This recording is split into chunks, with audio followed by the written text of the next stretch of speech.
Chapter 12. Bonzo. General Pace, please sit down. I understand you have come to me about a matter of some urgency. Ordinarily, Colonel Graff, I would not presume to interfere in the internal workings of the battle school. Your autonomy is guaranteed, and despite our difference in ranks, I am quite aware that it is my authority only to advise you, not to order you to take action. Action? Do not be disingenuous with me, Colonel Graff. Americans are quite apt at playing stupid when they choose to, but I am not to be deceived. You know why I am here. Ah, I guess this means Dapp filed a report. He feels paternal toward the students here. He feels your neglect of a potentially lethal situation is more than negligence, that it borders on conspiracy to cause death or serious injury to one of the students here. This is a school for children, General Pace. Hardly a matter to bring to the chief of IF military police here for. Colonel Graff, the name of Ender Wiggin has percolated through the high command. It has even reached my ears. I have heard him described modestly as our only hope of victory in an upcoming invasion.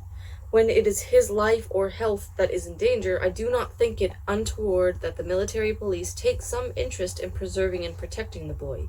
Do you? Damn Dapp, and damn you too, sir. I know what I'm doing. Do you? Better than anyone else.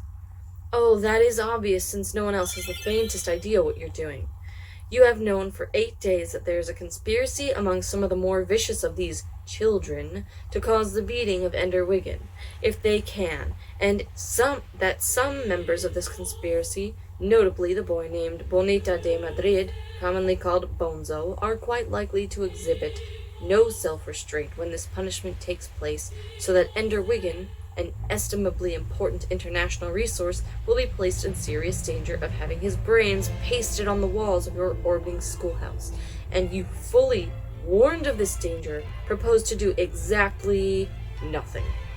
You can see how this excites our puzzlement. Ender Wiggin has been in this situation before, back on Earth, the day he lost his monitor, and again when a large group of older boys. He did not come here ignorant of the past. I did not come here ignorant of the past. Ender Wiggin has provoked Bonzo Madrid beyond human endurance, and you have no military police standing by to break up disturbances. It is unconscionable. Unconscionable. When Ender Wiggin holds our fleets in his control, when he must make the decisions that bring us victory or destruction, will there be military police to come save him if things get out of hand? I fail to see the connection. Obviously, but the connection is there. Ender Wiggin must believe that no matter what happens, no adult will ever step in to help him in any way. He must believe to the core of his soul that he can only do what he and the other children work out for themselves. If he does not believe that, then he will never reach the peak of his abilities. He will also not reach the peak of his abilities if he is dead or permanently crippled. He won't be. Why don't you simply graduate Bonzo? He's old enough. Because Ender knows that Bonzo plans to kill him. If we transfer Bonzo ahead of schedule, he'll know that we saved him. Heaven knows Bonzo isn't a good enough commander to be promoted on merit. What about the other children? Getting them to help him? We'll see what happens. That is my first, final, and only decision. God help you if you're wrong.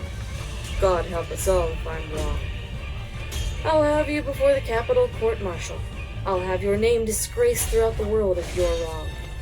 Fair enough, but do remember, if I happen to be right, to make sure I get a few dozen medals. For what? For keeping you from meddling.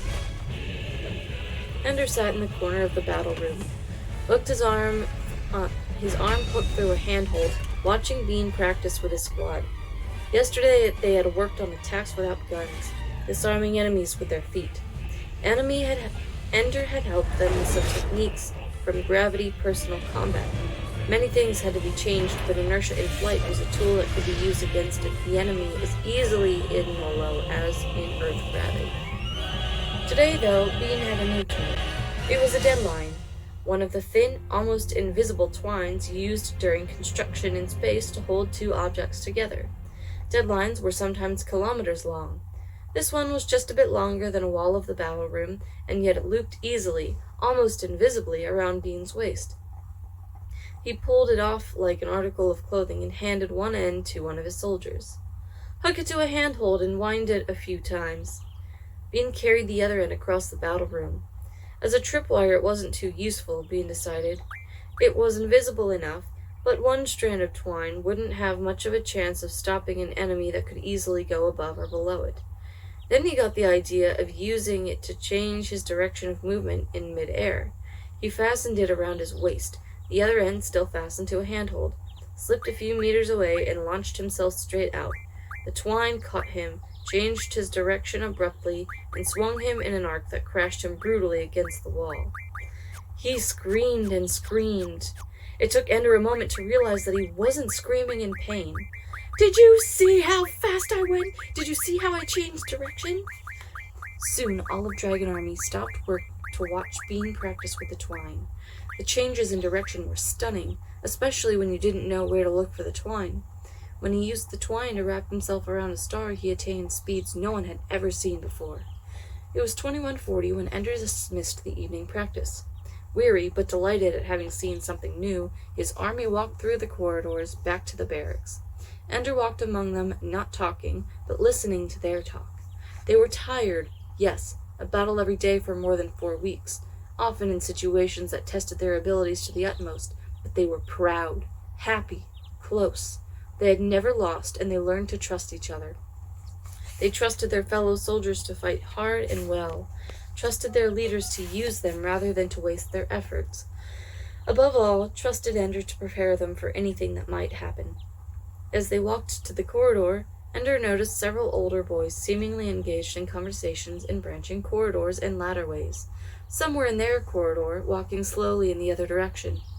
It became too much of a coincidence, however, that so many of them were wearing salamander uniforms, and that those who weren't often older boys belonging to armies whose commanders hated Ender Wiggin. A few of them looked at him and looked away too quickly. Others were too tense, too nervous as they pretended to be relaxed. "What will I do if they attack my army here in the corridor? My boys are all young, all small, and completely untrained in gravity combat. When would they learn?" "Ho, Ender!" someone called. Ender stopped and looked back. It was Petra. "Ender, can I talk to you?" Ender saw in a moment that if he stopped and talked, his army would quickly pass him by, and he would be alone with Petra in the hallway. "Walk with me," Ender said. "It's just for a moment." Ender turned around and walked on with his army. He heard Petra running to catch up. "All right, I'll walk with you." Ender tensed when she came near. Was she one of them? One of the ones who hated him enough to hurt him? "One of your friends wanted me to warn you. There are some boys who want to kill you." "Surprise," said Ender. Some of his soldiers seemed to perk up at this.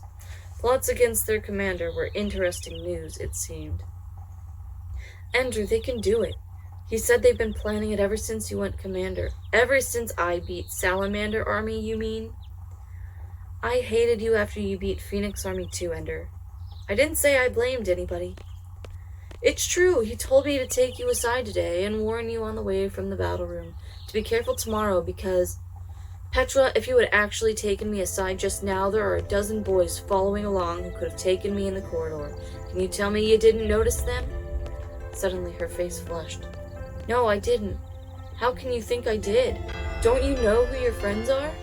She pushed her way through Dragon Army, got ahead of him, and scrambled up a ladderway to a higher deck. "Is it true?" asked Crazy Tom. "Is what true?" Ender scanned the room and shouted for 2 rough-housing boys to get into bed.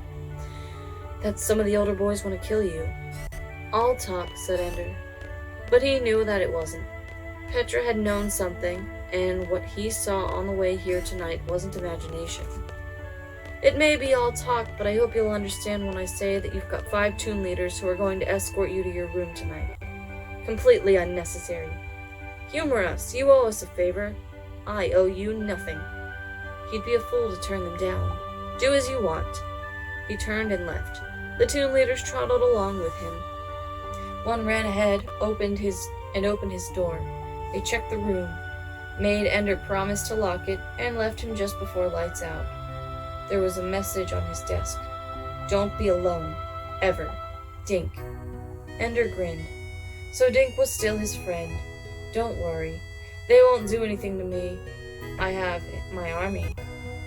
But in the darkness, he did not have his army. He dreamed that night of Stilson. Only he saw now how small Stilson was, only 6 years old. How ridiculous his tough guy posturing was. And yet, in the dream, Stilson and his friends tied Ender so he couldn't fight back. And then, everything Ender had done to Stilson in life, they did to Ender in the dream. And after Ender saw himself babbling like an idiot, trying hard to give orders to his army, but all words came out as nonsense. He awoke in darkness, and he was afraid. Then he calmed himself by remembering that the teachers obviously valued him, or they wouldn't be putting so much pressure on him. They wouldn't let anything happen to him. Nothing bad, anyway. Probably when the older kids attacked him in the battle room years ago, there were teachers just outside the room waiting to see what would happen. If things got out of hand, they would have stepped in and stopped it. I probably could have sat there and done nothing, and they would have seen to it I came through all right. They'll just push me as hard as they can in the game, but outside the game, they'll keep me safe. With that assurance, he slept again, until the door opened softly and the morning's war was left on the floor for him to find.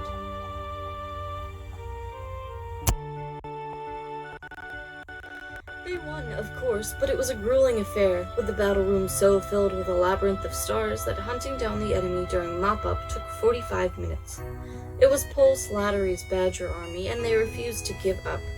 There was a new wrinkle in the game, too. When they disabled or damaged an enemy, he thawed out in about 5 minutes, the way it worked in practice. Only when the enemy was completely frozen did he stay out of action the whole time, but the gradual thawing did not work for Dragon Army. Crazy Tom was the one who realized what was happening when they started getting hit from behind by people they thought were safely out of the way, and at the end of the battle, Slattery shook Ender's hand and said, "I'm glad you won. If I ever beat you, Ender, I want to do it fair." "Use what they give you," Ender said. "If you've ever gotten advantage over the enemy, use it."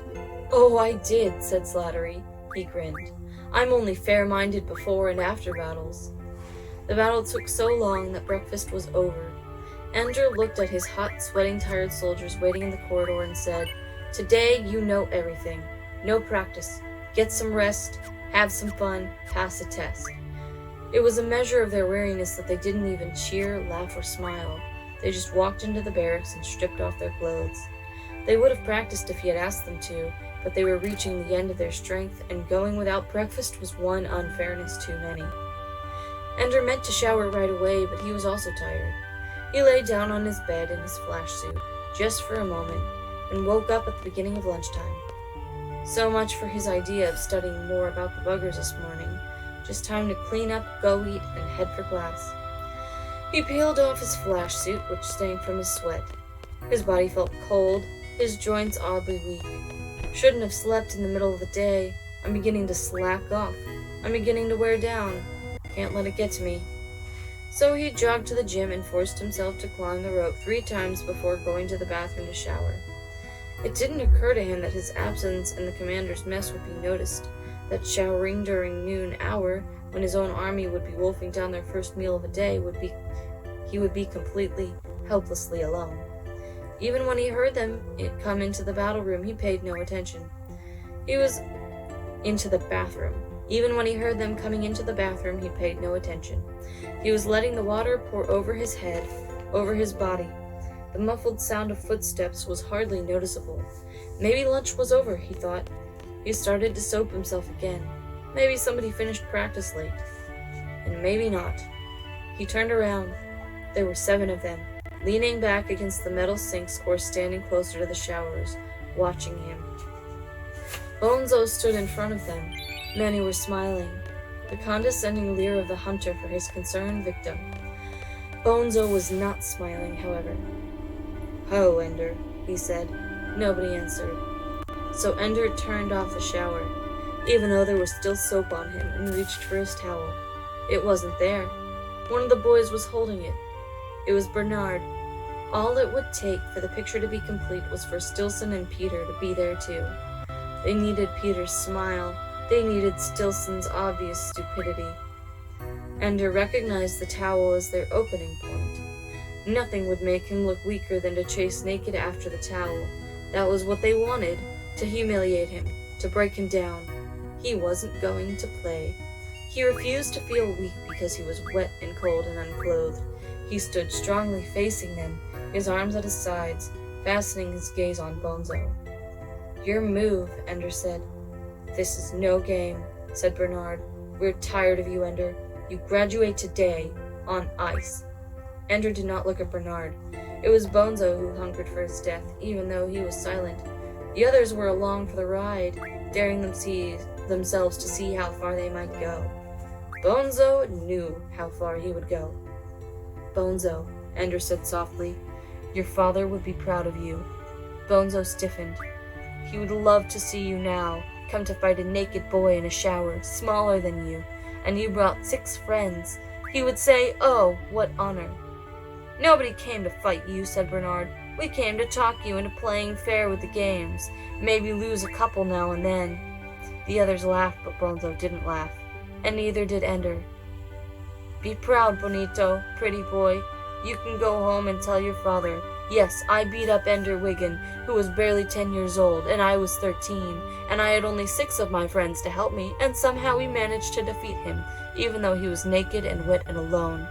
Ender Wiggin is so dangerous and terrifying. It was all we could do not to bring 200. "Shut your mouth, Wiggin," said one of the boys. "We didn't come to hear the little bastard talk," said another. "You shut up," said Bonzo. "Shut up and stand out of the way." He began to take off his uniform. "Naked and wet and alone, Ender, so we're even. I can't help that I'm bigger than you. You're such a genius, you figure out how to handle me."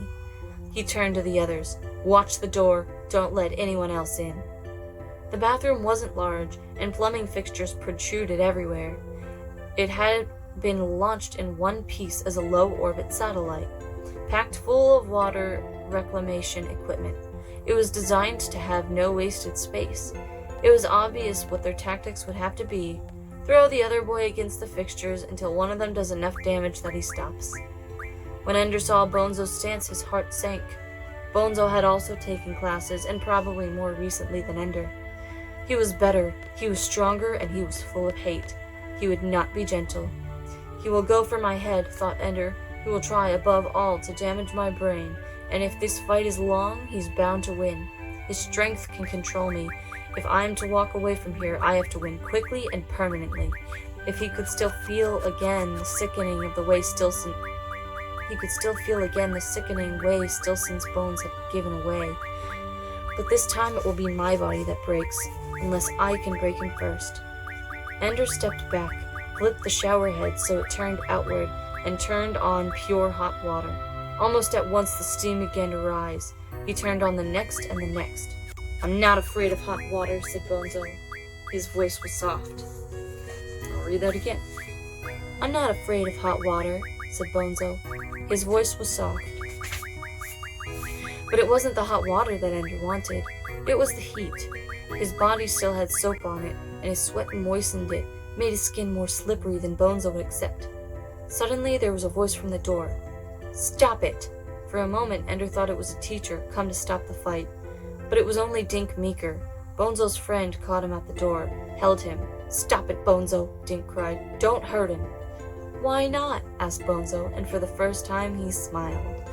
"Ah," thought Ender, "he loves to have someone recognize that he is the one in control, that he has power.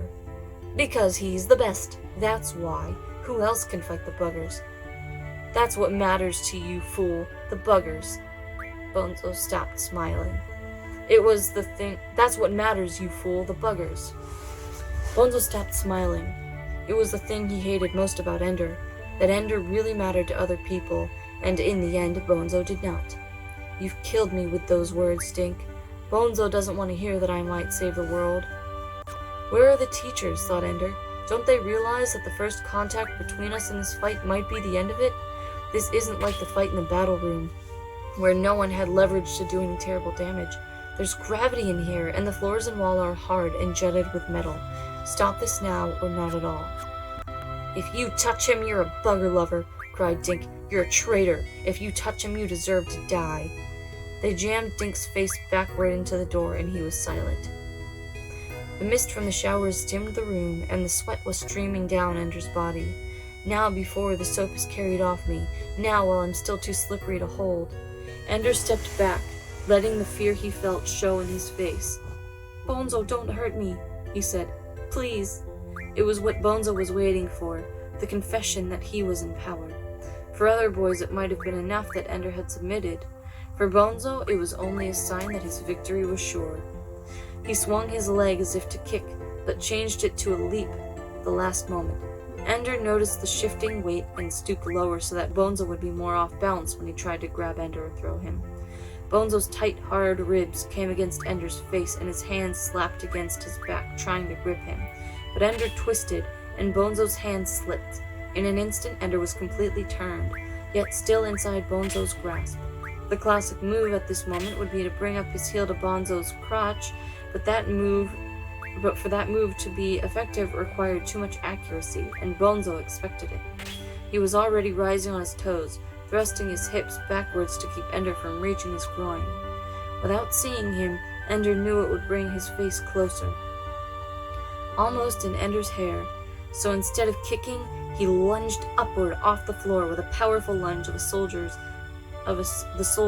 bounding from the wall, and jammed his head into Bonzo's face.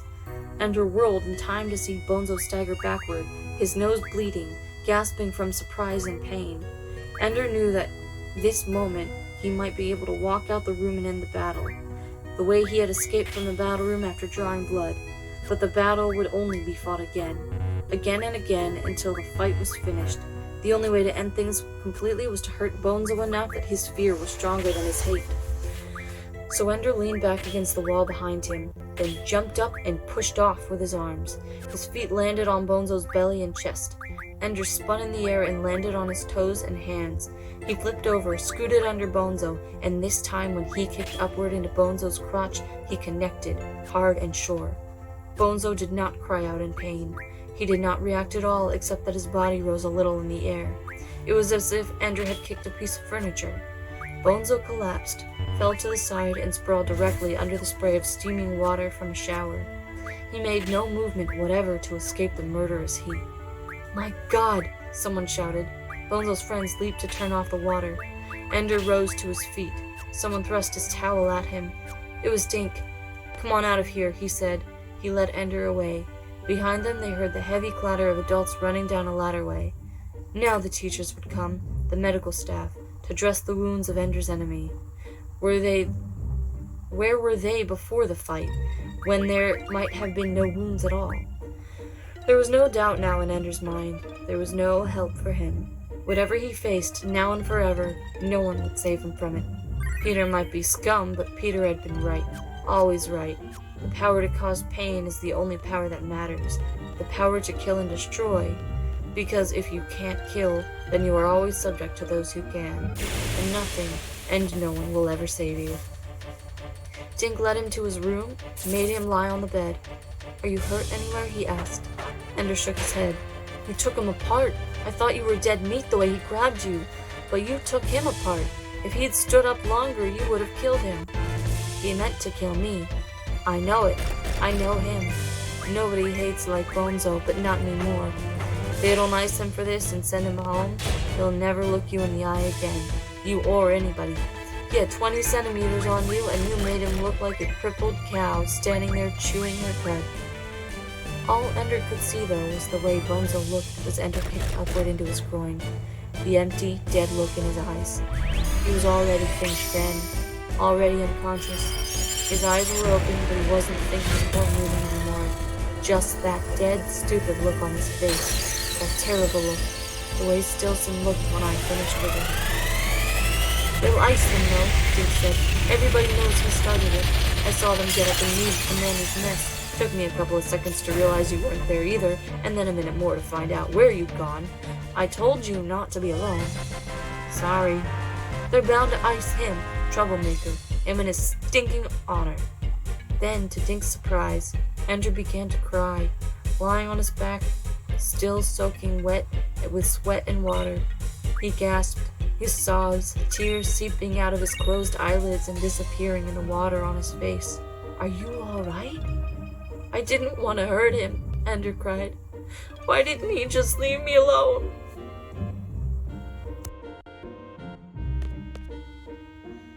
heard his door open softly, then close. He knew at once that it was his battle instructions. He opened his eyes, expecting to find the darkness of early morning, before 0600. Instead, the lights were on. He was naked, and when he moved, the bed was soaking wet. His eyes were puffy and painful from crying. He looked at the clock on his desk. 1820, it said. It's the same day. I already had a battle today. I had 2 battles today. The bastards know what I've been through, and they're doing this to me. William B. Griffin Army. Talomomo, Tiger Army, 1900. He sat on the edge of the bed. The note trembled in his hand. I can't do this, he said silently, and then not silently. I can't do this. He got up, bleary, and looked for his flash suit. Then he remembered. He had put it in the cleaner while he showered. It was still there. Holding the paper, he walked out of his room. Dinner was nearly over, but there were a few people in the corridor. But no one spoke to him. Just watched him, perhaps in awe of what had happened at noon in the bathroom. Perhaps because of the forbidding, terrible look on his face. Most of his boys were in the barracks. Oh, Ender, they're going to be practiced tonight. Ender handed the paper to Hot Soup. Those sons of bitches, he said. 2 at once? 2 armies, shouted Crazy Tom. They'll just trip over each other, said Bean. I've got to clean up, Ender said. Get them ready. Get everybody together. I'll meet you there at the gate. He walked out of the barracks. A tumult of conversation rose behind them. He heard Crazy Tom scream, 2 fart-eating armies, we'll whip their butts. The bathroom was empty, all cleaned up. None of the blood that poured from Bonzo's nose in the shower water. All gone. Nothing bad ever happened here. Ender stepped under the water and rinsed himself off. Took the sweat of combat and let it run down the drain. All gone, except they recycled it, and will be drinking Bonzo's blood water in the morning. All the life gone out of it, but his blood just the same. His blood and my sweat, washed down in their stupidity or cruelty, or whatever it was that made them let it happen. He dried himself, dressed in his flash suit, and walked to the battle room. His army was waiting in the corridor, the door still not opened. They watched him in silence as he walked to the front to stand by the blank gray force field. Of course, they all knew about his fight in the bathroom today. That, and their own weariness from the battle that morning, kept them quiet, while the knowledge that they would be facing 2 armies filled them with dread. Everything they can do to beat me, thought Ender. Everything they can think of. Change all the rules. They don't care, just so they beat me. Well, I'm sick of the game. No game is worth Bonzo's blood pinking the water on the bathroom floor. Ice me. Send me home. I don't want to play anymore. The door disappeared. Only 3 meters out there were 4 stars together, completely blocking the view from the door. 2 armies weren't enough. They had to make Ender deploy his forces blind. Bean, said Ender, take your boys and tell me what's on the other side of this star. Bean pulled the coil of twine from his waist, tied one end around him, and handed the other end to a boy in his squad, and stepped gently through the door. His squad quickly followed. He had practiced this several times, and it took only a moment before they were braced on the star. Holding the end of the twine, Bean pushed off at a great speed in a line almost parallel to the door. When he reached the corner of the room, he pushed off again and rocketed straight out toward the enemy. The spots of light on the wall showed that the enemy was shooting at him. The rope was stopped by each edge of the star in turn. His arc became tighter, his direction changed, and he became an impossible target to hit. His squad caught him neatly as he came around the star from the other side. He moved all his arms and legs so those waiting inside the door wouldn't know that the enemy hadn't flashed him anyway. Ender dropped through the gate. It's really dim, said Bean, but light enough you can't follow people easily by the lights on their suits. Worst possible for seeing. It's all open space from this star to the enemy side of the room. They've got 8 stars making a square around their door. I didn't see anybody except the ones peeking around the boxes. They're just sitting there waiting for us. As if to corroborate Bean's statement, the enemy began to call out to them. Hey, we be hungry. Come and feed us. Your ass is dragon. Your ass is dragon. Ender's mind felt dead. This was stupid. He didn't have a chance, outnumbered but 2-1 and forced to attack a protected enemy. In a real war, any commander with brains would all retreat and save this army. What the hell, said he. It's only a game. It stopped being a game and they threw away the rules. So you throw them away too? Ender grinned. Okay, why not? Let's see how they react to a formation.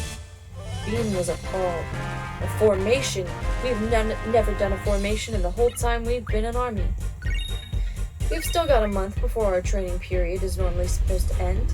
About time we start doing formations. Always have to know formations. He formed an A with his fingers and showed it to the blank door and beckoned. A tune quickly emerged and Ender began arranging them behind the star. 3 meters wasn't enough room to work in. The boys were frightened and confused, and it took nearly 5 minutes just to get them to understand what they were doing. Tiger and Griffin soldiers were reduced to chanting cat calls, while their commanders argued about whether to try to use their overwhelming force to attack Dragon Army while they were still behind the star. Momo was all for attacking. We outnumber him 2-1. While he said, sit tight and we can't lose. Move out and he can figure out a way to beat us. So as they sat tight until finally in the dusky light they saw a large mass flip out from behind Ender's star. It held its shape, even when abruptly stopping, moving sideways, and launching itself toward the dead center of the 8 stars, where 82 soldiers waited. Doobie-doo, said a griffin. They're doing a formation. They must have been putting that together for all of 5 minutes, said Momo. If we'd attacked them while they were doing it, we could have destroyed them. Eat it, Momo, whispered Bee. You saw the way the little kid flew. He went all the way around the star and back behind without ever touching a wall. Maybe they've all got hooks. Did you think of that? They've got something new there. The formation was a strange one. A square formation of tightly packed bodies in front making a wall. Behind it, a cylinder, 6 boys in circumference and 2 boys deep, their limbs outstretched and frozen so they couldn't possibly be holding on to each other. Yet they held together as tightly as if they had been tied, which in fact they were. From inside the formation, Dragon Army was firing with deadly accuracy, forcing griffins and tigers to stay tightly packed on their stars. The back of that sucker is open, said Bee. As soon as they get between the stars, we can get around behind. Don't talk about it, do it, said Momo. Then he took his own advice and ordered his boys to launch against the wall and rebound out behind the dragon formation. In the chaos of their takeoff, while Griffin Army held both the cylinder and the front wall split in 2, as boys inside it pushed off. Almost at once, the formation also reversed direction, heading back toward the dragon gate. Most of the griffins fired in the formations, as the boys moving backward with them. The tigers took survivors of Dragon Army from behind. But there was something wrong. William B. thought for a moment and realized what it was. Those formations couldn't have reversed direction in mid-flight unless someone pushed off in the opposite direction. And if they took off with enough force to make a 20-man formation move backwards, they must be going fast. There they were, 6 small dragon soldiers down near William B.'s own door. From the number of lights showing on their flash suits, you could see that only 3 of them were disabled and 2 of them damaged. Only 1 was whole. Nothing to be frightened of. He casually aimed at them, pressed the button, and nothing happened. The lights went on. The game was over. Even though he was looking right at them, it took B a moment to realize what had just happened. 4 of the dragon soldiers had their helmets pressed to the corners of the door, and 1 of them had just passed through. They had just carried out the victory ritual. They were getting destroyed. They had hardly inflicted any casualties, and they had the gall to perform the victory and end the game right under their noses. Only then did it occur to William that not only had Dragon Army ended the game, it was possible that under the rules they had won it. After all, no matter what happened, you were not certified as the winner unless you had enough unfrozen soldiers to touch the corners of the gate and pass someone through the enemy's corridor. Therefore, by one way of thinking, you could argue that the ending ritual was victory. The battle room certainly recognized it as the end of the game. The teacher gate opened and Major Anderson came into the room. "Ender," he called, looking around. One of the frozen dragon soldiers tried to answer him through jaws that were clamped shut by the flash suit. Anderson hooked over to him and thawed him. Ender was smiling. I beat you again, sir, he said. Nonsense, Anderson said softly. Your battle was with Griffin and Tiger. How stupid do you think I am? Said Ender. Loudly, Anderson said. After that little maneuver, the rules are being revised to require that all the enemy soldiers must be frozen or disabled before the gate can be released. It could only work once anyway, Ender said. Anderson handed him the book. Ender unfroze everything at once. To hell with protocol. To hell with everything. Hey! Anderson shouted as he moved away. What is it next time? My army in a cave without guns? With the rest of the battle school against them? How about a little equality? There was a loud murmur of agreement from the other boys, and not all of them came from Dragonland. Anderson did not so much as turn around to acknowledge Ender's challenge. Finally, it was William B. who answered. Ender, if you're on one side of the battle, it won't be equal no matter what the conditions are. Right, called the boys. Many of them laughed. Talomomo began clapping his hands. Ender Wiggin, he shouted. The other boys also clapped and shouted Ender's name. Ender passed through the enemy gate. His soldiers followed him. The sound of them shouting his name followed him through the corridors.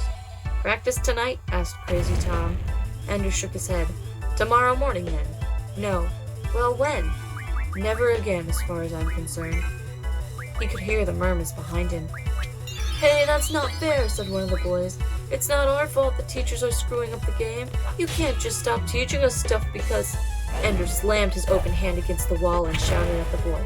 I don't care about the game anymore. His voice echoed through the corridor. Boys from the other armies came to their doors. He spoke quietly into the silence. Do you understand that? And he whispered, the game is over. He walked back to his room alone. He wanted to lie down, but he couldn't because his bed was wet. It reminded him of all that had happened today, and in fury he tore the mattress and the blankets from the bed frame and shoved them out to the corridor. Then he wadded up a uniform to serve as a pillow and lay on the fabric of the wires strung across the room. It was uncomfortable, but Ender didn't care enough to get up. He had only been there a few minutes when someone knocked on the door. Go away, he said softly. Whoever was knocking didn't hear him or didn't care. Finally, Ender said to come in. It was Bean. Go away, Bean. Bean nodded but didn't leave. Instead, he looked at his shoes. Ender almost yelled at him, cursed at him, screamed at him to leave. Instead, he noticed how very tired Bean looked, his whole body bent with weariness, his eyes dark from lack of sleep, and yet his skin was still soft and translucent, the skin of a child, soft curved cheek, the slender limbs of a little boy. He wasn't 8 years old yet. It didn't matter. He was brilliant and dedicated and good. He was a child. He was young. No, he isn't, however. Small, yes, but Bean has been through a battle with a whole army depending on him, and the soldiers that he led, and he performed splendidly, and they won. And there's no youth in that, no childhood. Taking Ender's silence and softening an expression as permission to stay, Bean took another step into the room. Only then did Ender see a small slip of paper in his hand. You're transferred? Asked Ender. It was incredulous, but his voice came out sounding uninterested. Dead. To Rabbit Army. Ender nodded. Of course. It was obvious. If I can't be defeated with my army, they'll take my army away. Farn Carby's a good man, said Ender. I hope you recognize him what you're worth. Farn Carby was graduated today. He got his notice while we were fighting our battle. Well, who's commanding Rabbit then? Bean held his hands out helplessly. Me. Ender looked at the ceiling and nodded. Of course. After all, you're only 4 years younger than the regular age. It isn't funny. I don't know what's going on here. All the changes in the game and now this. I wasn't the only one transferred, you know. They graduated half the commanders and transferred a lot of our guys to command their armies. Which guys? It looks like every toon leader and every assistant. Of course, if they decide to wreck my army, they'll cut it to the ground. Whatever they're doing, they're thorough. You'll still win, Ender. We all know that. Crazy Tom, he said, you mean I'm supposed to figure out how to beat Dragon Army? Everybody knows you're the best. They can't break you down no matter what they already have. No, Ender, they can't. I don't care about the game anymore, Bean. I'm not going to play it anymore. No more practices, no more battles. They can put their little slips of paper on the floor all they want, but I won't go. I decided that before I went through the door today. That's why I had you go for the gate. I didn't think it would work, but I didn't care. I just wanted to go out in style. You should have seen William B's face. He just stood there trying to figure out how he had lost when you only had 7 boys who could wiggle their toes, and he only had 3 who couldn't. Why should I want to see William B's face? Why should I want to beat anybody? Ender pressed his palms against his eyes. I hurt Bonzo really bad today, Bean. I really hurt him bad. He had it coming. I knocked him out standing up. It was like he was dead, standing there, and I kept hurting him. Bean said nothing. I just wanted to make sure he never hurt me again. He won't, said Bean. They sent him home. Already? The teachers didn't say much. They never do. The official notice says he was graduated, but they put the assignment, tactical school, support, pre-command, navigation, that kind of thing. It just said Cartagena, Spain. That's his home. I'm glad they graduated him. Hell, Ender, we're just glad he's gone. If we'd known what he was going to do to you, we would have killed him on the spot. Was it true he had a whole bunch of guys gang up on you? No, it was just him and me. He fought with honor. If it weren't for his honor, he and the others would have beaten me together. They might have killed me then. His sense of honor saved my life. I didn't fight with honor, Ender added. I fought to win. Bean laughed. And you did. Kicked him right out of orbit. A knock on the door. Before Ender could answer, the door opened. Ender had been expecting more of his soldiers. Instead, it was Major Anderson, and behind him came Colonel Graff. Ender Wiggin, said Graff. Ender got to his feet. Yes, sir. Your display of temper in the battle room today was insubordinate, and it is not to be repeated. Yes, sir, said Ender. Bean was feeling insubordinate, and he didn't think Ender deserved the rebuke. I think it was about time somebody told a teacher how we felt about what you've been doing. The adults ignored him.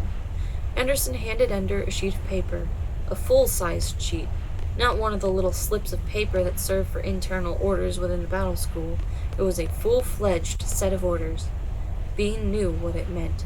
Ender was being transferred out of the school. Graduated? Asked Bean. Ender nodded. What took them so long? You're only 2 or 3 years early. You've already learned how to walk and talk and dress yourself. What will they have left to teach you? Ender shook his head. All I know is the game's over. He folded up the paper. None too soon. Can I tell my army? There isn't time, said Graff. Your shuttle leaves in 20 minutes. Besides, it's better not to talk to them after you get your orders. It makes it easier. For them or for you? Ender asked. He didn't wait for a moment. He didn't wait for an answer. He turned quickly to Bean, took his hand for a moment, and then headed for the door. Wait, said Bean. Where are you going? Tactical? Navigational? Support? Command school, Ender answered. Pre-command? Command, said Ender. And then he was out the door. Anderson followed him closely. Bean grabbed Colonel Graff by the sleeve. Nobody goes to command school until they're 16. Graff shook off Bean's hand and left, closing the door behind him. Bean stood alone in the room, trying to grasp what this might mean. Nobody went to command school without 3 years of pre-command in either tactical or support. But then nobody left battle school without at least 6 years. And Ender had had only 4. The system is breaking up, no doubt about it. Either somebody at the top is going crazy, or something's gone wrong with the war. The real war. The bugger war. Why else would they break down the training system like this? Wreck the game the way they did?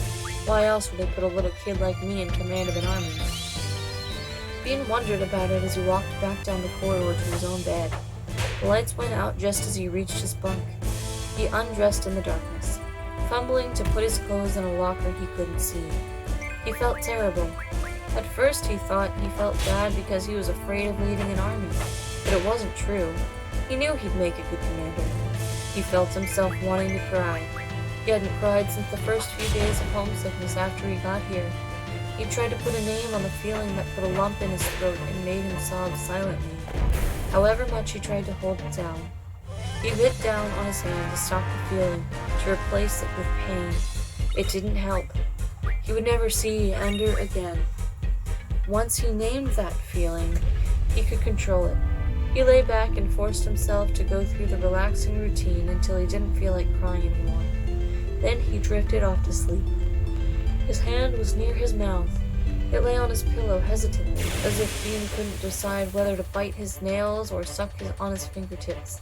His forehead was creased and furrowed. His breathing was quick and light. He was a soldier, and if anyone had asked him what he wanted to be when he grew up, he wouldn't have known what they meant.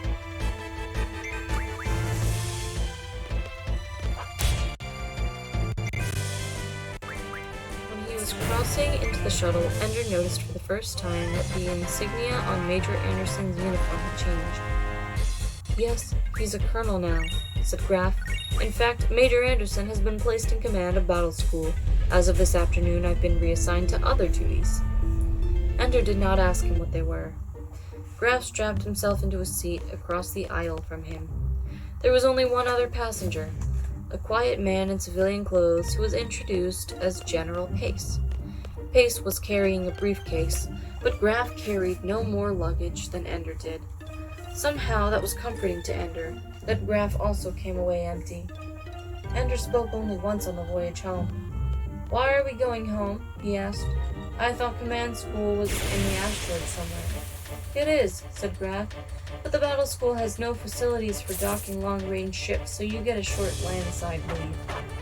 Ender wanted to ask if that meant he could see his family, but suddenly, as he thought that it might be possible, he was afraid, so he didn't ask. Just closed his eyes and tried to sleep. Behind him, General Pace was studying him. For what purpose, Ender could not guess. It was a hot summer afternoon in Florida when they landed. Ender had been so long without sunlight that the light nearly blinded him. He squinted and sneezed and wanted to get back indoors. Everything was far away and flat. The ground, lacking the upward curve of battle school floors, seemed instead to fall away, so that on level ground, Ender felt as though he were on a pinnacle. The pull of gravity felt different, and he scuffed his feet when he walked. He hated it. He wanted to go back home, back to the battle school, and the only place in the universe where he belonged. Arrested? Well, it's a natural thought. General Pace is the head of the military police. There was a death in the battle school. They didn't tell me whether Colonel Graf was being promoted or court-martialed, just transferred with orders to report to the Polomar. Is that a good sign or bad? Who knows? On the one hand, Ender Wiggin not only survived, he passed the threshold. He graduated in dazzlingly good shape. You have to give old Graf credit for that. On the other hand, there's a fourth passenger on the shuttle, the one traveling in a bag.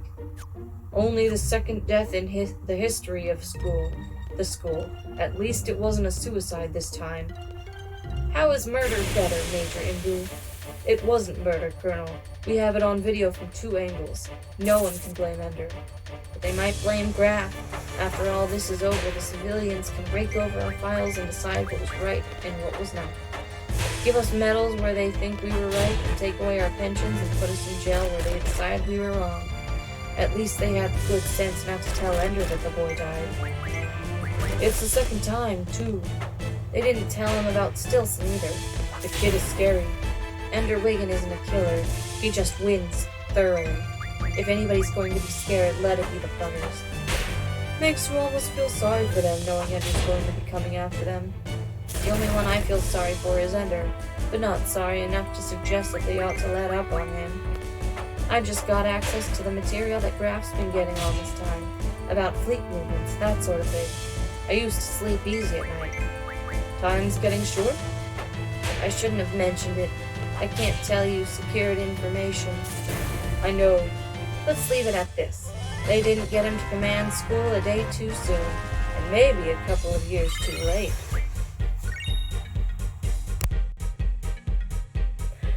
Chapter 13. Valentine. Children? Brother and sister.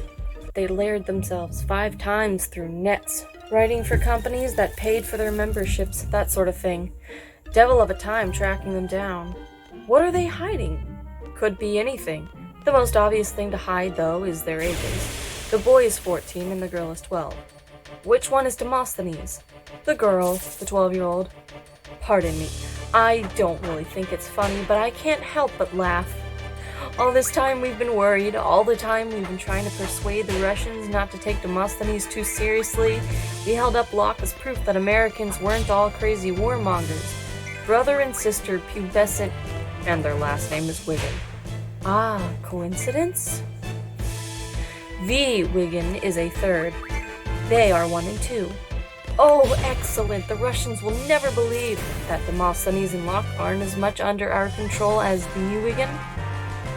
Is there a conspiracy? Is someone controlling them? We have been able to detect no contact between these two children and any adult who might be directing them. That is not to say that someone might not have invented some method you can't detect. It's hard to believe that two children... I interviewed Colonel Graff when he arrived from the battle school. It is his best judgment that nothing these children have done is out of their reach. Their abilities are virtually identical with VIII. Only their temperaments are different. What surprised him, however, was the orientation of the two personas. Demosthenes is definitely the girl, but Graff says the girl was rejected for battle school because she was too pacific, too conciliatory, and above all, too empathic. Definitely not Demosthenes. And the boy has the soul of a jackal. Wasn't it Locke that was recently praised as the only true open mind in America? It's hard to know what's really happening, but Graff recommended, and I agree, that we should leave them alone, not expose them. Make no report at this time except that we have determined that Locke and Demosthenes have no foreign connections, and have no connections with any domestic group, either, except those publicly declared on the nets. In other words, give them a clean bill of health. I know Demosthenes seems dangerous, in part because he, or she, has such a wide following, but I think it's significant that one of the two of them, who is most ambitious, has chosen the moderate, wise persona. And they're still just talking. They have influence, but no power. In my experience, influence is power. If we ever find them getting out of line, we can easily expose them.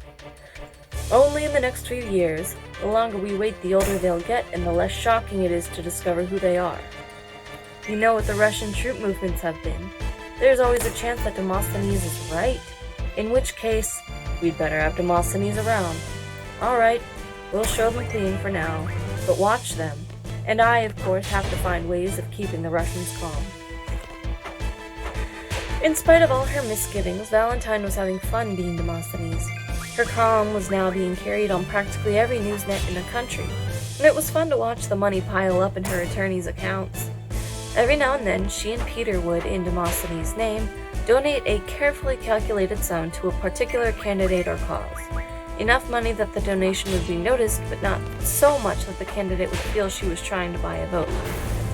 She was getting so many letters now that her newsnet had hired a secretary to answer certain classes of routine correspondence for her.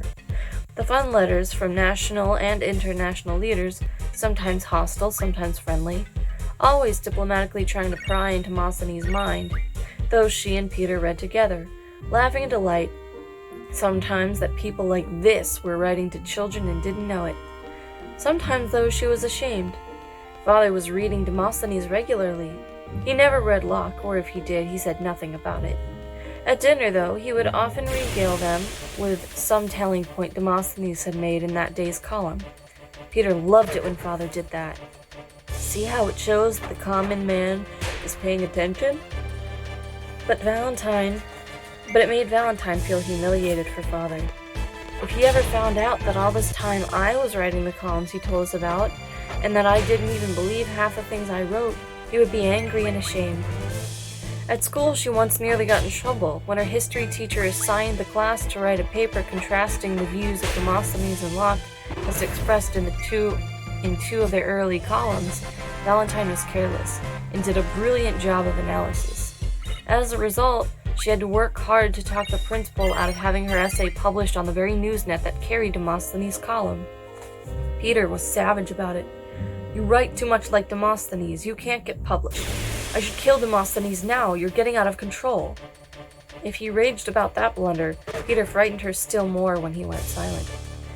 It happened when Demosthenes was invited to take part in the President's Council on Education for the Future, a blue ribbon panel that was designed to do nothing, but do it splendidly. Valentine thought Peter would take it as a triumph, but he did not. Turn it down, he said. Why should I? She asked. It's no work at all, and they even said that because of Demosthenes' well-known desire for privacy, they would net all the meetings. It makes Demosthenes into a respectable person, and you love it that you got that before I did. Peter, it isn't you and me, it's Demosthenes and Locke. We made them up, they aren't real. Besides, this appointment doesn't mean they like Demosthenes better than Locke. It just means Demosthenes has a much stronger base of support. You knew he would. Appointing him pleases a large number of Russian haters and chauvinists. It wasn't supposed to work this way. Locke was supposed to be the respected one. He is. Real respect takes longer than official respect. Peter, don't be angry at me because I've done well with the things you told me to do. But he was angry. For days. Never since then he had left her to think through all her own columns instead of telling her what to write. He probably assumed that this would make the quality of Demosthenes' columns deteriorate, but if it did, no one noticed. Perhaps it made him even angrier that she never came to him weeping for help. She had been Demosthenes too long now to need anyone to tell her what Demosthenes would think about things. And as her correspondence with other politically active citizens grew, she began to learn things, information that simply wasn't available to the general public. Certain military people who corresponded with her dropped hints about things without meaning to, and she and Peter put them together to build up a fascinating and frightening picture of the Warsaw Pact activity.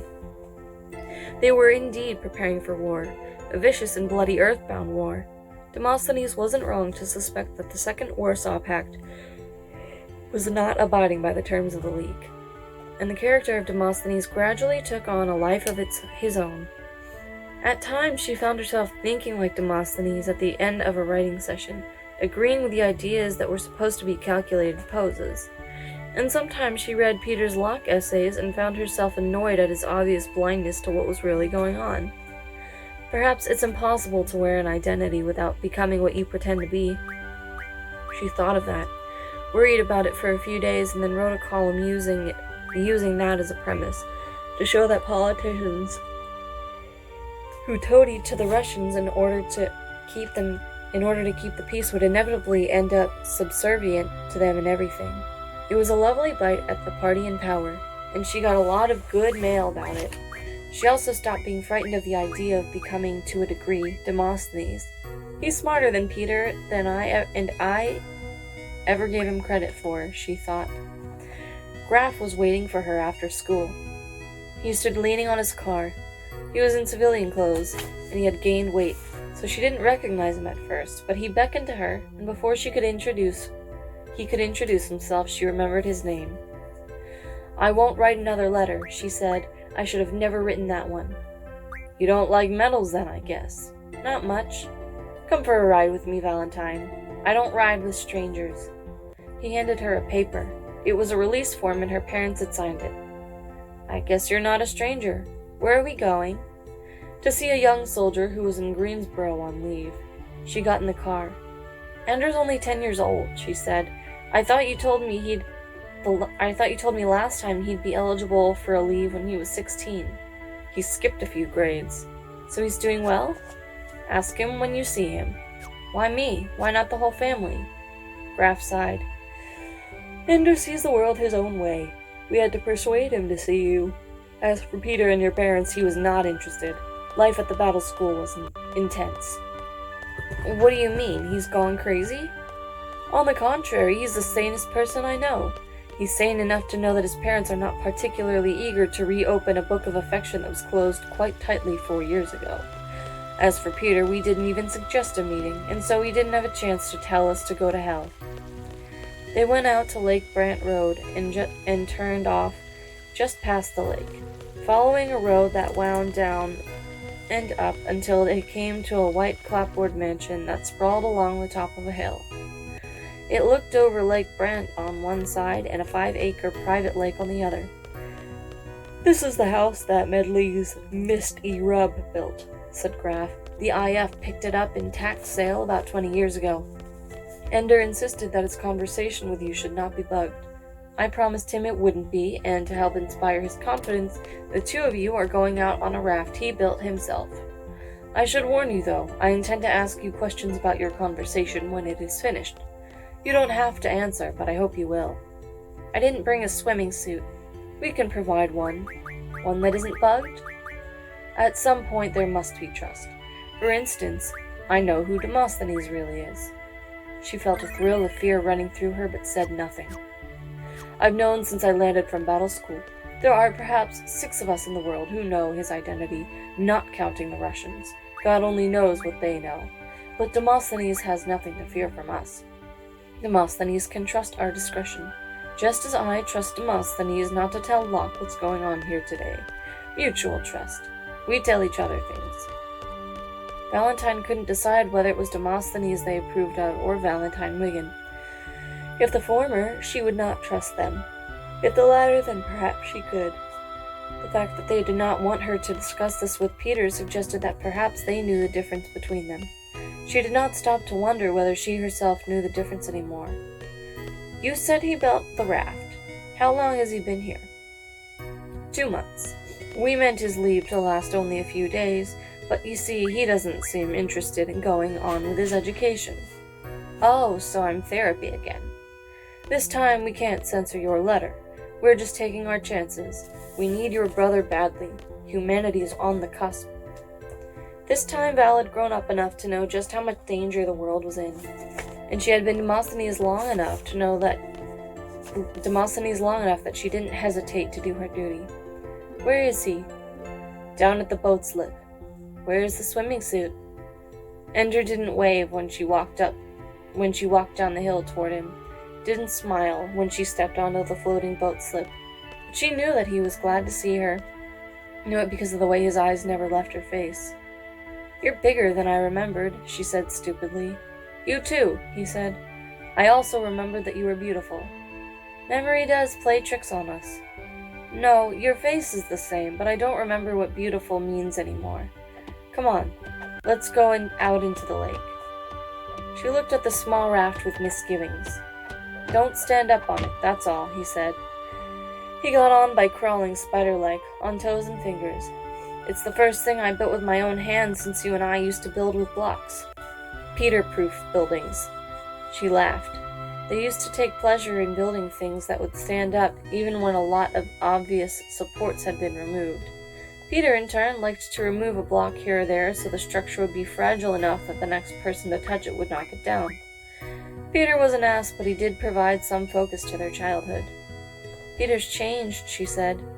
Let's not talk about him, said Ender. All right. She crawled onto the boat, not as deftly as Ender. He used a paddle to maneuver them slowly toward the center of the private lake. She noticed aloud that he was sun-browned and strong. The strong part comes from battle school. The sun-browning comes from the lake. I spent a lot of time on the water. When I'm swimming, it's like being weightless. I miss being weightless. Also, when I'm here on the lake, the land slopes up in every direction, like living in a bowl. I've lived in a bowl for 4 years. So we're strangers now? Aren't we, Valentine? No, she said. She reached out and touched his leg. Then suddenly she squeezed his knee, right where he had always been most ticklish. But almost at the same time he caught her wrist in his hand. His grip was very strong, even though his hands were smaller than hers, and his own arms were slender and tight. For a moment he looked dangerous. Then he relaxed. Oh yes, he said, you used to tickle me. Not anymore, she said, taking back her hand. Want to swim? In answer, she dropped herself over the side of the raft. The water was clear and clean, and there was no chlorine in it. She swam for a while, then returned to the raft and lay on it in the hazy sunlight. A wasp circled her, then landed on the raft beside her head. She knew it was there, and ordinarily would have been afraid of it. But not today. Let it walk on this raft. Let it bake in the sun as I am doing. Then the raft rocked, and she turned to see Ender calmly crushing the life out of the wasp with one finger. These are a nasty breed, Ender said. They sting you without waiting to be insulted first. He smiled. I've been learning about preemptive strategies. I'm very good. No one ever beat me. I'm the best soldier they ever had. Who would expect less, she said. You're a Wigan. Whatever that means, he said. It means that you're going to make a difference in the world. And she told him what she and Peter were doing. How old is Peter? 14? Already planning to take over the world? He thinks he's Alexander the Great. And why shouldn't he be? Why shouldn't you be too? We can't both be Alexander. Two faces of the same coin, and I am the metal in between. Even as she said it, she wondered if it was true. She had shared so much with Peter these last few years that even when she thought she despised him, she understood him, while Ender had been only a memory till now, a very small, fragile boy who needed her protection. Not this cold-eyed, dark-skinned manling who kills wasps with his fingers. Maybe he and Peter and I are all the same, and have been all along. Maybe we only thought we were different from each other out of jealousy. The trouble with coins is when one faces up, the other is face down. And right now you think you're down. They want me to encourage you to go on with your studies. They aren't studies, they're games. All games from beginning to end. Only they change the rules whenever they feel like it. He held up a limp hand. See the strings? But you can use them too. Only if they want to be used. Only if they think they're using you.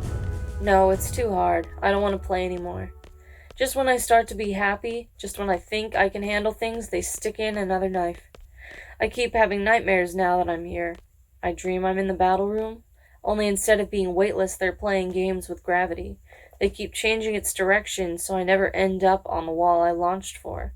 I never end up where I meant to go, and I keep pleading with them just to let me get to the door, and they won't let me out. They keep sucking me back in. She heard the anger in his voice and assumed it was directed at her. I suppose that's what I'm here for? To suck you back in? I didn't want to see you. They told me. I was afraid that I'd still love you. I hoped that you would. My fear, your wish, both granted. Ender, it really is true. We may be young, but we're not powerless. We play by their rules long enough, and it becomes our game. She giggled. I am on a presidential commission. Peter is so angry. They don't let me use the nets. There isn't a computer in the place.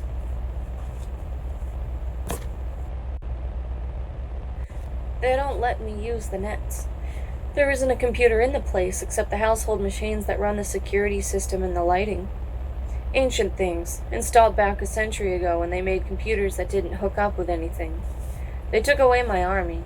They took away my desk. And you know something? I don't really mind. You must be good company for yourself. Not me. My memories. Maybe that's who you are, what you remember. No, my memories of strangers. My memories of the buggers. Valentine shivered as if a cold breeze had suddenly passed. I refuse to watch bugger vids anymore. They're always the same. I used to study them for hours, the way their ships move through space. And something funny that only occurred to me lying out here on the lake. I realized that all the battles in which the buggers and humans fought hand to hand, all those are from the first invasion. All the scenes from the second invasion when our soldiers and our IF uniforms. In the scenes, the buggers are always already dead, lying there slumped over their controls. Not a sign of a struggle or anything. In Mizarakam's battle, they never show us any footage from that battle. Maybe it's a secret weapon. No, I don't care about how he killed them. It's the buggers themselves. I don't know anything about them, and yet someday I'm supposed to fight them. I've been through a lot of fights in my life, sometimes games, sometimes not games.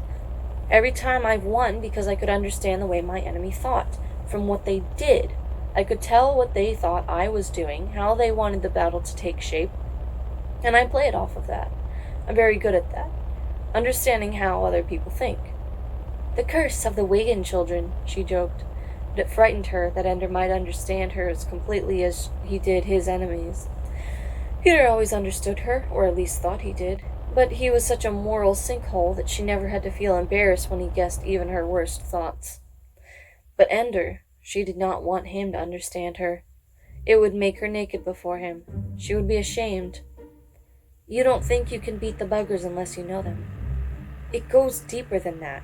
Being here alone with nothing to do, I've been thinking about myself too, trying to understand why I hate myself so badly. No, Ender. Don't tell me no, Ender. It took me a long time to realize that I did, but believe me, I did. Do. And it came down to this. In the moment when I truly understand my enemy, understand him well enough to defeat him, then in that very moment I also love him. I think it's impossible to really understand somebody, what they want, what they believe, and not love them the way they love themselves. And then in that very moment when I love them, you beat them. For a moment she was not afraid of his understanding. No, you don't understand. I destroy them. I make it impossible for them to ever hurt me again. I grind them until they don't exist. Of course you don't. And now the fear came again, worse than before. Peter has mellowed, but you they've made into a killer. Two sides of the same coin, but which side is which? I've really hurt some people, Val. I'm not making this up. I know, Ender. How will you hurt me? See what I'm becoming, Val? He said softly. Even you are afraid of me. And he touched her cheek so gently that she wanted to cry, like the touch of his soft baby hand when he was still an infant. She remembered that, the touch of his soft and innocent hand on her cheek. I'm not, she said, and in that moment it was true. You should be. No, I shouldn't.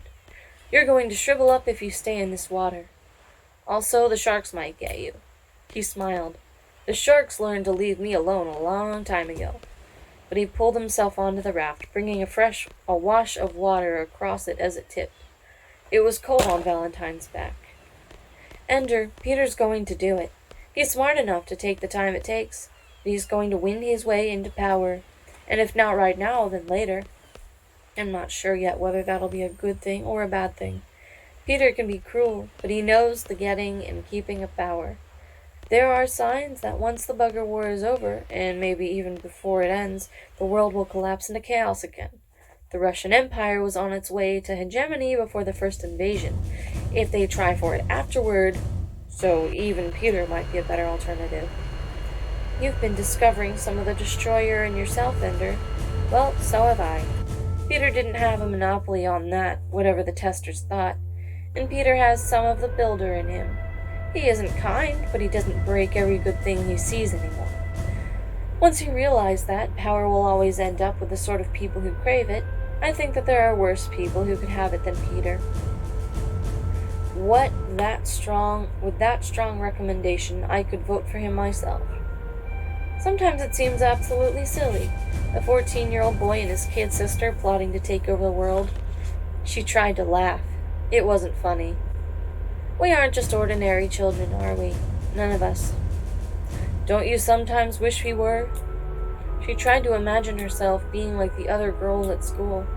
Tried to imagine life if she didn't feel responsible for the future of the world.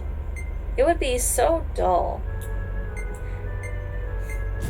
I don't think so. He stretched out over the raft, as if he could lie on the water forever.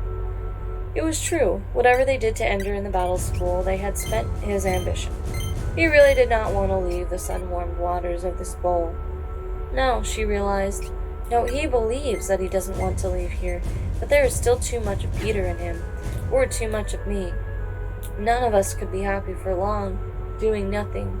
Or perhaps it's just that none of us could be happy living with no other company than ourselves. She began to prod again. What is the one name that everyone in the world knows? Mazer Rackham. And what if he win the next war the way Mazer Rackham did? Mazer Rackham was a fluke, a reserve.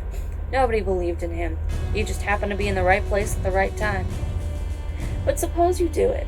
Suppose you beat the buggers and your name is known the way Mazer Rackham's name is known. Let somebody else be famous. Peter wants to be famous. Let him save the world. I'm not talking about fame, Ender. I'm not talking about power either. I'm talking about accidents, just like the accident that Mazer Rackham happened to be the one who was there when somebody had to stop the buggers. If I'm here, said Ender, and I won't be there, somebody else will. Let them have the accident. His tone of weary unconcern infuriated her. I'm talking about my life, you self-centered little bastard. As if her words bothered him. If her words bothered him, he didn't show it. Just lay there, eyes closed. When you were little and Peter tortured you, it's a good thing I didn't lie back and wait for Mom and Dad to save you. They never understood how dangerous Peter was.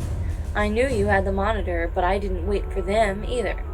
Do you know what Peter used to do to me because I stopped him from hurting you?" "Shut up," Ender whispered, because she saw that his chest was trembling, because she knew that she had indeed hurt him, because she knew that just like Peter, she had found his weakest place and stabbed him there. She fell silent. "I can't beat them," Ender said softly. "I'll be out there like Mazer Rackham one day, and everybody will be depending on me, and I won't be able to do it." "If you can't, Ender, then nobody could.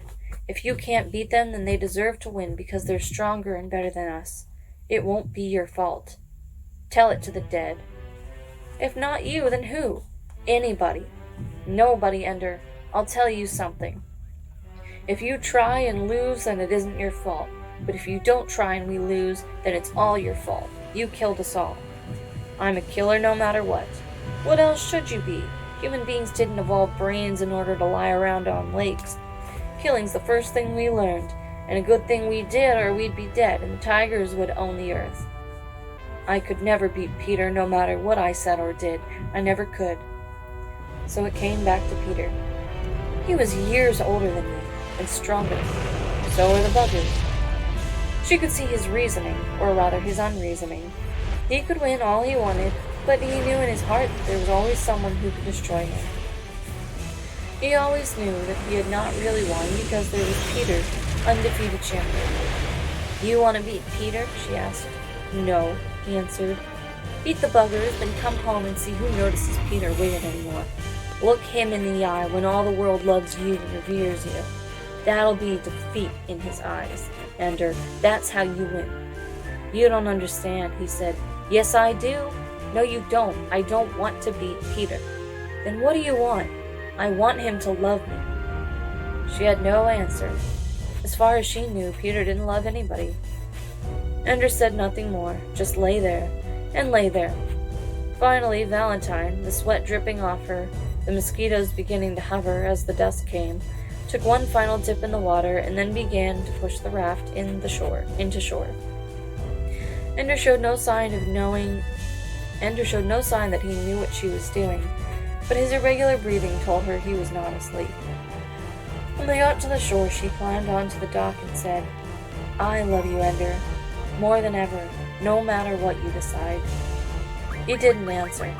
She doubted that he believed her. She walked back up the hill, savagely angry at them for making her come to Ender like this. For she had, after all, done just what they wanted. She had talked Ender into going back into his training, and he wouldn't soon forgive her for that.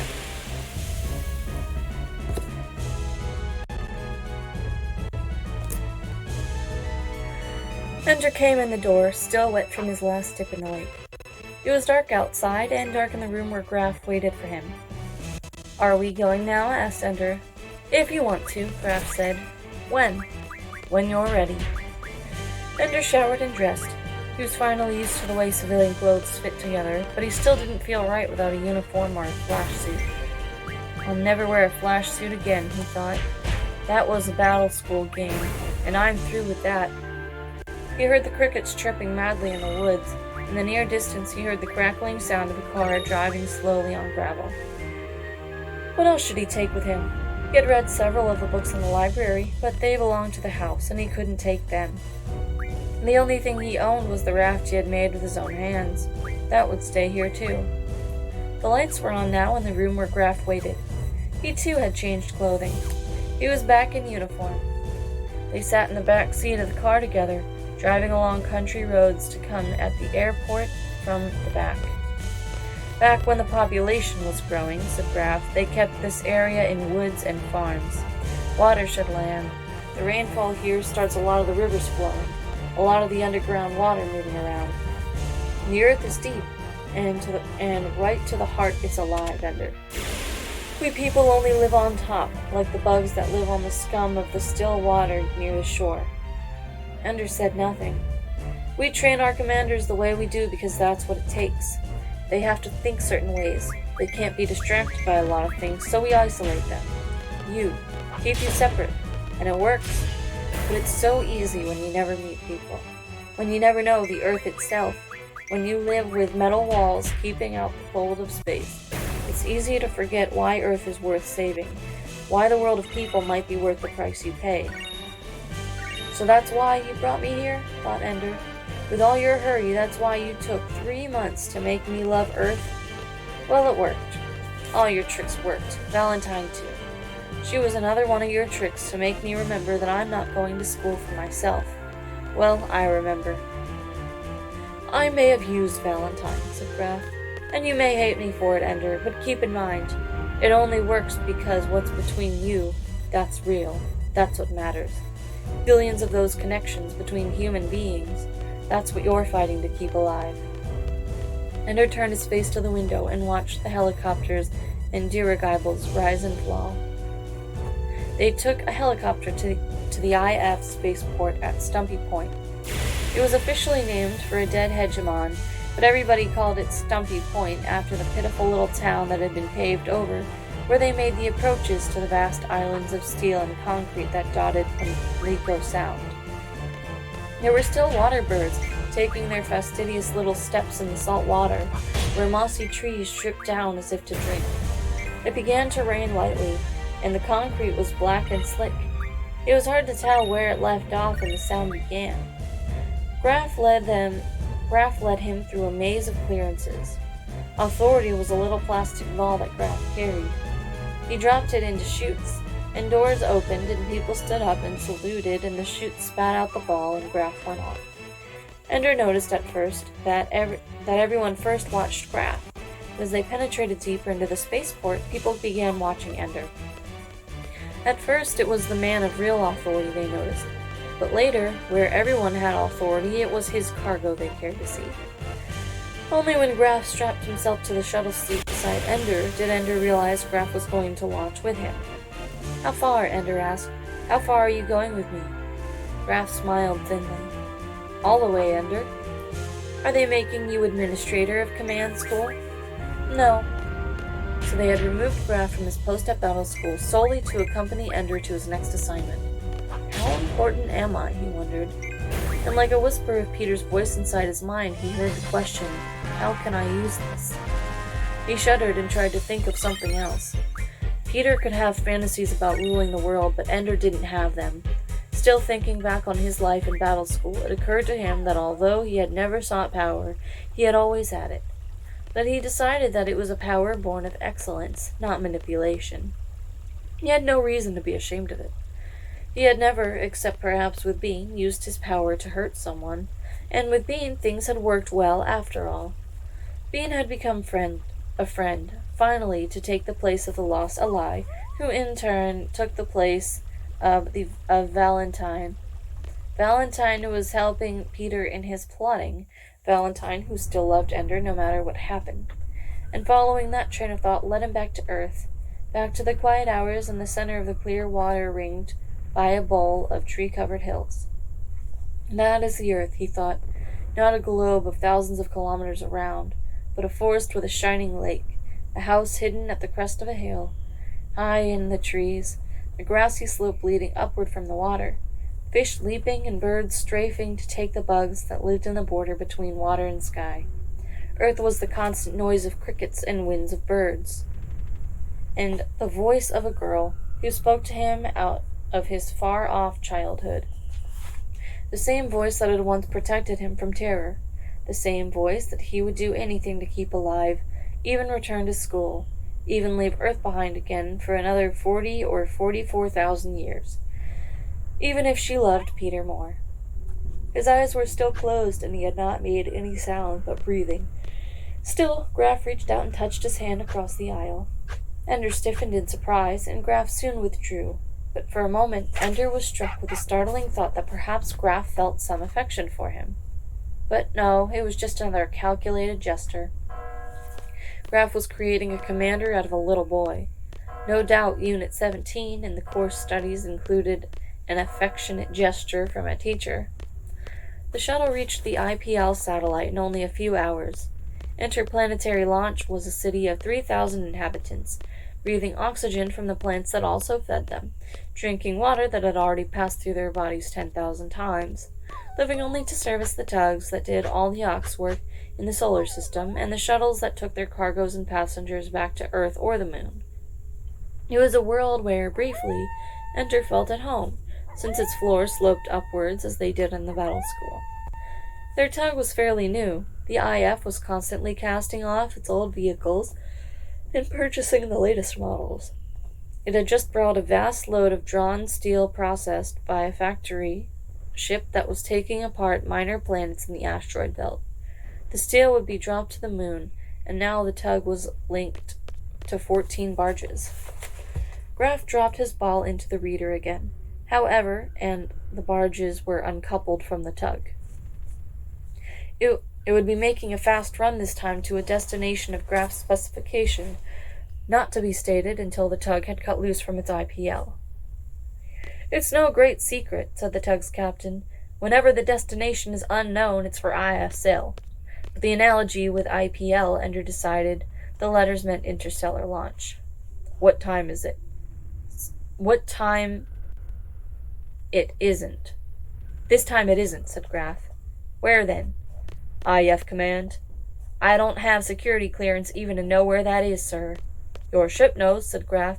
"Just let the computer have a look at this, and follow the course it plots."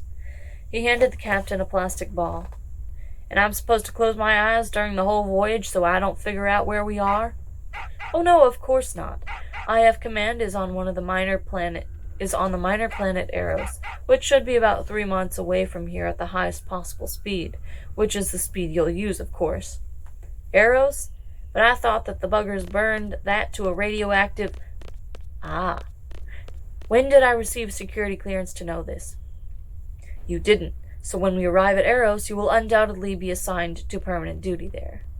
The captain understood immediately and didn't like it. "I'm a pilot, you son of a bitch, and you got no right to lock me up on a rock." "I will overlook your derisive language to a superior officer. I do apologize, but my orders were to take the fastest available military tug. At the moment I arrived, that was you. And it isn't as though anyone were out to get you. Cheer up. The war may be over in another 15 years, and then the location of IF command won't have to be a secret anymore. By the way, you should be aware, in case you're one of those who relies on visuals for docking, that Eros has been blacked out. Its albedo is only slightly brighter than a black hole. You won't see it." "Thanks," said the captain. It was nearly a month into the voyage before he managed to speak civilly to Colonel Graf. The shipboard computer had a limited library, so it was geared primarily to entertainment rather than education. So during the voyage, after breakfast and morning exercises, Enter and Graf would usually talk. About command school, about Earth, about astronomy and physics, and whatever Ender wanted to know. And above all, he wanted to know about the buggers. "We don't know much," said Graf. "We've never had a live one in custody. Even when we caught one unarmed and alive, it died the moment it became obvious he was captured. And even the he is uncertain. The most likely thing, in fact, is that most bugger soldiers are females, but with atrophied or vestigial sexual organs. We can't tell. It's their psychology that would be most useful to you, and we haven't exactly had a chance to interview them. Tell me what you know, and maybe I'll learn something that I need." So Graf told him. The buggers were organisms that could conceivably have evolved on Earth if things had gone a different way a billion years ago. At the molecular level, there were no surprises. Even the genetic material was the same. It was no accident that they looked insect-like to human beings, though their internal organs were now much more complex and specialized than any insects, and they had evolved an internal skeleton and shed most of the exoskeleton. Their physical structure still echoed their ancestors, who could easily have been very much like Earth's ants. "But don't be fooled like that," said Graf. "It's just as meaningful to say that our ancestors could easily have been very much like squirrels." "If that's all we have to go on, that's something," said Ender. "Squirrels never built starships," said Graf. There are usually a few changes on the way, from gathering nuts and seeds to harvesting asteroids and putting permanent research stations on the moons of Saturn. The buggers could probably see about the same spectrum of light as human beings, and there was artificial lighting in their ships and ground installations. However, their antennae seemed almost vestigial. There was no evidence from their bodies that smelling, tasting, or hearing were particularly important to them. Of course, we can't be sure, but we can't see anyway that they could have used sound for communication. The oddest thing of all was that they also don't have any communication devices on their ships. No radios, nothing that could transmit or receive any kind of signal. They communicate ship to ship. I've seen the videos. They talk to each other. True, but body to body, mind to mind. It's the most important thing we learn from them. Their communication, however they do it, is instantaneous. Light speed is no barrier. When Mazaracum defeated their invasion fleet, they closed up shop at once. There was no time for a signal. Everything just stopped. Ender remembered the videos of uninjured buggers lying dead at their posts. We knew then that it was possible to communicate faster than light.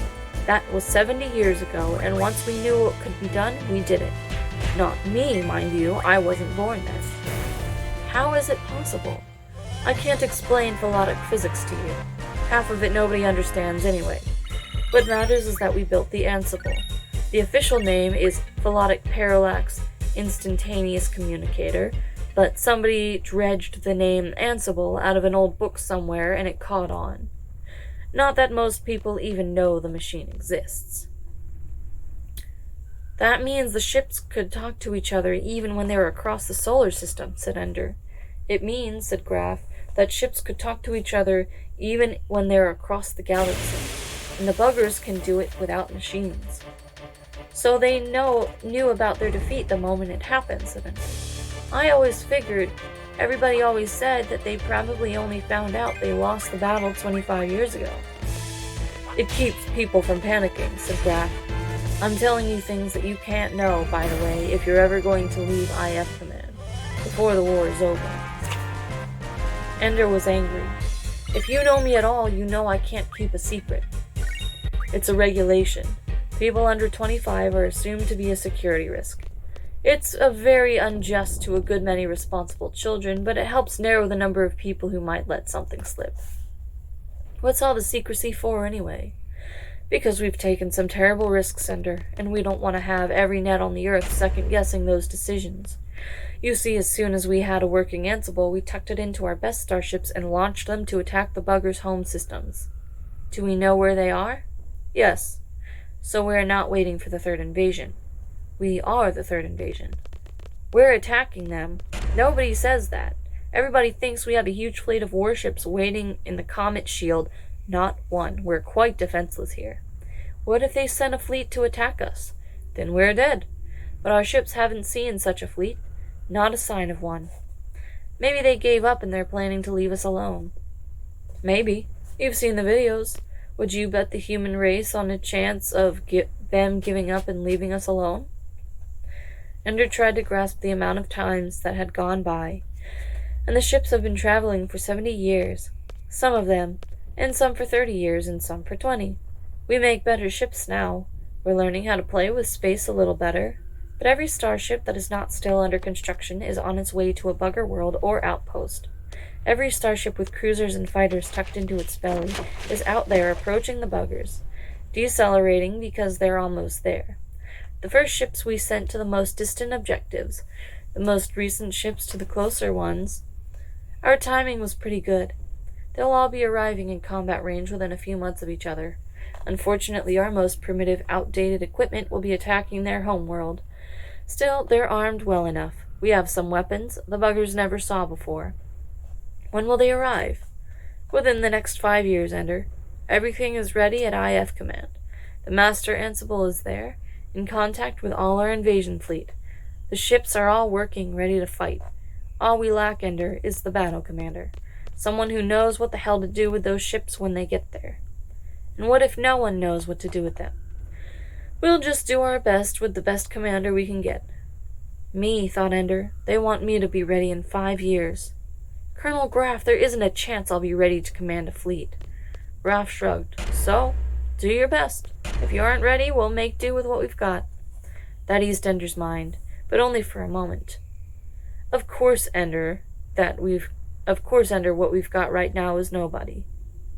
Ender knew that this was another of Graff's games. Make me believe that it all depends on me so I can't slack off, so I push myself as hard as possible.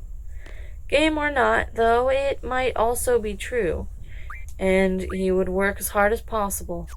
It was what VIII wanted for him. 5 years. Only 5 years until the fleet arrives, and I don't know anything yet. I'll only be 15 in 5 years, Ender said. Going on 16, said Graff. It all depends on what you know. Colonel Graff, he said, I just want to go back and swim in the lake. After we win the war, said Graff, or lose it, we'll have a few decades before they get back here to finish us off. The house will be there, and I promise you can swim to your heart's content. But I'll be too young for a security clearance. We'll keep you under armed guards at all times. The military knows how to handle these things. They both laughed, and Ender had to remind himself that Graff was only acting like a friend, that everything he did was a lie or a cheat calculated to turn Ender into an efficient fighting machine. I'll become exactly the tool you want me to be, said Ender silently, but at least I won't be fooled into it. I'll do it because I choose to, not because you tricked me, you sly bastard.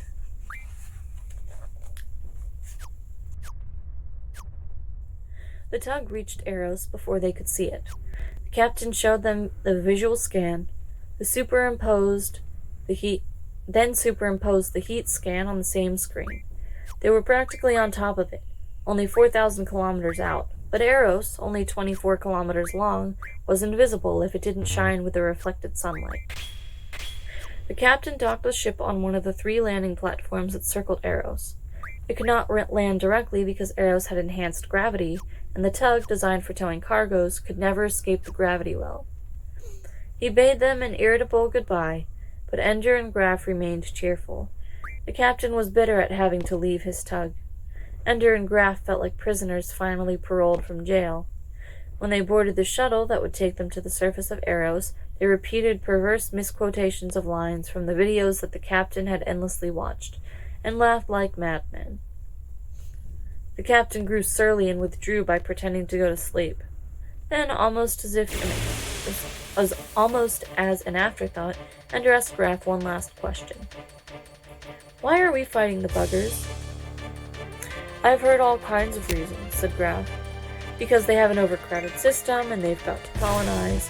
Because they can't stand the thought of other intelligent life in the universe. Because they don't think we are intelligent life. Because they have some weird religion. Because they watched our old video broadcasts and decided we were hopelessly violent. All kinds of reasons. What do you believe? It doesn't matter what I believe. I want to know anyway. They must talk to each other directly, Ender, mind to mind. What one thinks, another can also think. What one remembers, another can also remember. Why would they ever develop language? Why would they ever learn to read and write? How would they know what reading and writing were if they saw them, or signals, or numbers, or anything that we use to communicate? This isn't just a matter of translating from one language to another. They don't have a language at all. We used every means we could think of to communicate with them, but they don't even have the machinery to know we're signaling. And maybe they've been trying to think to us, and they can't understand why we don't respond. So our whole war is because we can't talk to each other. If the other fellow can't tell you his story, you can never be sure he isn't trying to kill you. What if we just left them alone? Ender, we didn't go to them first. They came to us. If they were going to leave us alone, they could have done it 100 years ago, before the first invasion. Maybe they didn't know we were intelligent life. Maybe... Ender, believe me, there's a century of discussion on this very subject. Nobody knows the answer. When it comes down to it, though, the real decision is inevitable. If one of us has to be destroyed, let's make damn sure we're the ones alive at the end. Our genes won't let us decide any other way. Nature can't evolve a species that hasn't a will to survive. Individuals might be bred to sacrifice themselves, but the race as a whole can never cease to exist. So if we can kill every last one of the buggers, and if they can't kill every last one of us. As for me, said Ender, I'm in favor of surviving. I know, said Graff. That's why you're here.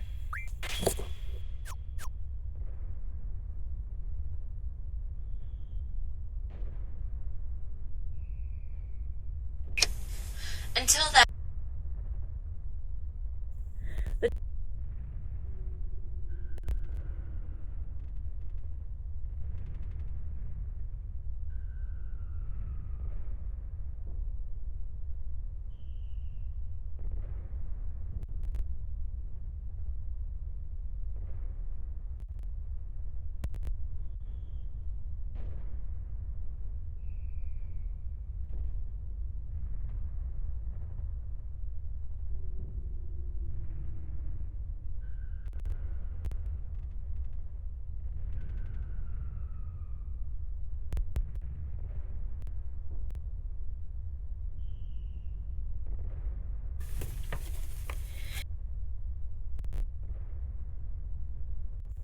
The tug reached Eros before they could see it.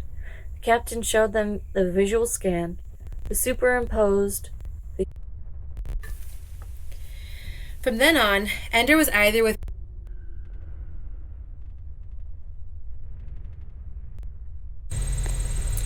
Chapter 14, Ender's Teacher. Took your time, didn't you, Graf? The voyage isn't short, but the 3-month vacation seems excessive. I prefer not to deliver damaged merchandise. Some men simply have no sense of hurry. Oh well, it's only the fate of the world. Never mind me. You must understand our anxiety. We're here with the Ansible, receiving constant reports of the progress of our starships. We have to face the upcoming war every day, if you can call them days. He's such a very little boy. There's a greatness in him, a magnitude of spirit. A killer instinct too, I hope. Yes. We've planned out an impromptu course of study for him. All subject to your approval, of course. I'll look at it. I don't pretend to know the subject matter, Admiral Chamran Jagar. I'm only here because I know Ender, so don't be afraid that I'll try to second-guess the order of your presentation. Only the pace. How much can we tell him? Don't waste his time on the physics of interstellar travel. What about the Ansible? I already told him about that. And the fleets. I said they would arrive at their destination within 5 years. It seems there's very little left for us to tell him. You can tell him about the weapon systems. He has to know enough to make intelligent decisions. Ah, we can be useful after all. How very kind. We've devoted one of the 5 simulators to his exclusive use. What about the others? The other simulators? The other children. You were brought here to take care of Ender Wiggin. Just curious. Remember, they were all my students at one time or another. And now they are mine. They are entering into the mysteries of the fleet, Colonel Graf, to which you, as a soldier, have never been introduced. You make it sound like a priesthood, and a god, and a religion. Even those of us who command by Ansible know the majesty of flight among the stars. I can see you find my mysticism distasteful. I assure you that your distaste only reveals your ignorance. Soon enough, Ender Wiggin will also know what I know. He will dance the graceful ghost dance through the stars, and whatever greatness there is within him will be unlocked, revealed, set forth before the universe for all to see. You have the soul of a stone, Colonel Graf, but I sing to a stone as easily as to another singer. You may go to your quarters and establish yourself. I have nothing to establish except the clothing I'm wearing. You own nothing? They keep my salary in an account somewhere on Earth. I've never needed it, except to buy civilian clothes on my vacation. A non-materialist, and yet you are unpleasantly fat. A glutinous ascetic? Such a contradiction. When I'm tense, I eat, whereas when you're tense, you spout solid waste. I like you, Colonel Graf. I think we shall get along. I don't much care, Admiral Chamran Jagar. I came here for Ender, and neither of us came here for you. Ender hated Eros from the moment he shuttled down from the tug. He had been uncomfortable enough on Earth, where floors were flat. Eros was hopeless. It was a roughly spindle-shaped rock, only 6.5 kilometers thick at its narrowest point. Since the surface of the planetoid was entirely devoted to absorbing sunlight and converting it to energy, everyone lived in the smooth-walled rooms linked by tunnels that laced the interior of the asteroid. The closed-in space was no problem for Ender. What bothered him was that all the tunnel floors noticeably sloped downward. From the start, Ender was plagued by vertigo as he walked through the tunnels, especially the ones that girdled Eros's narrow circumference. It did not help that gravity was only half of Earth normal. The illusion of being on the verge of falling was almost complete. There was also something disturbing about the proportions of the rooms. The ceilings were too low for the width, the tunnels too narrow. It was not a comfortable place. Worst of all, though, was the number of people. Ender had no important memories of the scale of the cities of Earth. His idea of a comfortable number of people was the battle school, where he had known by sight every person who dwelt there. Here, though, 10,000 people lived within the rock. There was no crowding, despite the amount of space devoted to life support and other machinery. What bothered Ender was that he was constantly surrounded by strangers. They never let him out to know anyone. He saw the other command school students often, but since he never attended any class regularly, they remained only faces. He would attend a lecture here or there, but usually he was tutored by one teacher after another, or occasionally helped to learn a process by another student, whom he met once and never saw again. He ate alone or with Colonel Graff. His recreation was in a gym, but he rarely saw the same people in it twice. He recognized that they were isolating him again, this time not by setting the other students to hating him, but rather by giving them no opportunity to become friends. He could hardly have been close to most of them anyway, except for Ender. The other students were all well into adolescence. So Ender withdrew into his studies and learned quickly and well. Astrogation and military history he absorbed like water. Abstract mathematics was more difficult, but whenever he was given a problem that involved patterns in space and time, he found that his intuition was more reliable than his calculation. He often saw at once a solution that he could only prove after minutes or hours of manipulating numbers. And for pleasure, there was the simulator, the most perfect video game he had ever played. Teachers and students trained him, step by step, in its use. At first, not knowing the awesome power of the game, he had played only the tactical level, controlling a single fighter in continuous maneuvers to find and destroy an enemy. The computer-controlled enemy was devious and powerful, and whenever Ender tried a tactic, he found the computer used it against him within minutes. The game was a holographic display, and his fighter was represented only by a tiny light. The enemy was another light of a different color, and they danced and spun and maneuvered through a cube of space that must have been 10 meters to a side. The controls were powerful.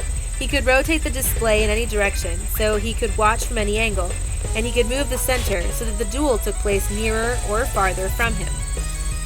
Gradually, as he became more adept at controlling the fighter's speed, direction of movement, orientation, and weapons, the game was made more complex. He might have 2 enemy ships at once, and there might be obstacles, the debris of space. He began to have to worry about fuel and limited weapons. The computer began to assign him particular things to destroy or accomplish so that he had to avoid distractions and achieve an objective in order to win. When he had mastered the one-fighter game, they allowed him to step back into the 4-fighter squadron. He spoke commands to simulated pilots of 4 fighters, and instead of merely carrying out the computer's instructions, he was allowed to determine tactics himself, deciding which of several objectives was the most valuable and directing his squadron accordingly. At any time, he could take personal command of one of the fighters for a short time, and at first he did this often. When he did, however, the other 3 fighters in his squadron were soon destroyed, and as the games became harder and harder, he had to spend more and more of his time commanding the squadron. When he did, he won more and more often. By the time he had been at command school for a year, he was adept at running the simulator at any of 15 levels, from controlling an individual fighter to commanding a fleet. He had long since realized that as the battle school was to battle school, as the battle room was to battle school, so the simulator was to command school. The classes were valuable, but the real education was the game. People dropped in from time to time to watch him play. They never spoke, hardly anyone ever did, unless they had something specific to teach him. The watchers would stay, silently, watching him through a difficult simulation, and then leave just as he finished. "What are you doing?" he wanted to ask. "Judging me?" determining whether you want to trust the fleet to me? Just remember that I didn't ask for it. He found that a great deal of what he learned at battle school transferred to the simulator. He would routinely reorient the simulator every few minutes, rotating it so that he didn't get trapped into an up-down orientation, constantly reviewing his position from the enemy point of view. It was exhilarating at last to have such control over the battle, to be able to see every point of it. It was also frustrating to have so little control, too, for the computer-controlled fighters were only as good as the computer allowed. They took no initiative, they had no intelligence. He began to wish for his toon leaders, so that he could count on some of the squadrons doing well without having his constant supervision. At the end of his first year, he was winning every battle on the simulator, and played the game as if the machine were a natural part of his body. One day, eating a meal with Graf, he asked, "Is that all the simulator does?" "Is what all?" "The way it plays now. It's easy, and it hasn't got any harder for a while." "Oh." Graf seemed unconcerned, but then Graf always seemed unconcerned. The next day, everything changed. Graf went away, and in his place, they gave Ender a companion. He was in the room when Ender awoke in the morning. He was an old man, sitting cross-legged on the floor. Ender looked at him expectantly, waiting for the man to speak. He said nothing. Ender got up and showered and dressed, content to let the man keep his silence if he wanted. He had long since learned that when something unusual was going on, something that was part of someone else's plan and not his own, he would find out more information by waiting than by asking. Adults almost always lost their patience before Ender did. The man still hadn't spoken when Ender was ready, and went to the door to leave the room. The door didn't open. Ender turned to face the man sitting on the floor. He looked to be about 60, by far the oldest man Ender had seen on Eros. He had a day's growth of white whiskers that grizzled his face only slightly less than his close-cut hair. His face sagged a little, and his eyes were surrounded by creases and lines. He looked at Ender with an expression that bespoke only apathy. Ender turned back to the door and tried again to open it. "All right," he said, giving up. "Why is the door locked?" The old man continued to look at him blankly. So this is a game, thought Ender. Well, if they want me to go to class, they'll unlock the door. If they don't, they won't. I don't care. Ender didn't like games where the rules could be anything, and the objective was known to them alone. So he wouldn't play. He also refused to get angry. He went through a relaxing exercise as he leaned on the door, and soon he was calm again. The old man continued to watch him impassively. It seemed to go on for hours, Ender refusing to speak, the old man seeming to be a mindless mute. Sometimes Ender wondered if he were mentally ill, escaped from some medical ward somewhere in Eros, living out some insane fantasy here in Ender's room. But the longer it went on with no one coming to the door, no one looking for him, the more certain he became that this was something deliberate, meant to disconcert him. Ender did not want to give the old man the victory. To pass the time, he began to do exercises. Some were impossible without the gym equipment, but others, especially from his personal defense class, he could do without any aids. The exercises moved him around the room. He was practicing lunges and kicks. One move took him near the old man, as he had come near him before, but this time the old man shot out and seized Ender's left leg in the middle of the kick. It pulled Ender off his feet and landed him heavily on the floor. Ender leapt to his feet, immediately furious. He found the old man sitting calmly, cross-legged, not breathing heavily, as if he had never moved. Ender stood, poised to fight, but the other's immobility made it impossible for Ender to attack. What? Kick the old man's head off? And then explain it to Graf? Oh, the old man kicked me, and I had to get even. He went back to his exercises. The old man kept watching. Finally tired and angry at this wasted day, a prisoner in his room, Ender went back to his bed to get his desk. As he leaned over to pick up the desk, he felt a hand jab roughly between his thighs, and another hand grab his hair. In a moment, he had been turned upside down. His face and shoulders were being pressed into the floor by the old man's knee, while his back was excruciatingly bent, and his legs were pinioned by the old man's arm. Ender was helpless to use his arms. He couldn't bend his back to gain slack, so he could use his legs. In less than 2 seconds, the old man had completely defeated Ender Wiggin. "All right!" Ender gasped. "You win!" The old man's knee thrust painfully downward. "Since when?" asked the man, his voice soft and rasping. "Do you have to tell the enemy when he has won?" Ender remained silent. I surprised you once, Ender Wiggin. Why didn't you destroy me immediately afterward? Just because I looked peaceful? You turned your back on me. Stupid! You have learned nothing. You have never had a teacher. Ender was angry now, and made no attempt to control or conceal it. I've had too many teachers. How was I supposed to know you'd turn out to be an enemy, Ender Wiggin? Whispered the old man. I am your enemy. The first one you've ever had who was smarter than you. There is no teacher but the enemy. No one but the enemy will tell you what the enemy is going to do. No one but the enemy will ever teach you how to destroy and conquer. Only the enemy shows you where you are weak. Only the enemy tells you where you are strong. And the rules of the game are what you can do to him, and what you can stop him from doing to you. I am your enemy from now on. From now on, I am your teacher. Then the old man let Ender's legs fall. Because he still held Ender's head to the floor, the boy couldn't use his arms to compensate, and his legs hit the surface with a loud crack and a sickening pain. Then the old man stood and let Ender rise. Slowly, Ender pulled his legs under him, with a faint groan of pain. He knelt on all fours for a moment, recovering. Then his right arm flashed out, reaching for his enemy.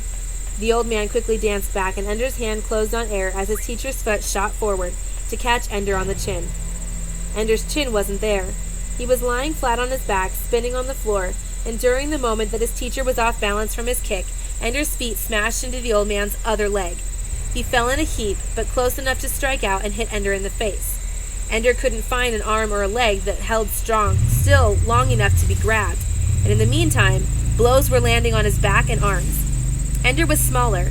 He couldn't reach past the old man's flailing limbs. Finally, he managed to pull away and scramble back near the door. The old man was sitting cross-legged again, but now the apathy was gone. He was smiling. Better this time, boy, but slow. You will have to be better with a fleet than you are with your body, or no one will be safe with you in command. Lesson learned? Ender nodded slowly. He ached in 100 places. Good, said the old man. Then we'll never have to have such a battle again. All the rest with the simulator. I will program your battles now, not the computer. I will devise the strategy of your enemy, and you will learn to be quick and discover what tricks the enemy has for you. Remember, boy, from now on the enemy is more clever than you. From now on the enemy is stronger than you. From now on you are always about to lose. The old man's face grew serious again. You will be about to lose, Ender, but you will win. You will learn to defeat the enemy. He will teach you how. The teacher got up. In this school, it was always been the practice for a young student to be chosen by an older student. The two become companions, and the older boy teaches the younger one everything he knows. Always they fight, always they compete, always they are together. I have chosen you. Ender spoke as the old man walked to the door. You're too old to be a student. One is never too old to be a student of the enemy. I have learned from the buggers. You will learn from me. As the old man palmed the door open, Ender leaped into the air and kicked him in the small of the back with both feet. He hit hard enough that he rebounded onto his feet as the old man cried out and collapsed on the floor. The old man got up slowly, holding onto the door handle, his face contorted with pain. He seemed disabled, but Ender didn't trust him. Yet in spite of his suspicion, he was caught off guard by the old man's speed. In a moment, he found himself on the floor near the opposite wall, his nose and lip bleeding where his face had hit the bed. He was able to turn enough to see the old man standing in the doorway, wincing and holding his back. The old man grinned. Ender grinned back. Teacher, he said, do you have a name? Mazer Rackham, said the old man. Then he was gone.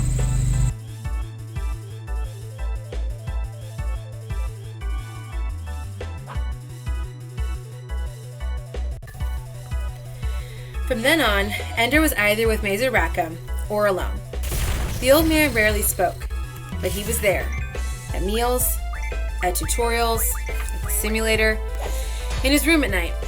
Sometimes Mazer would leave, but always, when Mazer wasn't there, the door was locked, and no one came until Mazer returned. Ender went through a week in which he called him Jailer Rackham. Mazer answered to the name as readily as to his own, and showed no signs that it bothered him at all. Ender soon gave it up. There were compensations. Mazer took Ender through the videos of the old battles from the first invasion, and the disastrous defeat of the IF in the second invasion.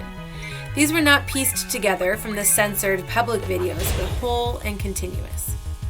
Since many videos were working in the major battles, they studied bugger tactics and strategies from many angles. For the first time in his life, a teacher was pointing out things that Ender had not already seen for himself. For the first time, Ender had found a living mind he could admire. "Why aren't you dead?" Ender asked him. "You fought your battle 70 years ago. I don't think you're even 60 years old." "The miracle of relativity," said Mazer. "They kept me here for 20 years after the battle, even though I begged them to let me command one of the starships they launched against the bugger home planet and the bugger colonies. Then they came to understand some things about the way soldiers behave in the stress of battle." "What things?" "You've never been taught enough psychology to understand. Enough to say that they realized that even though I would never be able to command the fleet, I'd be dead before the fleet even arrived. I was still the only person able to understand the things I understood about the buggers. I was, they realized, the only person who had ever defeated the buggers by intelligence rather than luck. They needed me here to teach the person who would command the fleet. So they sent you out in a starship, got you up to a relativistic speed, and then I turned around and came home. A very dull voyage under 50 years in space. Officially, only 8 years passed for me, but it felt like 500. Also, I could teach the next commander everything I knew. Am I to be the commander then? Let's say that you're our best bet at present. There are others being prepared too? No. That makes me the only choice then, doesn't it? Mazer shrugged. Except you. You're still alive, aren't you? Why not you? Mazer shook his head. Why not? You won before. I cannot be the commander for good and sufficient reasons. Show me how you beat the buggers, Mazer. Mazer's face went inscrutable. You've shown me every other battle, 7 times at least. I think I've seen ways to beat what the buggers did before, but you've never shown me how you actually did beat them. It was a very tightly kept secret. I know. I've pieced it together partly. You with your tiny reserve force and their armada, those great big heavy-bellied starships launching their swarms of fighters. You dart in at one ship, fire at it, and explosion. That's where they always stop the clips. After that, it's just soldiers going into bugger ships and already finding them dead inside. Mazer grinned. So much for tightly kept secrets. Come on, let's watch the video. They were alone in the video room, and Ender palmed the door locked. All right, let's watch. The video showed exactly what Ender had pieced together. Mazer's suicidal plunge into the heart of the enemy formation, the single explosion, and then nothing. Mazer's ship went on, dodged the shockwave, and wove his way among the other bugger ships. They did not fire on him. They did not change course. 2 of them crashed into each other and exploded. A needless collision that either pilot could have avoided. Neither made the slightest movement. Mazer sped up the action, skipped ahead. We waited for 3 hours. He said, nobody could believe it. Then the IF ships began approaching, the bugger starships. Marines began their cutting and boarding operations. The video showed the buggers already dead at their posts. So you see, said Mazer, you already knew all there was to see. Why did it happen? Nobody knows. I have my personal opinions, but there are plenty of scientists who tell me I'm less than qualified to have opinions. You're the one who won the battle. I thought that qualified me to comment too. But you know how it is. Xenobiologists and xenopsychologists Can't accept the idea that a star pilot scooped them by sheer guesswork. I think they all hate me because after they saw those videos, they had to live out the rest of their lives here on Eros. Security, you know. They weren't happy. Tell me, the buggers don't talk. They think to each other, and it's instantaneous, like the Philotic effect, like the Ansible. But most people always thought that meant a controlled communication, like language. I think you, a thought, and then you answer me. I never believed that. It's too immediate, the way they respond together to things. You've seen the videos. They aren't conversing and deciding among possible courses of action. Every ship acts like part of a single organism. It responds the way your body responds during combat. Different parts automatically, thoughtlessly doing everything they're supposed to do. They aren't having a mental conversation between people with different thought processes. All their thoughts are present together at once. A single person, and each bugger is like a hand or a foot. Yes, I wasn't the first person to suggest it, but I was the first person to believe it. And something else. Something so childish and stupid that the xenobiologists laughed me into silence when I said it after the battle. The buggers are bugs. They're like ants and bees, a queen, the workers. That was maybe 100 million years ago, but that's how they started. And that kind of pattern, it's a sure thing none of the buggers we saw had any way of making more little buggers. So when they evolved this ability to think together, wouldn't they still keep the queen? Wouldn't the queen still be the center of the group? Why would that ever change? So it's the queen who controls the whole group. I had evidence too. Not evidence that any of them could see it. Wasn't there in the first invasion because that was exploratory.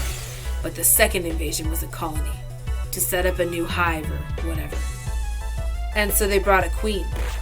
The videos of the second invasion when they were destroying our fleets out in the comet shell. He began to call them up and display the buggers' patterns. Show me the queen's ship. It was subtle. Ender couldn't see it for a long time. The bugger ships kept moving, all of them. There was no obvious flagship, no apparent nerve center.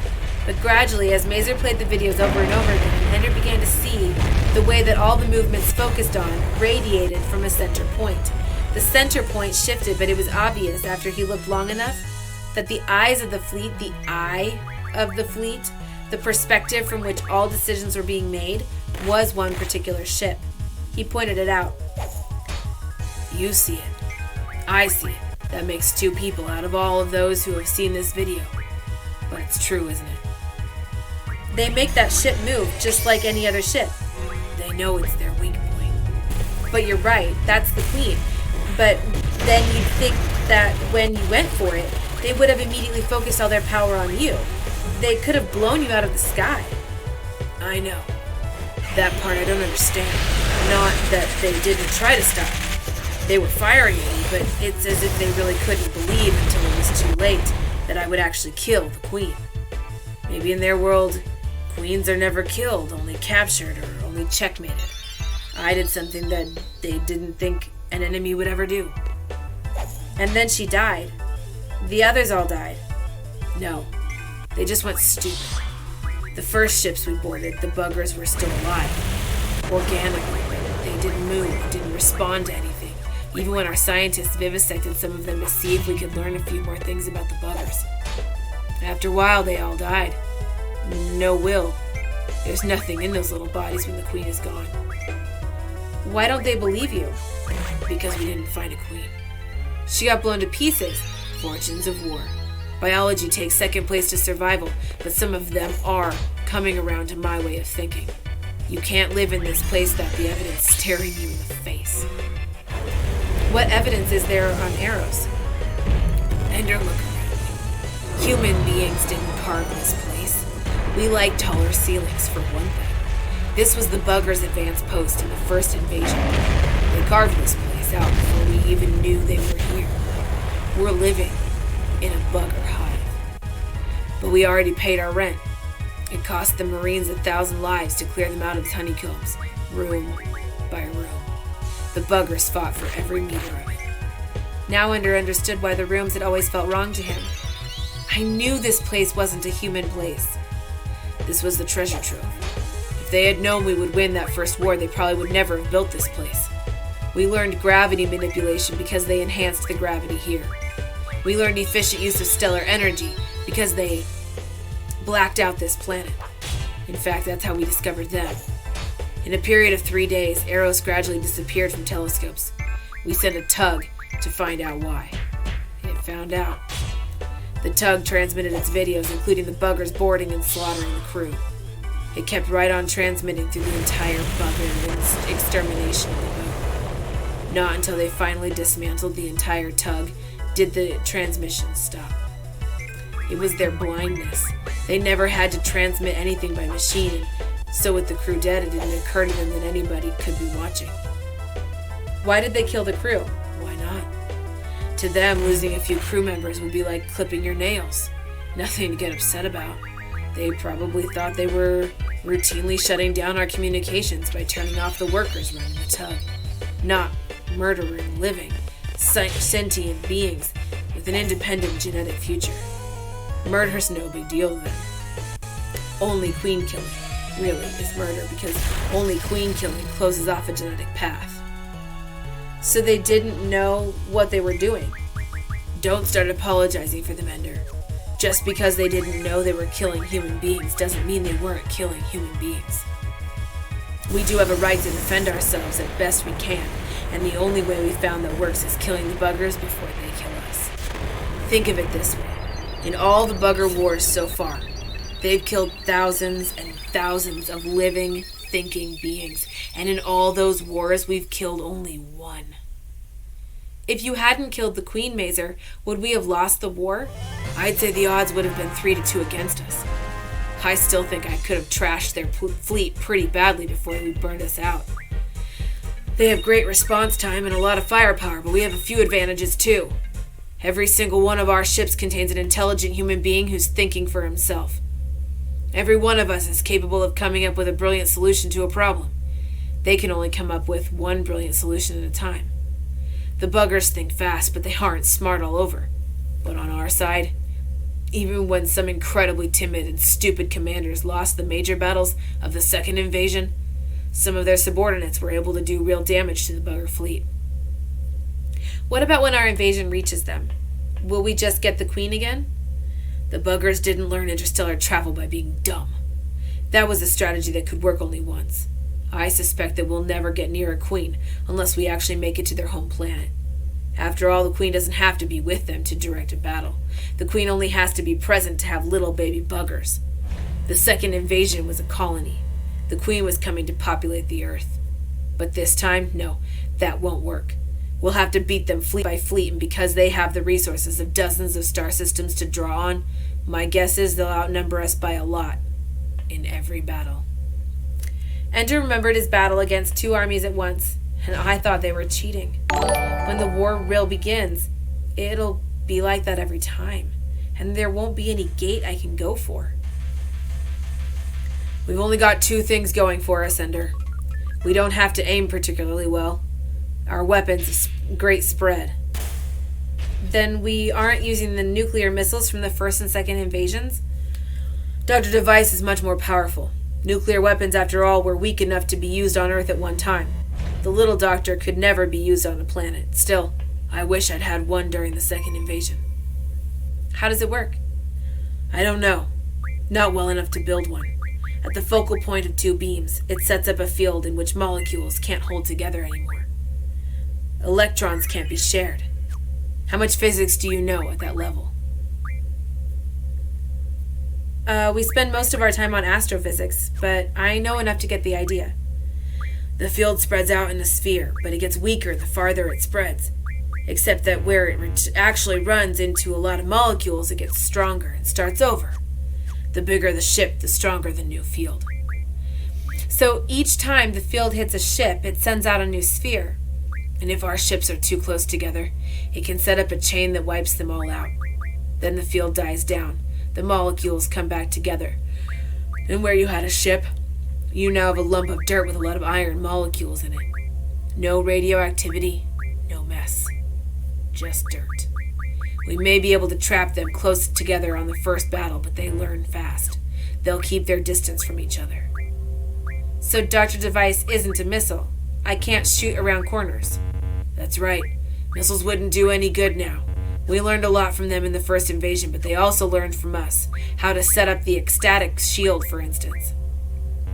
The little doctor penetrates the shield as if it weren't there. You can't see through the shield to aim and focus the beams, but since the generator of the ecstatic shield is always in the exact center, it isn't hard to figure it out. Why haven't I ever been trained with this? You always have. We just let the computer tend to it for you. Your job is to get into a superior strategic position and choose a target. The shipboard computers are much better at aiming the doctor than you are. Why is it called Dr. Device? When it was developed, it was called a molecular detachment device, MD device. Ender still didn't understand. MD. The initials stand for medical doctor too. MD device. Therefore Dr. Device. It was a joke. Ender didn't see what was funny about it.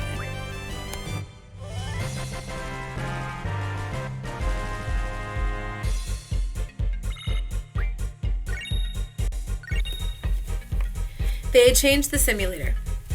He could still control the perspective and the degree of detail, but there were no ship's controls anymore. Instead, it was a new panel of levers and a small headset with earphones and a small microphone.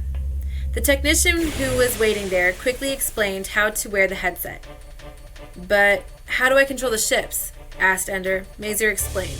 He wasn't going to control the ships anymore. You've reached the next phase of your training. You've experienced at every level of strategy, but now it's time for you to concentrate on commanding an entire fleet. As you worked with toon leaders in battle school, so now you will work with squadron leaders. You have been assigned 36 such leaders to train. You must teach them intelligence, tactics. You must learn their strengths and limitations. You must make them into a whole. When will they come here? They're already in place in their own simulators. You will speak to them through the headset. The new levers on your control panel enable you to see from the perspective of any of your squadron leaders. This more closely duplicates the conditions you might encounter in the real battle, where you will know only what your ships can see. How can I work with squadron leaders I never see? And why would you need to see them? To know who they are, how they think. You'll learn who they are and how they think from the way they work with the simulator. But even so, I think you won't be concerned. They're listening to you right now. Put on the headset so you can hear them. Ender put on the headset. Salam, said a whisper in his ears. Alay, said Ender. And me, the dwarf. Bean. And Petra, and Dink, Crazy Tom, Shen, Hot Soup, Fly Molo, Karn Karbi, all the best students Ender had fought with or fought against, everyone that Ender had trusted in battle school. I didn't know you were here, he said. I didn't know you were coming. They've been flogging us through a simulator for 3 months now, said Dink. You'll find that I'm by far the best tactician, said Petra. Dink tries, but he has a mind of a child. So they began working together, each squadron leader commanding individual pilots and Ender commanding the squadron leaders. They learned many ways of working together as the simulator forced them to try different situations. Sometimes the simulator gave them a larger fleet to work with. Ender set them up in 3 or 4 toons that consisted of 3 or 4 squadrons each. Sometimes the simulator gave them a single starship with its 12 fighters, and he chose 3 squadron leaders with 4 fighters each. It was pleasure, it was play. The computer-controlled enemy was none too bright, and they always won, despite their mistakes, their miscommunications. But in the 3 weeks they practiced together, Ender came to know them very well. Dink, who deftly carried out instructions but was slow to improvise. Bean, who couldn't control large groups of ships effectively, but could use a few like a scalpel, reacting beautifully to anything the computer threw at him. Alay, who was almost as good a strategist as Ender, and could be entrusted to do well with half a fleet and only vague instructions. The better Ender knew them, the faster he could deploy them, the better he could use them. The simulator would display the situation on the screen. In that moment, Ender learned from the first time that his own fleet would consist of, and how the enemy fleet was deployed. It took him only a few minutes now to call the squadron leaders that he needed, assign them to certain ships or groups of ships, and give them their assignments. Then, as the battle progressed, he would skip from one leader's point of view to another, making suggestions and occasionally giving orders as the need arose. Since the others could see only their own battle perspective, he would sometimes give them orders that made no sense to them, but they too learned to trust Ender. If he told them to withdraw, they withdrew, knowing that either they were in an exposed position or their withdrawal might entice the enemy into a weakened posture. They also knew that Ender trusted them to do as they judged best when he gave them no orders. If their style of fighting were not right for the situation they were placed in, Ender would not have chosen them for that assignment. The trust was complete. The working of the fleet quick and responsive, and at the end of 3 weeks, Mazer showed him a replay of their most recent battle, only this time from the enemy's point of view. This is what he saw as you attacked. What does it remind you of? The quickness of response, for instance. We look like a bugger fleet. You match them, Ender. You're as fast as they are, and here, look at this. Ender watched as all his squadrons moved at once, each responding to its own situation, all guided by Ender's overall command, but daring, improvising, feinting, attacking like an independence no bugger ship had ever shown.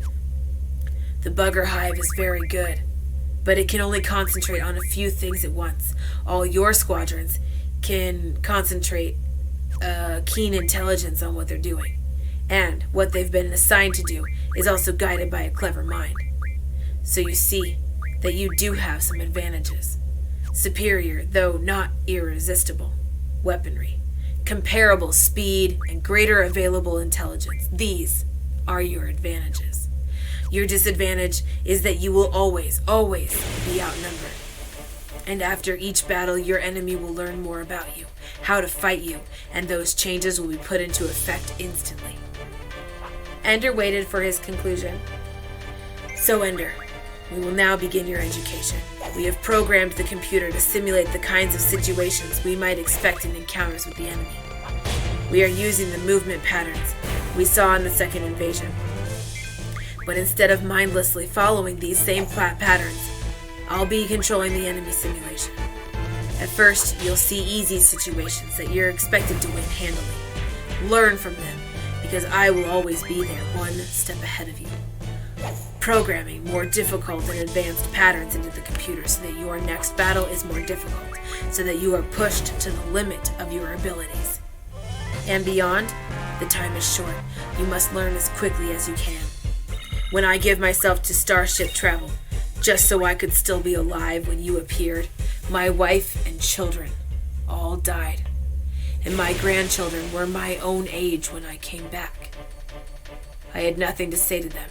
I was cut off from all the people that I loved, everything I knew, living in this alien catacomb and forced to do nothing of importance but teach student after student, each one so hopeful, each one ultimately a weakling, a failure. I teach, but no one learns.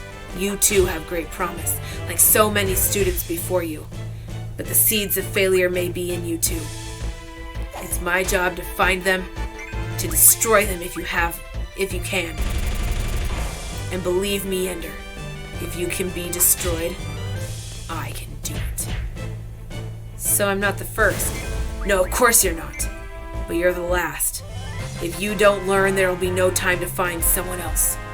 So I have hope for you, if only because you are the only one left to hope for. What about the others, my squadron leaders? Which of them is fit to take your place? Allay. Be honest. Ender had no answer then. I'm not a happy man, Ender. Humanity does not ask us to be happy. It merely asks us to be brilliant on its behalf. Survival first, then happiness as we can manage it. So, Ender, I hope you do not bore me during your training with complaints that you're not having fun. Take that pleasure you can in the interstices of your work, but your work is first. Learning is first. Winning is everything, because without it, there is nothing. When you can give me back my dead wife, Ender, then you can complain to me about what this education costs you. I wasn't trying to get out of anything. But you will, Ender, because I'm going to grind you down to dust. If I can. I'm going to hit you with everything I can imagine, and I'll have no mercy, because when you face the buggers, they will think of things I can't imagine, and compassion for human beings is impossible for them. You can't grind me down, Mazer. Oh, can't I? Because I'm stronger than you. Mazer smiled. We'll see about that, Ender. Mazer wakened him before morning. The clock said 0340, and Ender felt groggy as he padded along the corridor behind Mazer. Early to bed and early to rise. Mazer in tone makes a man stupid and blind in the eyes. He had been dreaming that buggers were vivisecting him, only instead of cutting open his body, they were cutting up his memories and displaying them like holographs and trying to make sense of them. It was a very odd dream, and Ender couldn't easily shake loose of it, even as he walked through the tunnels to the simulator room. The buggers tormented him in his sleep, and Mazer wouldn't leave him alone when he was awake. Between the two of them, he had no rest. Ender forced himself awake. Apparently, Mazer meant it when he said he meant to break Ender down, and forcing him to play when tired and sleepy was just the sort of cheap and easy trick Ender should have expected. Well, today, it wouldn't work. He got to the simulator and found his squadron leaders already on the wire waiting for him. There was no enemy yet, so he divided them into two armies and began a mock battle, commanding both sides so he could control the test that each of his leaders was going through. They began slowly, but soon were vigorous and alert. Then the simulator field went blank, the ships disappeared, and everything changed at once. At the near edge of the simulator field, they could see the shapes, drawn in holographic light, of 3 starships from the human fleet. Each would have 12 fighters. The enemy, obviously aware of the human presence, had formed a globe with a single ship at the center. Ender was not fooled. It would not be a queen ship. The buggers outnumbered Ender's fighter forces by 2 to 1. But they were also grouped much closer together than they should have been. Dr. Device would be able to do much more damage than the enemy expected. Ender selected one starship, made it blink in the simulator field, and spoke into the microphone. Alay, this is yours. Assign Petra and Vlad to the fighters as you wish. He assigned the other 2 starships with their fighter forces, except for 1 fighter from each starship that he reserved for Bean. Slip the wall and get below them, Bean. Unless they start chasing you, then run back to the reserves for safety. Otherwise, get in a place where I can call on you for quick results. Alay, form your force into a compact assault at one point in their globe. Don't fire until I tell you. This is maneuver only. This one's easy, Ender. Alay said, It's easy, so why not be careful? I'd like to do this without the loss of a single ship. Ender grouped his reserves into 2 forces that shadowed Alay at a distance. Bean was already off the simulator, though Ender occasionally flipped to Bean's point of view to keep track of where he was. It was Alay, however, who played the delicate game with the enemy. He was in a bullet-shaped formation and probed the enemy globe. Wherever he came, the bugger ships pulled back, as if to draw him in toward the ship in the center. Alay skimmed to the side. The bugger ships kept up with him, withdrawing wherever he was close, returning to the sphere pattern when he had passed. Feet, withdraw, skim the globe to another point, withdraw again, feet again, and then Ender said, Go on in, Alay. His bullet started in, while he said to Ender, You know they will just let me through and surround me and eat me alive. Just ignore that ship in the middle. Whatever you say, boss. Sure enough, the globe began to contract. Ender brought the reserves forward. The enemy ship concentrated on the side of the globe nearer the reserves. Attack them there, where they're most concentrated, Ender said.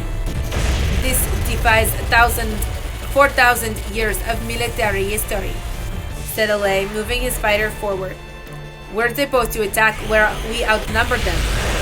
In this simulation, they obviously don't know what our weapons can do. It'll only work once, but let's make it spectacular. Fire at will.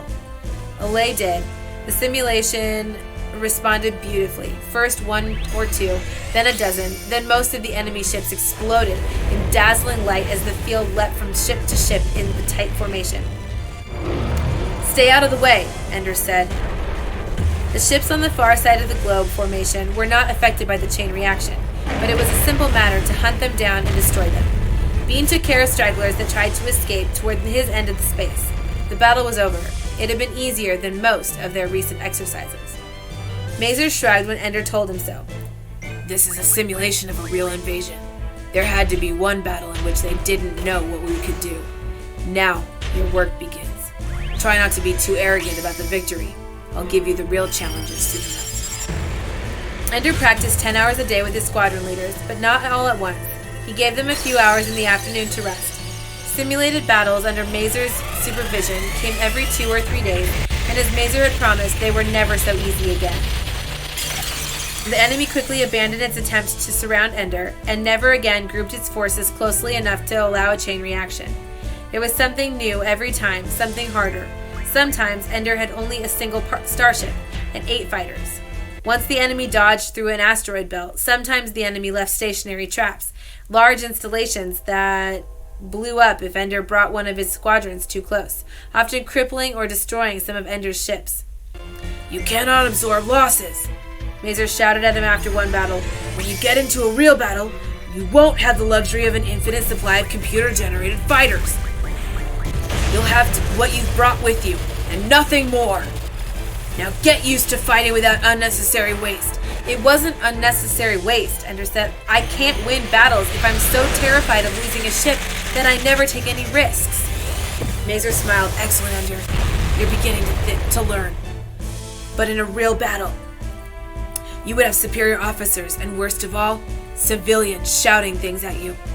Now if the enemy had been all bright, they would have caught you here and taken Tom's squadron.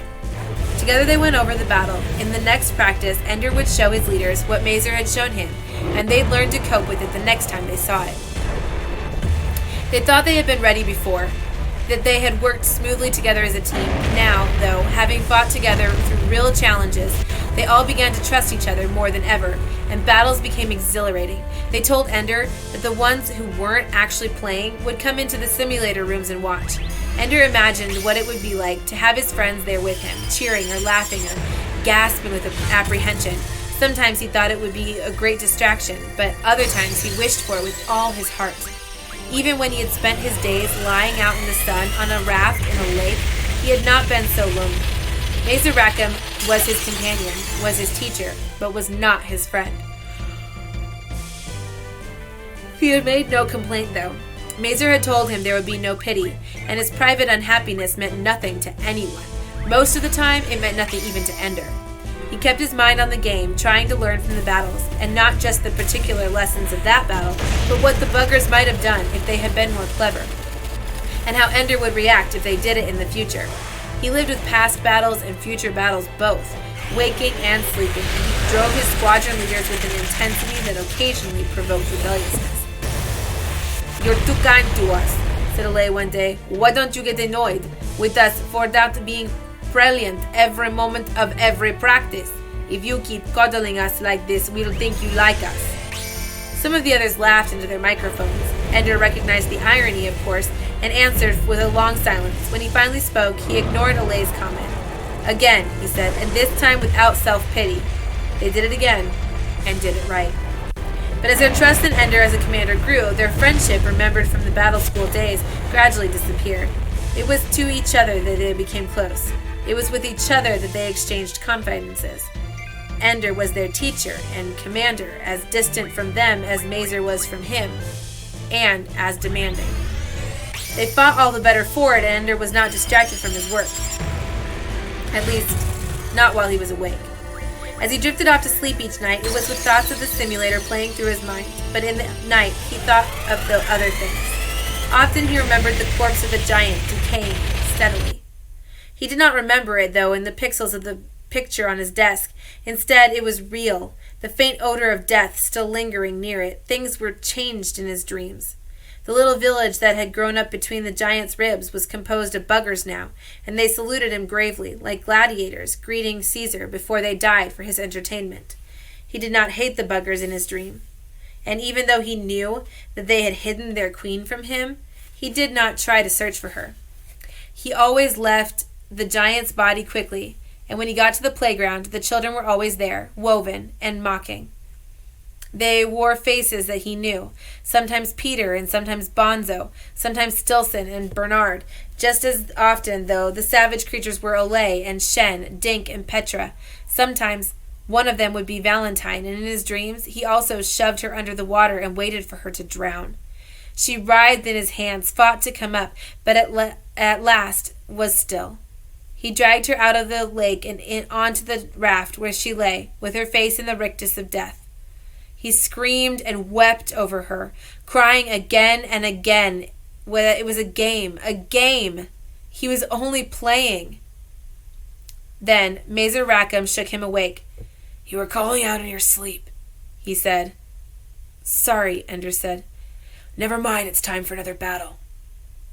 Steadily the pace increased. There were usually 2 battles a day now, and Ender held practices to a minimum. He would use this time while the others rested to pore over the replays of past games, trying to spot his own weaknesses, trying to guess what would happen next. Sometimes he was fully prepared for the enemy's innovations. Sometimes he was not. "I think you're cheating," Ender told Mazer one day. "Oh? You can observe me practice sessions. My practice sessions. You can see what I'm working on. You seem to be ready for everything I do." "Most of what you see is computer simulations," Mazer said. "The computer is programmed to respond to your innovations, only after you use them once in battle." "Then the computer is cheating." "You need to get more sleep, Ender."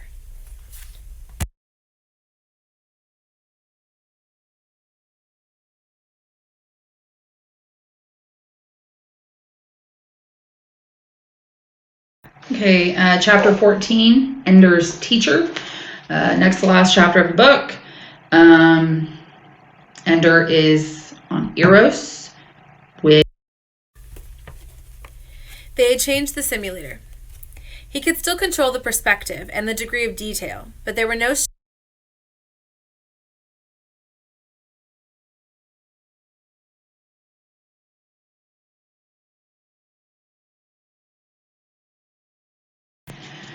Okay, guys, chapter 15 of Ender's Game, the last chapter of the book, Speaker for the Dead.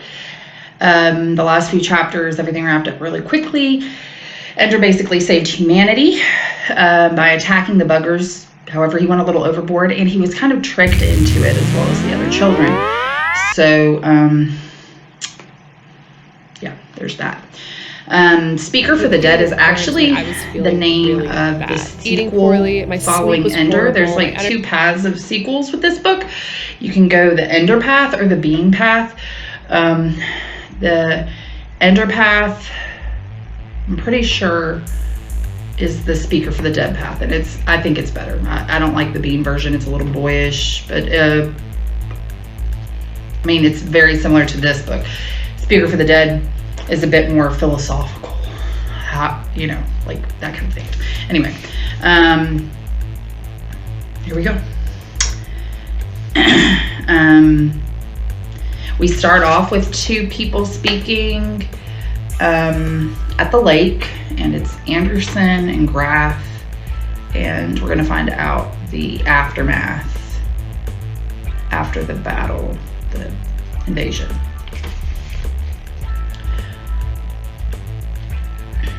The lake was still. There was no breeze. The 2 men sat together in chairs on the floating dock. A small wooden raft was tied up at the dock. Graf hooked his foot in the rope and pulled the raft in, then let it drift out, then pulled it in again. "You've lost weight. One kind of puts it on, and another takes it off. I'm a creature of chemicals." "It must have been hard." Graf shrugged. "Not really. I knew I'd be acquitted. Some of us weren't so sure. People were crazy for a while there. Mistreatment of children, negligent homicide. Those videos of Bonso's and Stilson's deaths were pretty gruesome. To watch one child do that to another. As much as anything, I think the videos saved me. The prosecution edited them, but we showed the whole thing. It was plain that Ender was not the provocateur. After that, it was just a second-guessing game. I said I did what I believed was necessary for the preservation of the human race, and it worked. We got the judges to agree that the prosecution had to prove beyond doubt that Ender would have won the war without the training we gave him. After that, it was simple. The exigencies of war. Anyway, Graf, it was a great relief to us. I know we quarreled, and I know the prosecution used tapes of our conversations against you, but by then I knew that you were right, and I offered to testify for you. I know, Anderson, my lawyers told me. So what will you do now? I don't know. I'm still relaxing. I have a few years of leave accrued, enough to take me to retirement, and I have plenty of salary that I never use sitting around in banks. I could live on the interest. Maybe I'll do nothing. It sounds nice, but I couldn't stand it. I've been offered the presidency of 3 different universities on the theory that I'm an educator. They don't believe me when I say all I ever cared about at the battle school was the game. I think I'll go with the other offer. Commissioner? Now that the wars are over, it's time to play games again. It'll be almost like vacation anyway. Only 28 teams in the league, though after years of watching those children flying, football is like watching slugs bash into each other. They laughed. Graf sighed and pushed the raft with his foot. That raft, surely you can't float on it. Graf shook his head. Ender built it. That's right, this is where you took him. It's even been deeded over to him. I saw to it that he was amply rewarded. He'll have all the money he ever needs. If they let him come back to use it. They never will. With Demosthenes agitating for him to come home, Demosthenes isn't even on the nets anymore. Anderson raised an eyebrow. What does that mean? Demosthenes has retired. Permanently. You know something, you old fart eater? You know who Demosthenes is. Was. Well, tell me. No. You're no fun anymore, Graf. I never was. At least you can tell me why. There were a lot of us who thought Demosthenes would be hegemon one day. There never was a chance of that. No, even Demosthenes' mob of political cretins couldn't persuade the hegemon to bring Ender back to Earth. Ender is far too dangerous. He's only 11, 12 now. All the more dangerous because he could so easily be controlled. In all the world, the name of Ender is one to conjure with. The child god, the miracle worker with life and death in his hands. Every petty tyrant to be would have to fight to have the boy, to set him in front of an army and watch the world either flock to join or cower in fear. If Ender came to Earth, he'd want to come here to rest, to salvage what he can of his childhood. But they'd never let him rest. I see. Someone explained that to Demosthenes. Graf smiled. Demosthenes explained it to someone else. Someone who could have used Ender as no one else could have to rule the world and make the world like it. Who? Locke. Locke is the one who argued for Ender to stay on Eros. All is not always as it seems. It's too deep for me, Graf. Give me the game. Nice, neat rules, referees, beginnings and endings, winners and losers, and then everybody goes home to their families. Get me tickets to some games now and then, alright? You won't really stay here and retire, will you? No. You're going to the hegemony, aren't you? I'm the new Minister of Colonization. So they're doing it. As soon as we get the reports back on the bugger colony worlds.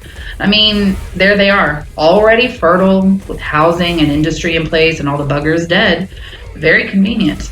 We'll repeal the population limitation laws, which everybody hates, and all those thirds and fourths and fifths will get on starships and head out for worlds known and unknown. Will people really go? People always go, always. They always believe they can make a better life than in the old world. What the hell? Maybe they can. Okay, so we have a break, and we're back to Ender. At first, Ender believed that they would bring him back to Earth as soon as things quieted down. But things were quiet now, had been quiet for a year, and it was plain to him now that they would not bring him back at all, that he was much more useful as a name and a story than he would ever be as an inconvenient flesh and blood person. And there was the matter of the court-martial on the crimes of Colonel Graf. Admiral Chamarajanagar tried to keep Ender from watching it, but failed. Ender had been awarded the rank of Admiral too, and this was one of the few times he asserted the privileges the rank implied. So he watched the videos of the fights with Stilson and Bonso, watched as the photographs of corpses were displayed, listened to the psychologists and lawyers argued whether murder had been committed or the killing was in self-defense. Ender had his own opinion, but no one asked him. Throughout the trial, it was really Ender himself under attack.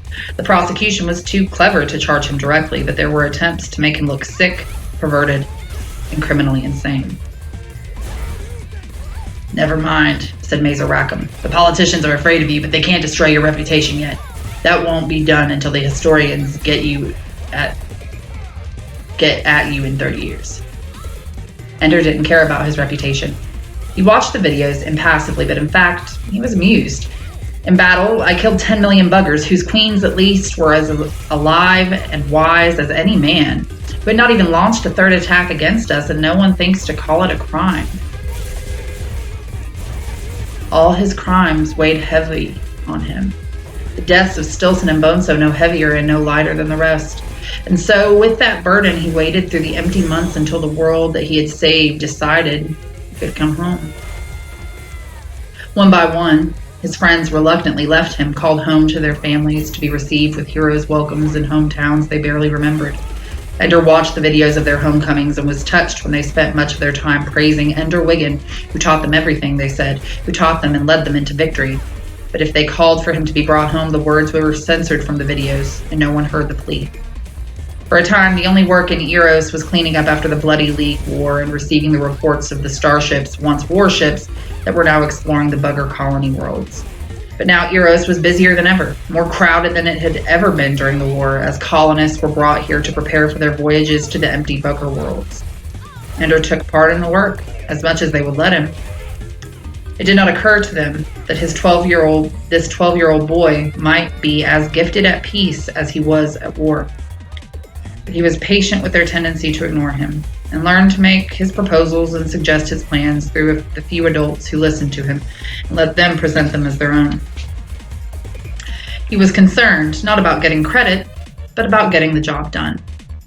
The one thing he could not bear was the worship of the colonists. He learned to avoid the tunnels where they lived because they would always recognize him. The world had memorized his face, and then they would scream and shout and embrace him and congratulate him and show him the children they had named after him and tell him how he was so young it broke their hearts, and they didn't blame him for any of the murders because it wasn't his fault. He was just a child. He hid from them as best he could. There was one colonist, though, he couldn't hide from. He wasn't inside Eros that day. He had gone up with the shuttle to the new ISL, where he had been learning to do surface work on the starships. It was unbecoming to an officer to do mechanical labor. Shamrajnagar told him, but Ender answered that, since the trade he had mastered wasn't much called for now, it was about time he learned another skill. They spoke to him through his helmet radio and told him that someone was waiting to see him as soon as he could come in. Ender couldn't think of anyone he wanted to see, and so he didn't hurry. He finished installing the shield for the ship's ansible, and then hooked his way across the face of the ship and pulled himself up into the airlock. She was waiting for him outside the changing room. For a moment, he was annoyed that they would let a colonist come here to bother him, where he came to be alone. Then he looked again and realized that if the young woman were a little girl, he would know her. "Valentine?" he said. "Hi, Ender. What are you doing here?" "Demosthenes retired. Now I'm going to go with the first colony." "It's 50 years to get there." "Only 2 years if you're aboard the ship." "But if you ever came back, everybody you knew on Earth would be dead." "That was what I had in mind. I was hoping, though, that someone I knew on Eros might come with me." "I don't want to go to a world we stole from the buggers. I just want to go home." "Ender, you're never going back to Earth. I saw to that before I left." He looked at her in silence. "I tell you that now so that if you want to hate me, you can hate me from the beginning." They went to Ender's tiny compartment in the ISL, and she explained. Peter wanted Ender to come back to Earth under the protection of the Hegemon's Council. "The way things are right now, Ender, that would put you effectively under Peter's control, since half the Council now does just what Peter wants. The ones that aren't Locke's lapdogs are under his thumb, in other words." "Do they know who he really is?" "Yes. He isn't publicly known, but people in high places know him, and it doesn't matter anymore. He has too much power for them to worry about his age. He's done incredible things, Ender." "I noticed the treaty a year ago was named for Locke." "That was his breakthrough. He proposed it through his friends from the public policy nets, and then Demosthenes got behind it too. It was the moment he'd been waiting for, to use Demosthenes' influence with the mob and Locke's influence with the intelligentsia to accomplish something noteworthy. It forestalled a really vicious war that could have lasted for decades." "He decided to be a statesman?" "I think so, but in his cynical moments, of which there are many, He pointed out to me that he had allowed the League to fall apart completely. He'd have had to conquer the world piece by piece. As long as the hegemony existed, he could do it in one lump. Ender nodded. That's the Peter I knew. Funny, isn't it? That Peter would save millions of lives. Well, I killed billions. I wasn't going to say that. So he wanted to use me. He had plans for you, Ender. He would publicly reveal himself when you arrived, going to meet you in front of all the videos. Ender Wiggins' older brother, who happened to be the Great Lock, the architect of peace. Standing next to you, he would look quite mature, and the physical resemblance between you is stronger than ever. It would be quite simple for him, then, to take over. Why did you stop him? Ender, you wouldn't be happy spending the rest of your life as Peter's pawn. Why not? I've spent my life as someone's pawn. Me too. I showed Peter all the evidence that I had assembled enough to prove in the eyes of the public that he was a psychotic killer. It included full-color pictures of tortured squirrels and some of the monitor videos of the way he treated you. It took some work to get it all together, but by the time he saw it, he was willing to give me what I wanted. What I wanted was your freedom and mine. It's not my idea of freedom to go live in the house of the people that I killed. Ender, what's done is done. Their worlds are empty now, and ours is full. And we can take with us what their worlds have never known. Cities full of people who live private, individual lives, who love and hate each other for their own reasons. In all the bugger worlds, there was never more than a single story to be told. When we're there, the world will be full of stories, and we'll improvise their endings day by day, Ender. Earth belongs to Peter. And if you don't go with me now, he'll have you there and use you up until you wish you'd never been born. Now is the only chance you'll have to get away. Ender said nothing. I know what you're thinking, Ender. You're thinking that I'm trying to control you just as much as Peter or Graf or any of the others. It crossed my mind. Welcome to the human race. Nobody controls his own life, Ender. The best you can do is choose to fill the roles given to you by good people, by people who love you. I didn't come here because I wanted to be a colonist. I came here because I've spent my whole life in the company of the brother that I hated. Now I want a chance to know the brother that I love before it's too late, before we're not children anymore. It's already too late for that. You're wrong, Ender.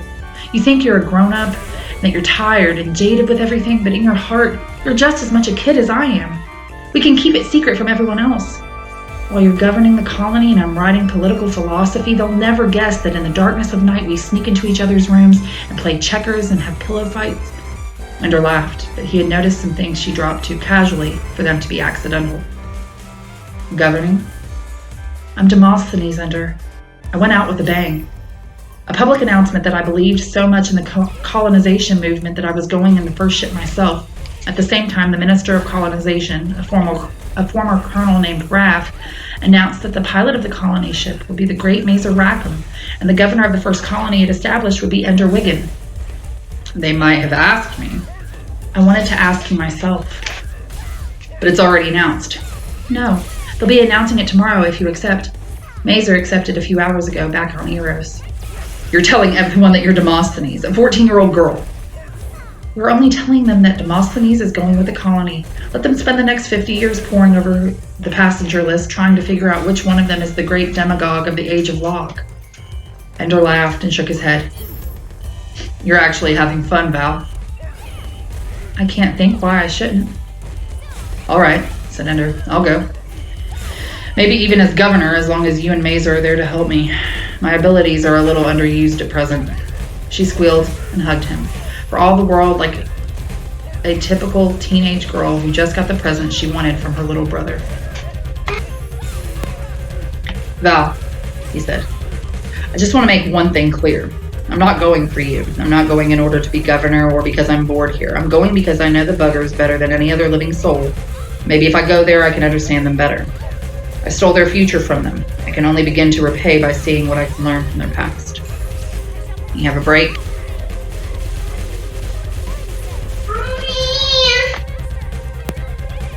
Okay. The voyage was long. By the end of it, Val had finished the first volume of her History of the Bugger Wars and transmitted it by Ansible, under Demosthenes' name, back to Earth, and Ender had won something better than the adulation of the passengers. They knew him now, and he had won their love and respect. He worked hard on the New World. He quickly understood the differences between military and civilian leadership, and governed by persuasion rather than fiat and by working as hard as anyone in the tasks involved in setting up a self-sustaining economy. But his most important work, as everyone agreed, was exploring what the buggers had left behind, trying to find among structures, machinery, and fields, long untended, some things that humans could use, could learn from. There were no books to read. The buggers never needed them. With all things present in their memories, all things spoken as they were thought, when the buggers died, their knowledge died with them. And yet, from the sturdiness of the roofs that covered their animal sheds and their food supplies, Ender learned that winter would be hard, with heavy snows. From fences with sharpened stakes that pointed outward, he learned that there were marauding animals that were a danger to the crops or the herds. From the mill, he learned that the long, foul-tasting fruits that grew in the overgrown orchards were dried and ground into meal. And from the slings that once were used to carry infants along with adults into the fields, he learned that even though the buggers were not much for individuality, they did care for their young. Life settled down. Years passed. The colony lived in wooden houses and used the tunnels of the bugger city for storage and manufactories. They were governed by a council now, and administrators were elected, so that Ender, though they still called him governor, was in fact only a judge. There were crimes and quarrels alongside kindness and cooperation. There were people who loved each other and people who did not. It was a human world. They did not wait so eagerly for each new transmission from the Ansible. The names that were famous on Earth meant little to them now. The only name they knew was that of Peter Wiggin, the hegemon of Earth.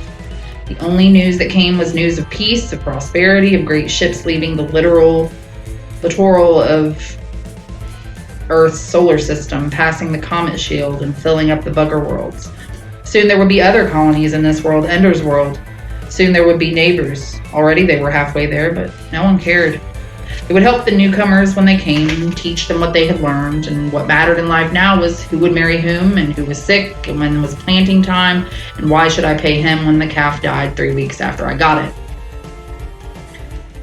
They've become people of the land, said Valentine. No one cares about Demosthenes and how she's sending the 7th volume of history today. No one here will read it. Ender pressed a button, and his desk showed him the next page. Very insightful, Valentine. How many more volumes until you're through? Just one. The story of Ender Wiggin. What will you do? Wait to write it until I'm dead? No, just write it up, and when I've brought it up to the present day, I'll stop. I have a better idea. Take it up to the day we won the final battle. Stop it there. Nothing that I've done since is worth writing down. Maybe, said Valentine, and maybe not. You have a break? The Ansible had brought them word that the new colony ship was only a year away. They asked Ender to find a place for them to settle in, near enough to Ender's colony that the two colonies could trade, but far enough apart that they would be governed separately. Ender used the helicopter and began to explore. He took one of the children along, an 11-year-old boy named Abra. He had only been 3 when the colony was founded, and he remembered no other world than this. He and Ender flew as far away as Ender thought the new colony should be, then camped for the night and got a feel for the land on foot the next morning. It was on the 3rd morning that Ender suddenly began to feel an uneasy sense that he had been in this place before. He looked around. It was a new land. He had never seen it. He called out to Abra. Ho, Ender! Abra called. He was on top of a steep, low hill. Come up! Ender scrambled up, the turves coming away from his feet in the soft ground. Abra was pointing downward. Can you believe this? He asked. The hill was hollow. A deep depression in the middle, partially filled with water, was ringed by concave slopes that cantilevered dangerously over the water. In one direction, the hill gave way to 2 long ridges that made a V-shaped valley. In the other direction, the hill rose to a piece of white rock, grinning like a skull with a tree growing out of its mouth. It's like a giant died here, said Abra, and the earth grew up to cover his carcass. Now Ender knew why it had looked so familiar. The giant's corpse. He'd played here too many times as a child not to know this place. But it wasn't possible. The computer in the battle school could not possibly have seen this place. He looked through his binoculars in a direction he knew well, fearing and hoping that he would see what belonged in that place. Swings and slides. Monkey bars. Now overgrown, but the shape still unmistakable. Somebody had to have built this, Abra said. Look, this skull place, it's not a rock. Look at it. This is concrete. I know, said Ender. They built it for me. What? I know this place, Abra. The buggers built it for me. The buggers were all dead 50 years before we got here. You're right. It's impossible, but I know what I know. Abra, I shouldn't take you with me. It might be dangerous. If they knew me well enough to build this place, they might be planning to get even with you for killing them. So don't go, Ender. Don't do what they want you to do. If they want to get revenge, Abra, I don't mind. But perhaps they don't. Perhaps this is the closest they could come to talking, to writing me a note. They didn't know how to read and write. Maybe they were learning when they died. I'm sure as hell not sticking around here if you're taking off somewhere. I'm going with you. No, you're too young to take the risk of... Come on, you're Ender Wiggin. Don't tell me what an 11-year-old kid can do. Together, they flew in the copter, over the playground, over the woods, over the well and the forest clearing, then out to where there was indeed a cliff with a cave in the cliff wall and a ledge right where the end of the world should be. And there in the distance, just where it should be a fantasy game, was the castle tower.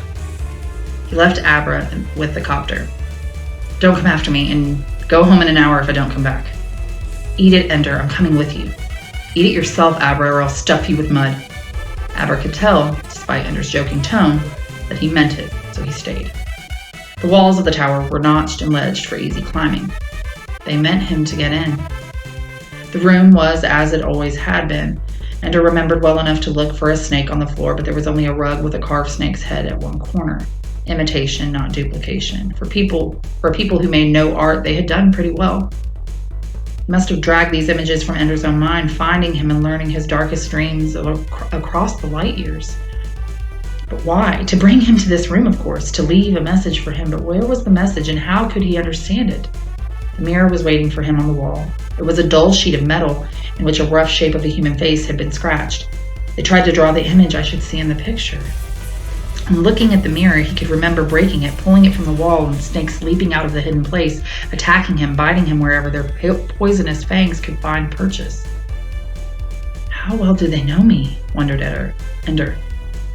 Well enough to know how often I have thought of death, to know that I am not afraid of it. Well enough to know that even if I feared death, it would not stop me from taking that mirror from the wall. He walked to the mirror, lifted and pulled away. Nothing jumped from the space behind it. Instead, in a hollowed-out place, there was a white ball of silk with a few frayed strands sticking out here and there. An egg? No, the pupa of a queen bugger already fertilized by the larval males, ready out of her own body to hatch 100,000 buggers, including a few queens and males. Ender could see in his mind the slug-like males clinging to the walls of the dark tunnel, and the large adults carrying the infant queen to the mating room. Each male in turn penetrated the larval queen, shuddered in ecstasy and died, dropping to the tunnel floor and shriveling. Then the next new queen was laid before the old, a magnificent creature clad in soft and shimmering wings which had long since lost the power of flight, but still contained the power of majesty. The old queen kissed her to sleep with the gentle poison in her lips, then wrapped her in the threads from her belly, and commanded her to become herself, to become a new city, a new world, to give birth to many queens and many worlds. How do I know this? Thought Ender. How can I see these things like memories in my own mind? As if in answer, he saw the first of all his battles with the bugger fleets. He had seen it before on the simulator. Now he saw it as the Hive Queen saw it, through many eyes. The buggers formed their globe of ships, and then the terrible fighters came out of the darkness, and the little doctor destroyed them in a blaze of light. He felt then what the Hive Queen felt, watching through her workers' eyes as death came to them too quickly to avoid, but not too quickly to be anticipated. There was no memory of pain or fear, though. What a Hive Queen felt was sadness, a sense of resignation. She had not thought these words as she saw the humans coming to kill, but it was in words that understood her. The humans did not forgive us, she thought. We will surely die. How can you live again? He asked. The queen in her silken cocoon had no words to give back, but when he closed his eyes and tried to remember instead of memory came new images. Putting the cocoon in a cool place, a dark place, but with water so she wasn't dry, so that certain reactions could take place within the cocoon. Then time, days and weeks for the pupa inside to change, and then when the cocoon had changed to a dusty brown color, Ender saw himself splitting open the cocoon and helping the small and fragile queen emerge. He saw himself taking her by the forelimb and helping her walk from her birth water to a nesting place, soft with dried leaves on sand. Then I am alive, came the thought in his mind. And I am awake. Then I make my 10,000 children. No, said Ender, I can't. Anguish. Your children are the monsters of our nightmares now. If I awoke you, we would only kill you again. There flashed through his mind a dozen images of human beings being killed by buggers, but with the image came grief so powerful he could not bear it, and he wept their tears for them. If you can make them feel as you can make me feel, then perhaps they could forgive you. Only me, he realized. They found me through the Ansible, followed it, and dwelt in my mind. In the agony of my tortured dreams, they came to know me even as I spent my days destroying them. They found my fear of them, and found also that I had no knowledge I was killing them. In the few weeks they built this place for me, and the giant's corpse, and the playground, and the ledge at the end of the world, so I would find this place by evidence of my eyes. I'm the only one they know, and so they can only talk to me, and through me. We are like you, the thought pressed into his mind. We did not mean to murder. And then, when we understood, we never came again. We thought we were the only thinking beings in the universe until we met you. But never did we dream that thought could arise from the lonely animals who cannot dream each other's dreams. How were we to know? We could live with you in peace. Believe us. Believe us. Believe us. He reached into the cavity and took out the cocoon. It was astonishingly light, to hold all the hope and future of a great race within it. I'll carry you, said Ender. I'll go from world to world until I find a time and place where you can come awake in safety. And I'll tell your story to my people so that perhaps in time they can forgive you too, the way that you've forgiven me. He wrapped the queen's cocoon in his jacket and carried her from the tower. What was in there? Asked Abra. The answer, said Ender. To what? My question. And that was all he said of the matter. They searched for 5 more days and chose a site for the colony far to the east and south of the tower. Weeks later, he came to Valentine and told her to read something he had written. She pulled the file he named from the ship's computer and read it. It was written as if the Hive Queen spoke, telling all they had meant to and all that they had done. Here are our failures. Here are our greatness. Here is our greatness. We did not mean to hurt you, and we forgive you for our death. From their earliest awareness to the great wars that swept across their home world, Ender told the story quickly as if it were an ancient memory. When he came to the tale of the Great Mother, the Queen of all, who first learned to keep and teach the new queen instead of killing her or driving her away, then he lingered, telling how many times she had finally to destroy the child of her body, the new self that was not herself, until she bore one who understood her quest for harmony. This was the new thing in the world. 2 queens that loved and helped each other instead of battling, and together they were stronger than any other hive. They prospered. They had more daughters who joined them in peace, and it was the beginning of wisdom. If only we could have talked to you, the Hive Queen said in Ender's words. But since it could not be, we ask only this, that you remember us not as enemies, but as tragic sisters, changed into a foul shape by fate or God or evolution. If we had kissed, it would have been the miracle to make us human in each other's eyes. Instead, we killed each other. But still we welcome you now as guest friends. Come into our home, daughters of Earth. Dwell in our tunnels. Harvest our fields. What we cannot do, you are now hands to do for us. Blossom trees. Ripen fields. Be warm for them. Suns. Be fertile for them, planets. They are our adopted daughters, and they have come home. The book that Ender wrote was not too long, but in it was all the good and all the evil that the Hive Queen knew. And he signed it not with his name, but with the title, Speaker for the Dead. On Earth, the book was published quietly, and quietly it was passed from hand to hand until it was hard to believe that anyone on Earth might not have read it. Most who read it found it interesting. Some who read it refused to set it aside. They began to live by it as best they could, and when their loved ones died, a believer would arise beside the grave to be the speaker for the dead, and say what the dead one would have said, but with full candor, hiding no faults and pretending no virtues. Those who came to such services sometimes found them painful and disturbing, but there were many who decided that their life was worthwhile enough, despite their errors, that when they died, a speaker should tell the truth for them. On Earth, it remained a religion among many religions, But for those who traveled the great cave of space and lived their lives in the Hive Queen's tunnels and harvested the Hive Queen's fields, it was only a religion. It was the only religion. There was no colony without its speaker for the dead. No one knew, and no one really wanted to know who was the original speaker. Ender was not inclined to tell them. When Valentine was 25 years old, she finished the last volume of her History of the Bugger Wars. She included at the end the complete text of Ender's little book, but did not say that Ender wrote it. By Ansible, she got an answer from the ancient hegemon, Peter Wiggins, 77 years old, with a failing heart. "I know who wrote it," he said, "and if he can speak for the buggers, surely he can speak for me." Back and forth across the Ansible, Ender and Peter spoke, with Peter pouring out the story of his days and years, his crimes and his kindnesses. And when he died, Ender wrote a second volume, again signed by the Speaker for the Dead. Together, his two books were called The Hive Queen and The Hegemon, and they were holy writ. "Come on," he said to Valentine one day. "Let's fly away and live forever." "We can't," she said. "There are miracles even relativity can't pull off, Ender." "We have to go. I'm almost happy here." "So stay." "I've lived too long with pain. I don't know who I am without it." So they boarded a starship and went from world to world. Wherever they stopped, he was always Andrew Wiggin, itinerant speaker for the dead. And she was always Valentine, historian errant, writing down the stories of the living while Ender spoke the stories of the dead. And always, Ender carried with him a dry white cocoon, looking for the world where the Hive Queen would awaken and thrive in peace. He looked a long time. The end. So, very interesting to note is that there was a period there where, like, hold on, 3 days pointed out to me for the first time, actually. Hold on. Yeah, it was on the third morning that Ender suddenly began to feel an uneasy sense he'd been in this place before. I think that that's probably pretty significant considering that Ender is the, like, savior of human race. Think back to Lord of the Flies and such. Maybe discuss that in your response.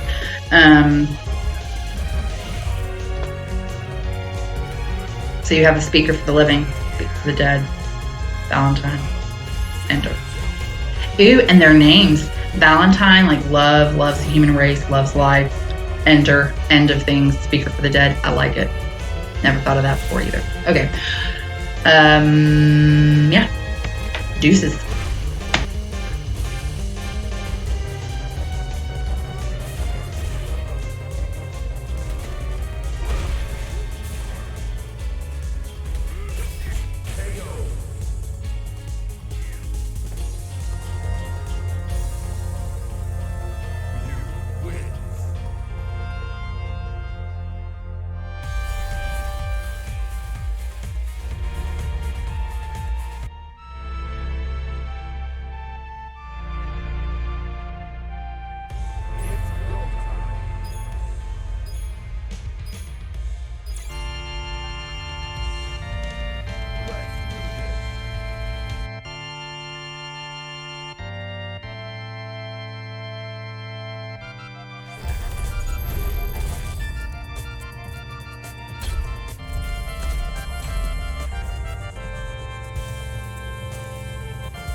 What is up, guys? It's Silver Dragon 116 and I'm playing one of my favourite childhood games for the PC now. I did that for the PS2 when I was little. I've already tried out this game to see if it runs right. I've had a few problems with it. Apparently it's not compatible with my NVIDIA graphics card. So I'm running it on integrated graphics. If I can talk.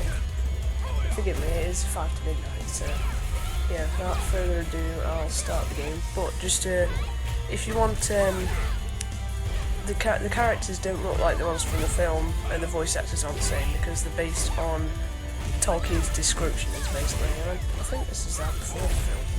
But yeah, anyway, without any further ado, let's start the game. And the intro cutscene is very long, so I'm going to mute the mic until it's over.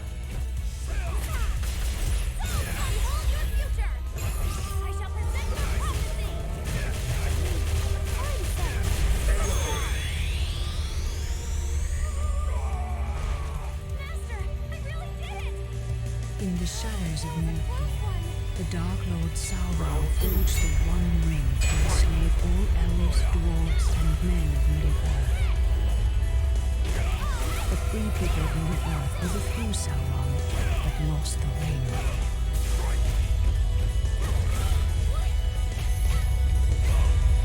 Now the enemy has returned, and from his dark tower in Mordor, he seeks his ring. We must find the ring first and destroy it. But who can bear to carry the ring? The weak will be corrupted.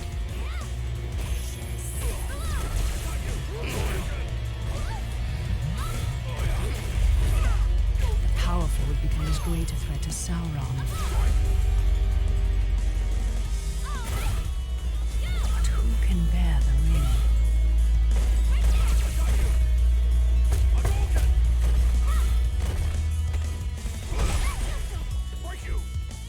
Welcome back, Gandalf.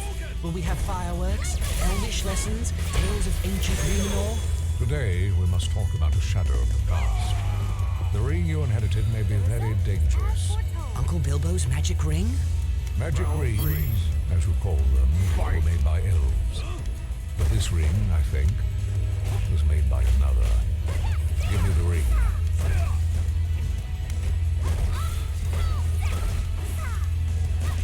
No!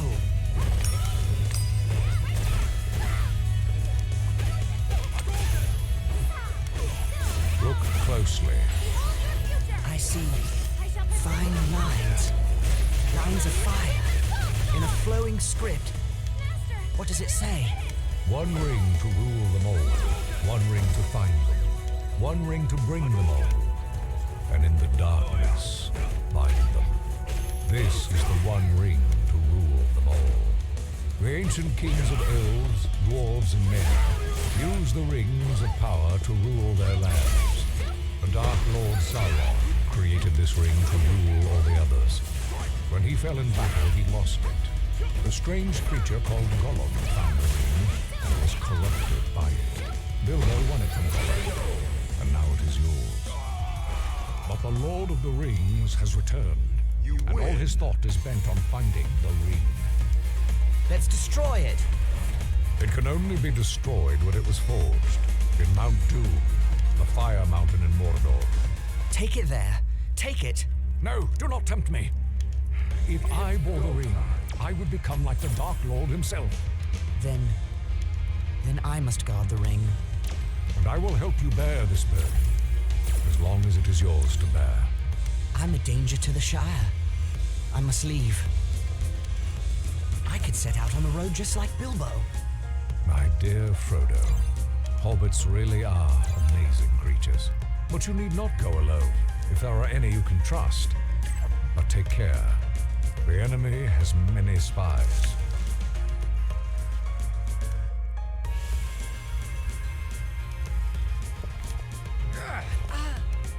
Well then, Samwise Gamgee, isn't it? Don't hurt me! What are you doing at Bag End? Nothing, sir. Trimming the grass under the window. Oh? The sound of shears stopped some time ago. How long have you been eavesdropping? Eavesdropping? There ain't no eaves at Bag End. Don't be a fool. What have you heard? Oh, Frodo, don't let him turn me into anything unnatural. He won't hurt you. Just answer his question. Well, I heard a lot I didn't understand about lords and rings and the fiery mountain. And elves, sir. I had to listen. I dearly love to see elves.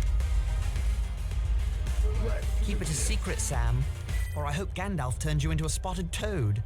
I've thought of something better. He will go away with you, Frodo. Me, sir? Go and see elves and all? Hooray! But where should we go? Towards danger, but not too rashly, nor too straight. And you mustn't vanish. Take time to settle your affairs before you leave. I could leave in autumn on my birthday. Very well, but no later.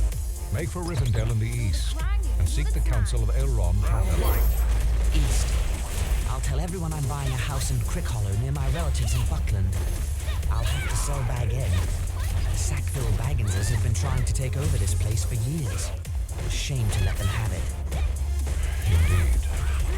Now I must go. I have much to attend to. As do I. See that Samwise Gamgee does not talk, or I will turn him into a spotted toad. You can trust Sam. Oh, yes. Not a word from Sam Gamgee, and that's for certain. Once you leave, travel as Mr. Underhill. The name of Baggins is not safe outside the Shire.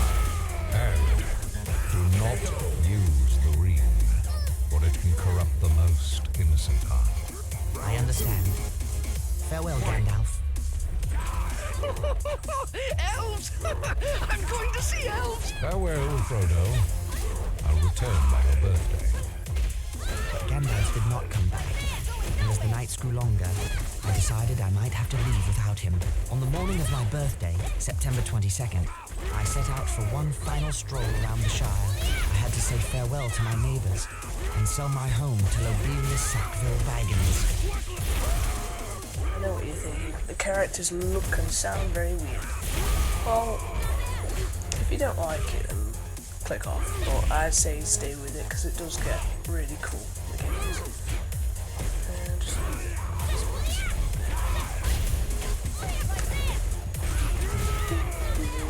You can do these like mini quests, but I can't be bothered with them, so I'm just gonna sell that. Go on with it.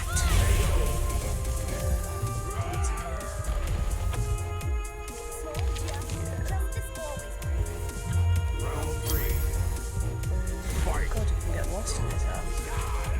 Huge.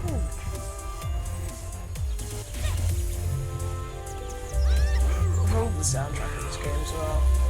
It's so cool. What a pretty bird. I'll not be here when these pumpkins get turned into pies. More's the pity. Oh, there's 3 rocks. And of course, it bounces on. That's logical.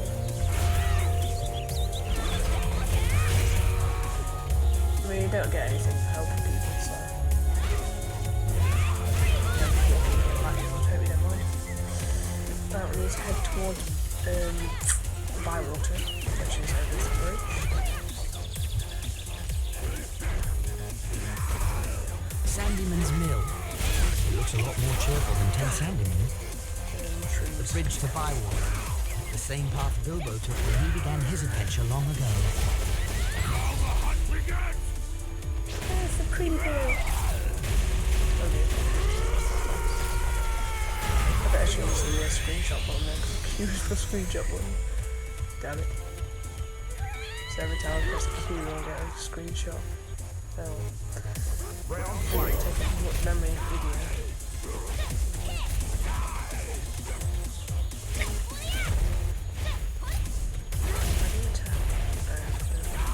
That was actually just click.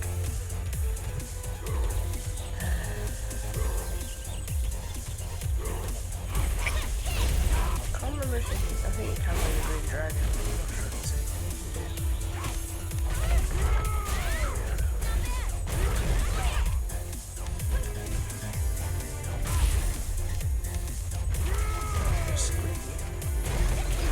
That's very good. Believe it or not. Hello, Frodo. What took you so long? Did that sluggard Sam Gamgee forget to tell you that we'd be here? Never mind Sam. What brings you two scoundrels all the way to Bywater? Breakfast? No? Well, up to lunch now. Pull up a chair. You came all this way just for breakfast? Can't tell. It's a conspiracy. conspiracy. Don't tell me. Oh, too late. Our conspiracy is unmasked. May as well tell him everything now. Since you'll be walking past old Maggot's farm, we thought we'd have a go at his garden again. 3 is company, just like old times. Remember those mushrooms? I remember his ferocious dogs. I believe Frodo's afraid. Are you afraid, Pippin? I'm never afraid, Mary. Those dogs are all bark and no bite. Old Maggot threatened to show me their bite. Only because he caught you. Well, just be careful this time. Remember the smell of those mushrooms cooking? I do love mushrooms. Then it's settled. We'll meet you at Maggot's farm. No. Haven't got time.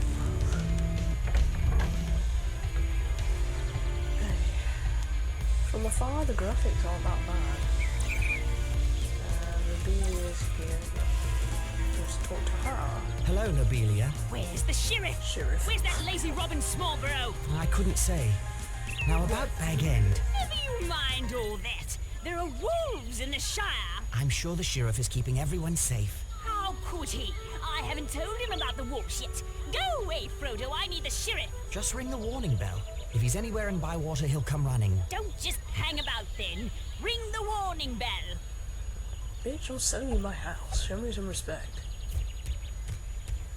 Well, she doesn't know that yet, but you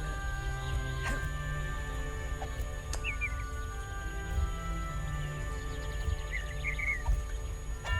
There. I've rung the warning bell. Now what's going on? I don't hold with reckless bell ringing. I rang the bell. Lobelia wants you to know there are wolves in the Shire. Oh, is that all? I've heard that rumor, but I reckon no one's seen these wolves. Not even Lobelia. Oh. If any wolves approach the Shire, the Bounders will chase them off, just as they chase away foxes and such. I'm glad the Shire is well protected. Now, if that's all, I've got a mug to return to in the Green Dragon. That's funny, that's why he's standing around and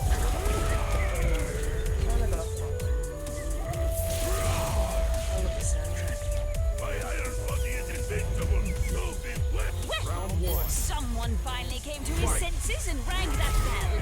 Now we'll have safety and order in the Shire. I do hope so. Now then, what did you want to speak to me about? Make it snappy, I have a lot of things to tend to. It's about Bag End. You said you wanted to buy it. What? But I thought you were lying, you deceitful boy.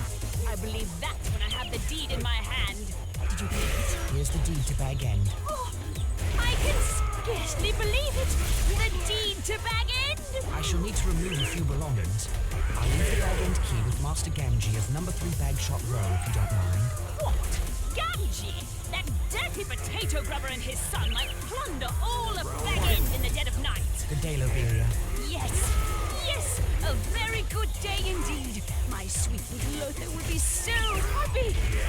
When you order Why you can sort with that kind, McDonald's I'll crispy never chicken know, sandwich Frodo. on the end, you get a free medium fries and soft drink, which is great.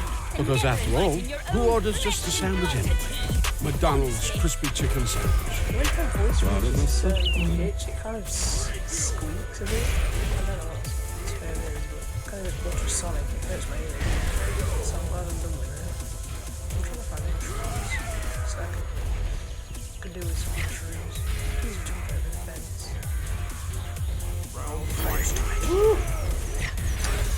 Alright, get around, get around.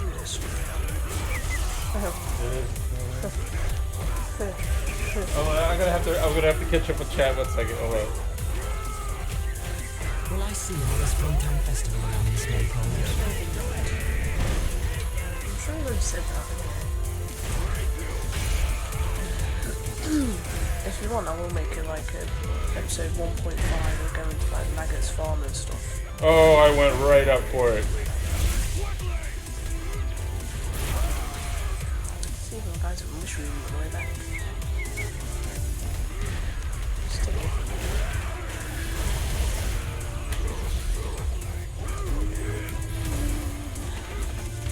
And it's back in there.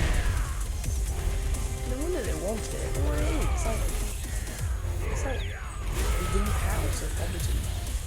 Mushrooms. Oh my god. The cocks and pigs. Not like this. Yes. And that is one scary ass kid. There it is. Good round, man. He's Triple laughing. egg. Oh no! I'm gonna have. I'm gonna have to cut. I'm gonna have to get rid of that. I'm gonna have to get rid of that. No channel points for pump it up. I think it's time for me before match and the starts. ring to leave Hobbiton and begin this journey. Oh my It's like, gosh! oh no. Good round, man. Dramaticness. Up aloud. One ring to ribbon now. Won't be completing that one for a We while. should save up Right, I'm and have gonna do save it 100 here. push-ups And make it call it an episode. Because Because it's well over 10 minutes I think now. Yo, so those yeah, I'll were see you the- next episode. those Thanks for watching, and I promise it gets better legit next ass episode. push-ups. Because It was you because can I see was the so Black far Riders, back to so- Boca. Yep. I Catch you was later, so guys. far back in my stream because my room was so big that the bokeh made the refraction of Saturn look like I was humping the ground when I was legit doing military press push-ups, man. Legit, nothing happened. So what's going on, guys? I'm back with another part of the Fellowship of the Ring plate.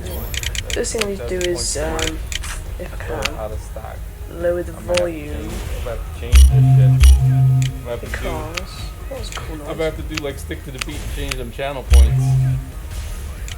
Because I heard feedback on my headphones on my My arms part are gonna one, and I couldn't explode. bother to take Bro, I it got down, 20,000 points re-edit to it, and remove put it. it up again.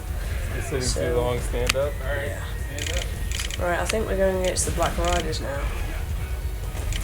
So yeah, let's do it. Y'all gonna single-handedly. find it quite She's gonna easy single-handedly to get I me mean- into shape. Seeing that I haven't played on it in so long, that might be terrible Yeah, this yes, I part. can say that. So yeah.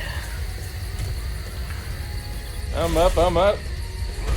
It A took me a rider, minute to all in read. black. No, Mr. Baggins has gone away. Left this morning. Isn't that interesting that Why is none of my business? I legit All gave you yours. guys the power to control me There's no secret. over here. He's walking to Buckleberry or some I such gave you place. guys power to control me. I might have to take some of that power back. Yes, quite a ways down the East Road. Never been so far myself. They're a strange lot in Better Buckland. cancel that Planet Fitness. I should add burpees to this. So I have No, I to do can't burpees. give no message. Now, good night to you.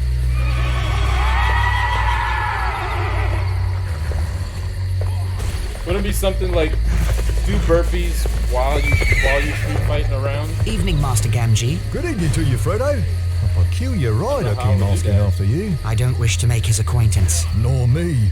Sent shivers up my back just to hear his hollow voice. Where's Sam? He was waiting I'd for have you. to do some. But that dreaded Pippin Took came to collect him. I'd have to do some Said Cloud they'd Street meet you Fighter at 7 Maggot's burpees farm.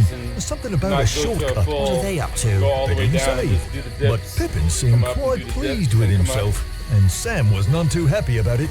He'd better not be up to mischief. Well, Street Fighter here's the 7 bag end burpees key for while Lobelia. street fighting. I guess I'll meet Or Sam at Maggot's Final farm. Fantasy 7. Good evening, Master Gamgee. Do critical art. Get a burpee Over in. here. Run. Every time I do a critical art, I have to do a burpee. Yeah, the Dark Rider will notice you, but Shit, I have to expand the room. just keep hiding behind here. And it goes The on. whole thing is that like Then try and make your way over to the bridge. I'd have to set up my M50 on here so I could have a wider lens. Can't remember the routes they take now. I used to know my You fight would actually be able to see the ground and me doing it. Oh shit. He'll be doing his workout on stream. No more Planet Fitness. Go wait till he goes back. You know what's funny? Was I on Planet Fitness up here? I think I'm at Anytime. I was at Anytime Fitness until COVID. And then I There's this stopped guy going on the until bridge as COVID. well. And then I just moved it back after that. Yeah, he's there, look. 2 years of not going to the gym, that's a long time, man.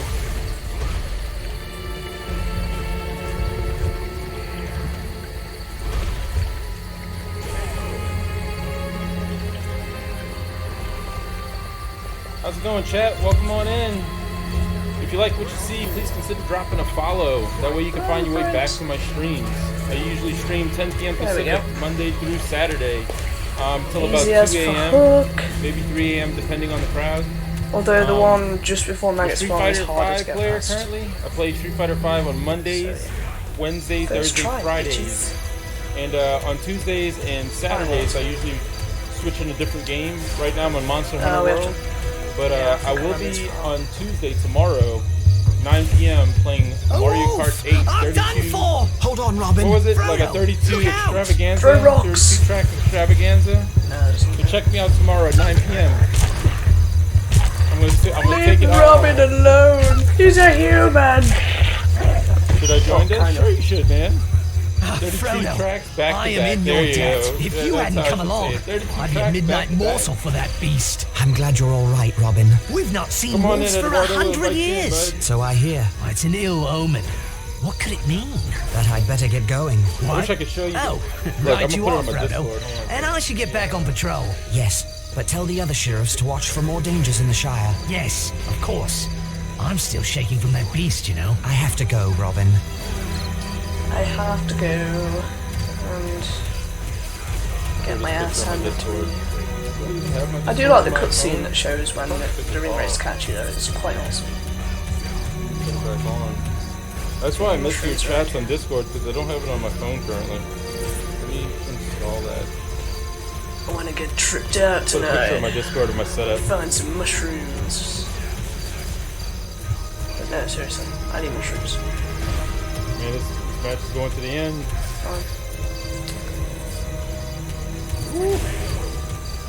Yeah, I haven't been this way before. Well, not in this playthrough anyway, because I couldn't be bothered with the mini quest with Maggots Farm, so it's my first time this way.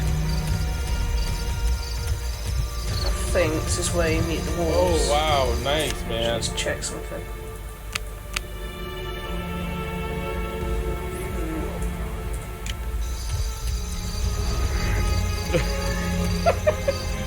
That's hilarious.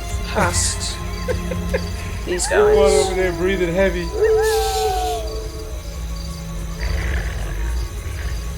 Oh, let's get that invite to Eduardo. They don't have to fight them, Frodo.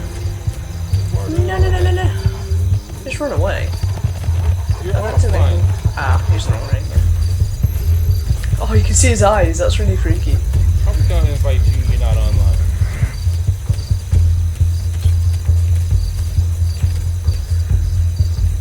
I am willing to host Discord voice chat based Street Fighter 5 lobbies in Monster Hunter Night. So, There's a Black Rider down there somewhere. It's a nice little pond. Mushrooms. I think there's an easy way to do this part, but I can't remember what it is. Oh, don't freeze. Come on.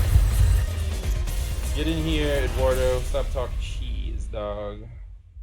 Alright guys, we're back. The game did crash on me, so I've just had to save it here. Hopefully it won't crash again. If it does, then I'll just have to stop the playthrough. Another Dark Rider. I must stay hidden.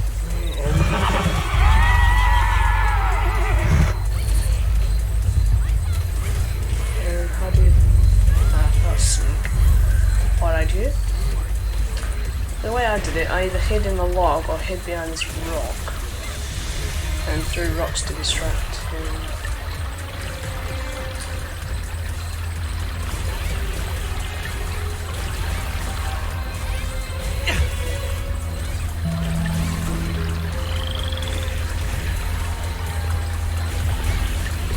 No, wrong way.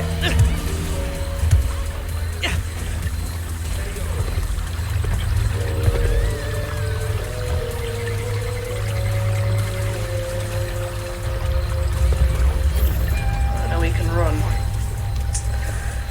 That was a close one.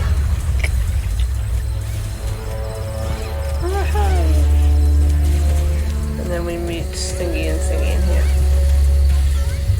What's his name?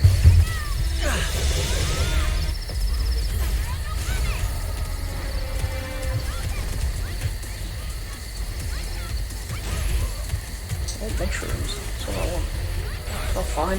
There he is. It's on the Discord, y'all. There he is, the old sluggard. What kept you, cousin? Stick it in the Stop stream. by the Green Dragon on your way out? Never mind why, but I can't stay. Nice. I have to leave right now for Crick Hollow. You mean Rivendell, and we're coming with you. You thought you were so clever, but our conspiracy outsmarted you. We know all about the Ring and the Dark Lord, so we're going to protect you. But how did you know? How could we not know, with you muttering, "Will I ever see that valley again?" You really had the Sackville Bagginses to thank. I was practicing sneaking up on Bilbo one day when he heard Lotho calling after him. Bilbo put on the ring and vanished. We kept our eyes open after that.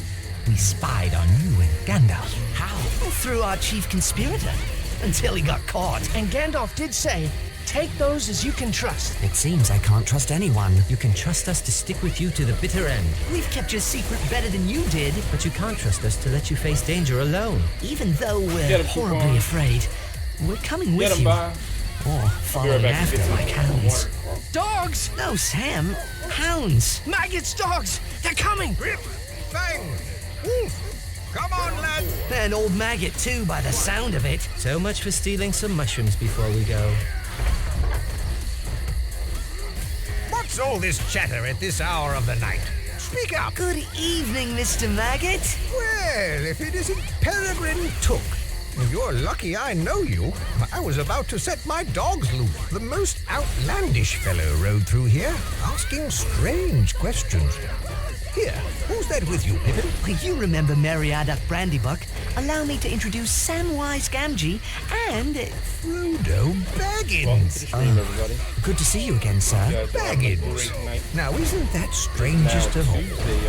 What do you think that stranger was asking about? He came riding up on a black horse in black cloak and hood, and he asked for Baggins.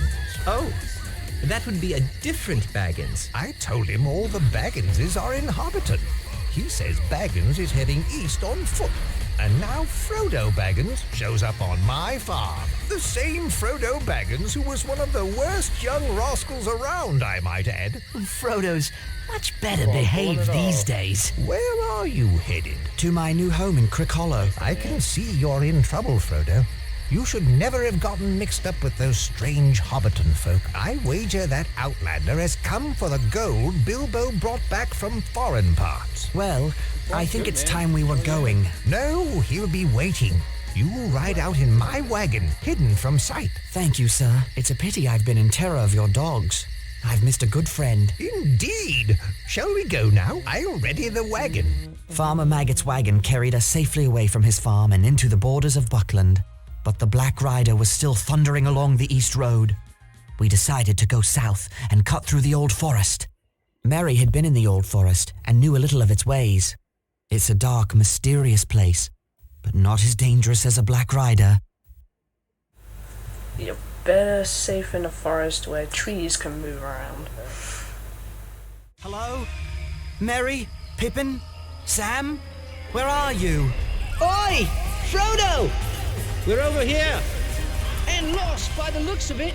These trees have a mind of their own. Stay where you are. I'll find you. So many mushrooms. But we'll do that in the next episode. So I'll just save my game. And I'll see you guys in the next episode. See you around.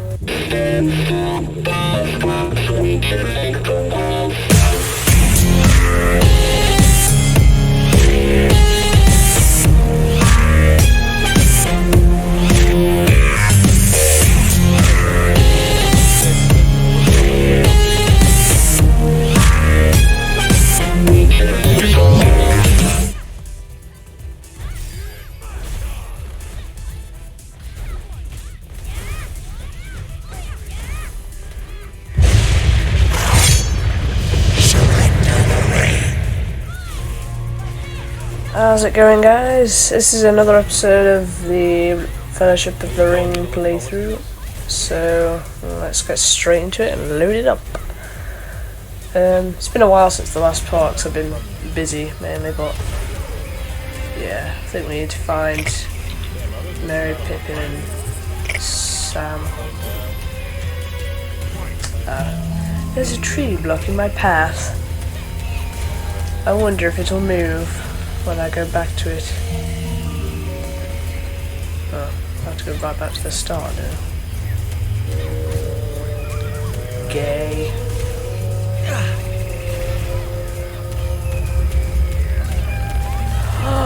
Magic. I actually think It's a forest. It's as if it had a mind of its own. I actually think you encounter some things you have to fight in here. Spiders.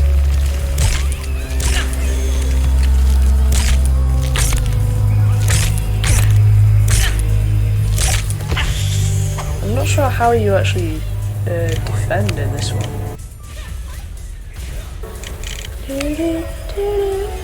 We're over here! Oh. I found Mary already. Prime Game Loot now has Guild Wars. Guild Wars drop. Well, look at that. Come on, you follow me. Let's go this way.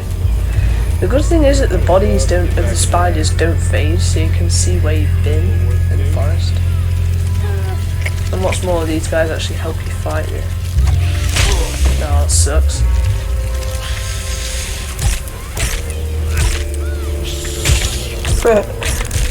Love how blood just splurts out every possible thing in your body. It's right funny. So you claiming you had I remember finding the first two, and then Frodo! Then Sam took ages to find, and that was on PS2. You're gonna be at 100%. Fuck. I think I heard that right. It's so much better when you get Sting, or just a blade to fight with, rather than a walking stick. And hello, Maddie. And there's mushrooms here, so I'm gonna nick those first. Give me 1 second.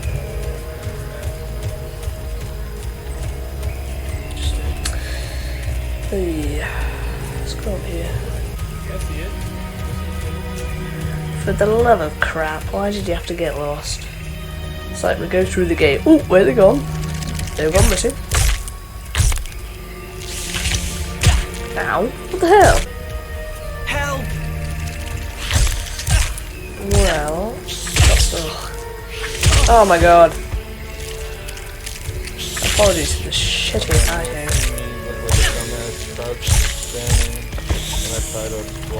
He's gonna be around here, I think. No? I just heard him cry out. You trying to talk about me charging as a charge character? Thanks, Mary. I was, but like I got the timer ticked down to like 1 tick. I had to like. I'll tell the difference between them. Lose my spot. Yay! I found Sam.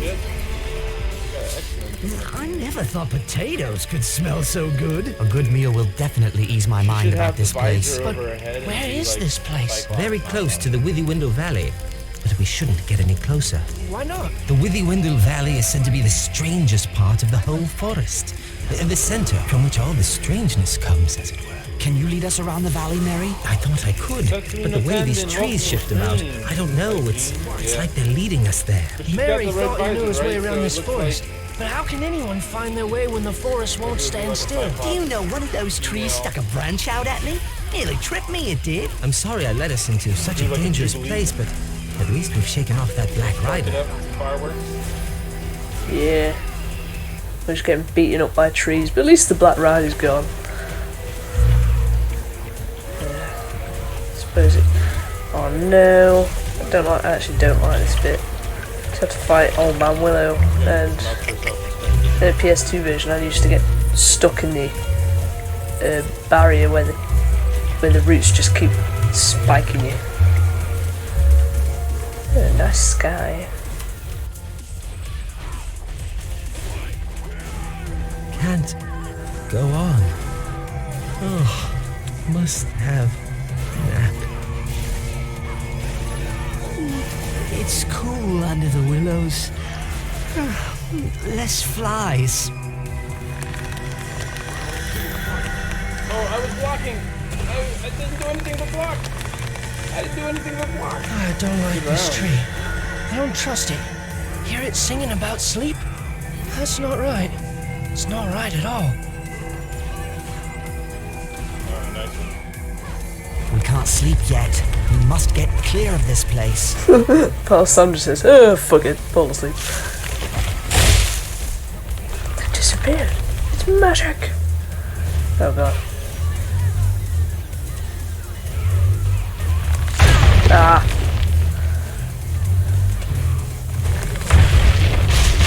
Oh no. I think I got trapped in it again. Yep, I got trapped.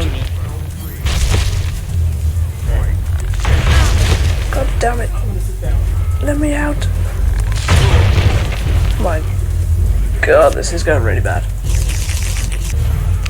Okay, right, I'm gonna try and... Come on.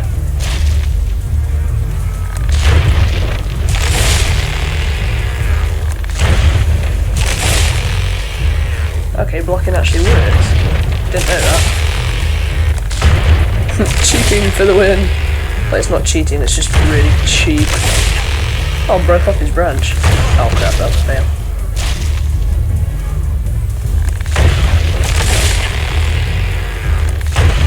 Ah.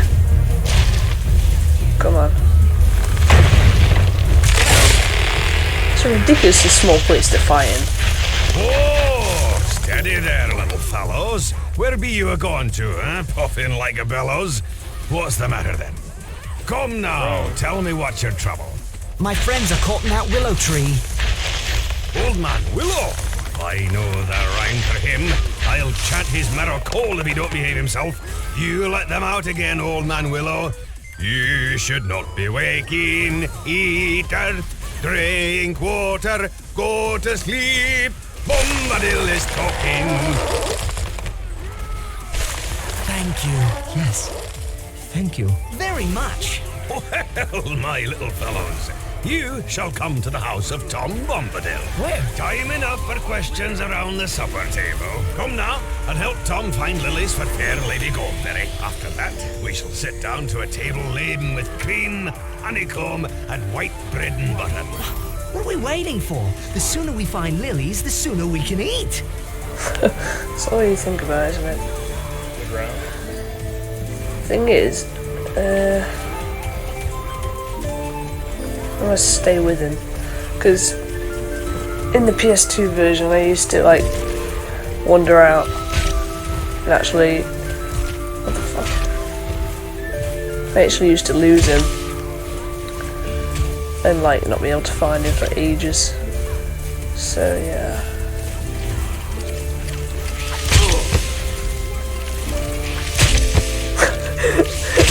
I feel like I used to strolling past, leaving me to fend for myself with these. Nope, screw that.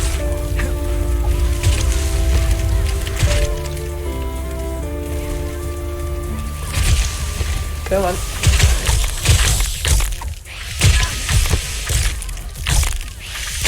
This sucks. I'll let it die if I'm not careful. Nice. Mushrooms! Oh god. Good game, man. I'm crappier at this game than I thought I was. Good game. Let's see, let me pick up on this. There we go. Alright, looks like Right, Goodman left. oh, I lost him. Thanks for hanging out, Goodman. Appreciate you stopping in, man. No! 12. Alright. How many have I got? 10. 2 more. Stupid invisible walls. It's a massacre of spiders! Oh, there's a baby one. Bring it, bro. Alright, keep going. Thanks for stopping in, man. Well, I guess not thanks. Hey, here's Enjoyed mine. playing with you, man. Fuck you. Appreciate the games tonight. Right, I need to find Tom Bombadil. So, since it's going to take friggin' ages, I think, I'm going to cut to the part where I actually find him. Sorry about that. I found you! Come here! My god, I must have been searching for him for at least 10 minutes. Come here! Hello? Why isn't he talking to me? Oi!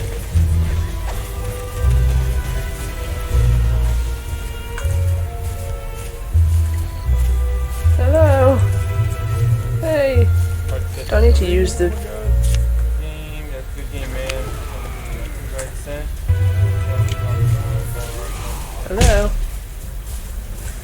Why aren't you talking to me? Fair lilies Thank for the God. fair river daughter. Come, let us go to meet her. I have to hit your ass about 10 times before you talk to me. Come, dear folk, laugh and be merry. I am Goldberry, daughter of the river. Here's my Goldberry. You are still afraid, perhaps, of mist and tree shadows. Fear nothing, for tonight you are under the roof of Tom Bombadil. Who are you? Eh, what? Don't you know my name? It's the only answer. For who are you without your name? But you are young and I am old. Eldest, that's what I am. Tom was here before the river and the trees. Tom remembers the first raindrop, the first big people, and the first little people. He was here before kings and barrow wights, before the elves passed westward, and before the seas were bent. Before the Dark Lord came from outside. His precious ring has no power over Tom Bombadil. And now, merry friends, it is time for our supper. We ate our first good meal in a long time, singing songs and telling tales until late in the night. We slept peacefully and were refreshed enough to continue our journey. Keep to the green grass as you go, lads. Don't go meddling with old stone or prying into the houses of old dead barrow-wights. Here's a song to sing should you fall into any danger. Oh, Tom Bombadil, oh, by water, wood and hill, by the reed and willow, by fire, sun and moon. Hearken now and hear us, come Tom Bombadil, for our need is near us. Thank you, Tom Bombadil.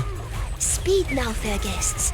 North with the wind in the left eye and a blessing on your footsteps. Make haste while the sun shines. Farewell, friends. It was a merry meeting. Alright, well, since it's about 20 to 1 in the morning, I'm going to call it an episode there. I think this might be 2 episodes, to be honest, but I'm not sure. So next we're going to go to the Barrow Downs, so I'll see you next time.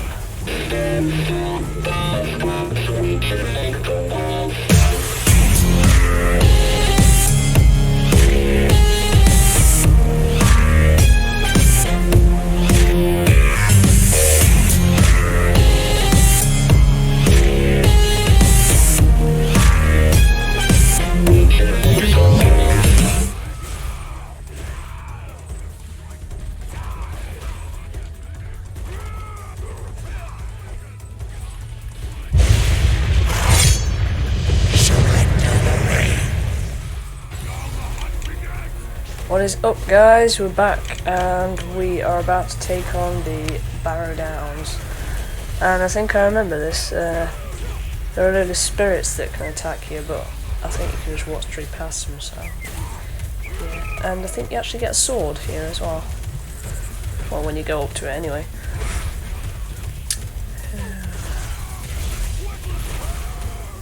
Thanks for the meal, Tom Bombadil. Now we're off. God, they're so slow. Why didn't I block that?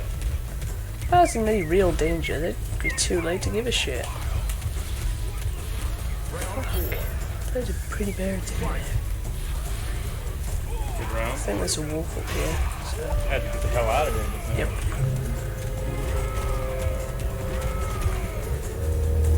Yep. Sneak past it. Nope, the invisible wall's going to stop us. Hiya! Ow.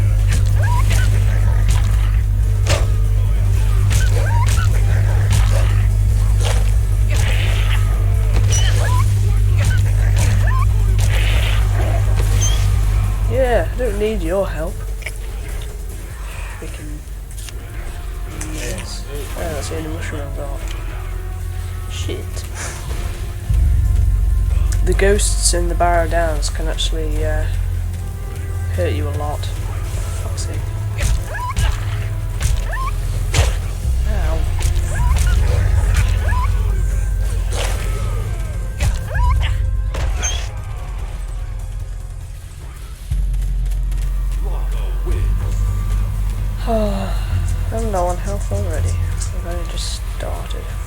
game.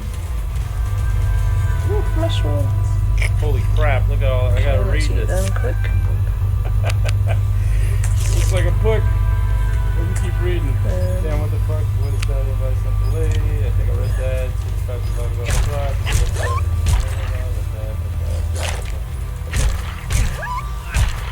Alright, bye. You can't back What? out. I blocked it. Come on. Freaking. Oh.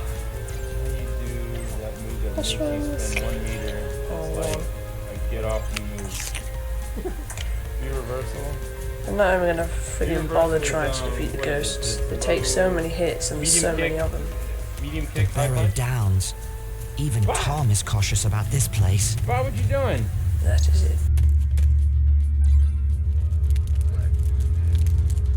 We're not far from the main road by my reckoning. Splendid. If we keep this pace, we'll leave the Barrow Downs by sunset tomorrow. Not soon enough for my liking. I don't trust what's hiding in the fog on the Barrow Downs. You don't believe stories about old dead Barrowites? Not until today, but Tom said otherwise. Tom is the only one not affected by the ring. I wonder why. He was here before the Dark Lord came from outside. Outside what, I wonder? And whatever did he mean by eldest? And why didn't he serve bacon, or cutlets, or sausages? I don't like spending the night among these burial stones. They look like giant teeth coming up from the ground. If when I the do story the I've heard about the Barrow Downs are true, we'll need to keep a careful watch. Enough storytelling. Let's get to sleep. See it coming? It's medium kick. Sam? Mary? Pippin? Where are you? Oh, they've gone missing again. Fuck. Where could they be? Sam? Mary? Anyone? Where are you? Jesus. Oh yeah, it's instant death if you fall down one of them. No. You on PC. The fog here is quite thick indeed. Bitch. No. And then you drop down. I didn't start the match. Do not want.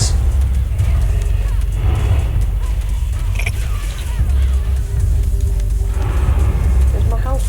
That too. Of course, it isn't. That'd be too easy. Oh, shit. No, go away. Go away. God, they're creepy now. Okay, that's not the way. It's not there. I get lost in here too many times. Yeah.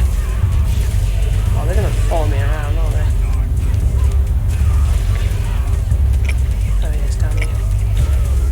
The path was like impossible to find when I first played this on my PS2. No!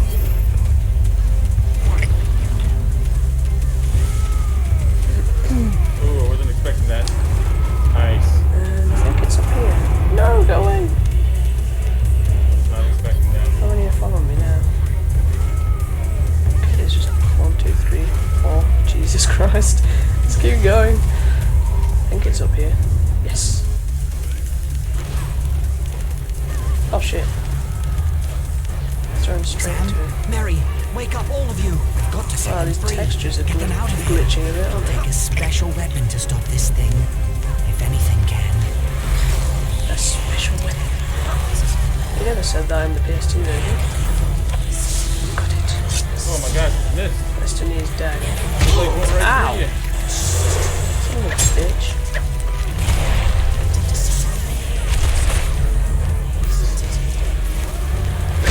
No! I don't want to die on the first try. Wow, this is fucking with my eyes. Die.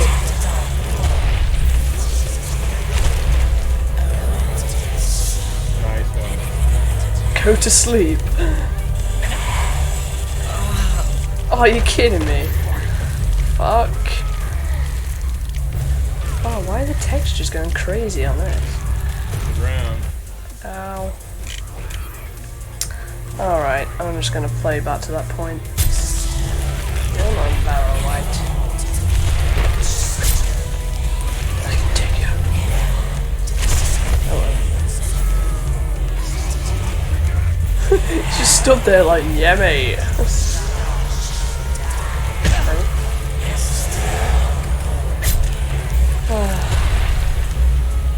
I can beat this thing this time.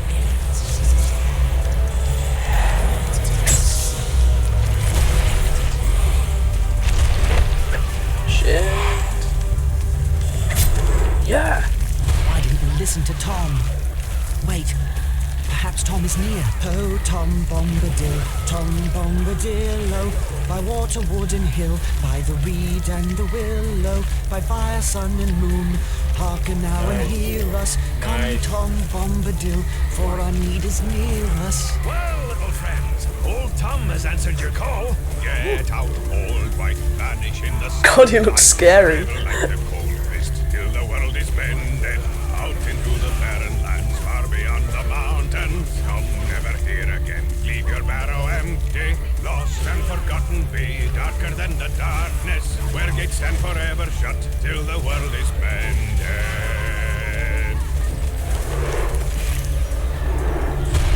Thank you, Tom. The spell on this barrow lies broken, and no wight shall ever come back to it. I've scattered the barrow's treasures. They're free to all finders. Old Tom has taken a pretty toy for his lady, and here are some fine blades for young hobbits who go walking into dark and danger.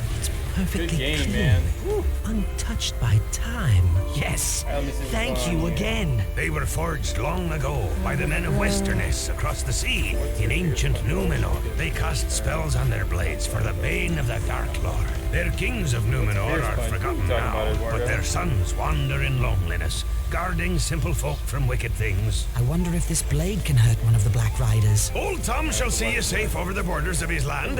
From there you should travel to Bree, a fair village. Stay the night at the Prancing Pony Inn. Fair advice. Lead the way. Ready to follow Tom, then? Indeed. The further we are from the barrows, the better. Let us speed on our way. We left the cold stone fields of the Barrow Downs and arrived at the hillside village of Bree, home to both hobbits and big folk.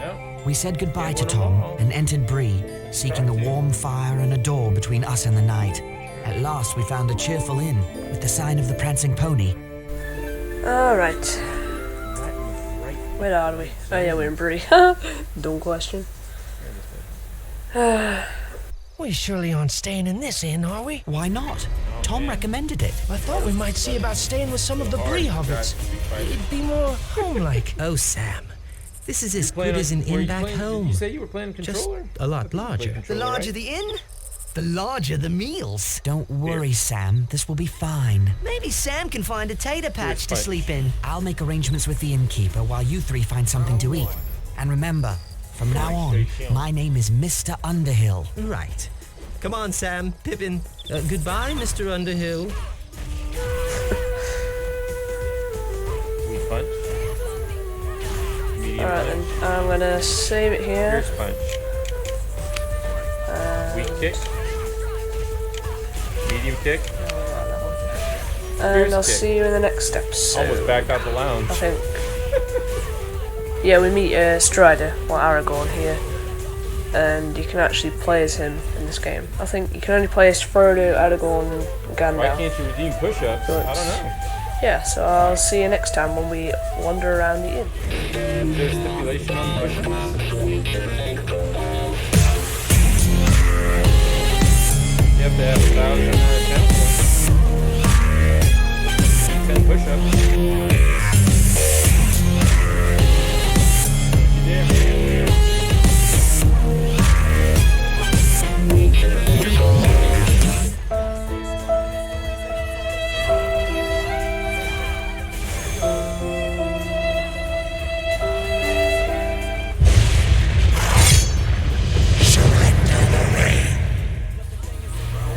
What is up, guys? We're back to the Fellowship of the Ring, and we just got to Bree. Now, this but bit, nobody claimed it. the first bit isn't very eventful. We just like wandering around the inn, checking in with the innkeeper. So yeah, we meet Strider here as well, or Aragorn. Redeem. There he is. Damn it. Good evening to you. Pleased to meet you. My name is Underhill. Is this your first time in an inn, Mr. Underhill?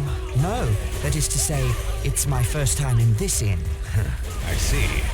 Well, if you're planning on staying here, you should check with the innkeep. Wait too long and you'll be sleeping in the stables. Right. Thank you for the advice.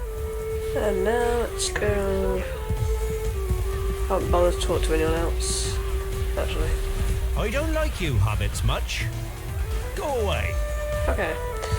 Yeah, he's one of the bad guys we see later. Don't know where I'm going. I'm going this way. So it's Balm Butterbeer. Hello. I'd like to... Half a minute, if you please. Nob, where are you? With customers. Step lively. Now then, good evening, little master. How dare y'all. Balm Butterbeer at your service. What may you be wanting? Well, you got 10 for free. Please. You're from the Shire, from the sound of you. We don't get many from the Shire Still nowadays. one you didn't get perfect Shire. Now, what does that remind me of? Might I ask your name? Mr. Underhill. I'm run off my feet with all these travellers tonight. There's a crowd in the house tonight as there hasn't been in long years. Lucky you're a hobbit. That's the only kind of room we have left. Like that. Here's your key then. Nob! Nob, you woolly-footed slowcoach, where are you? Here, sir. Here I am. Where's Bob?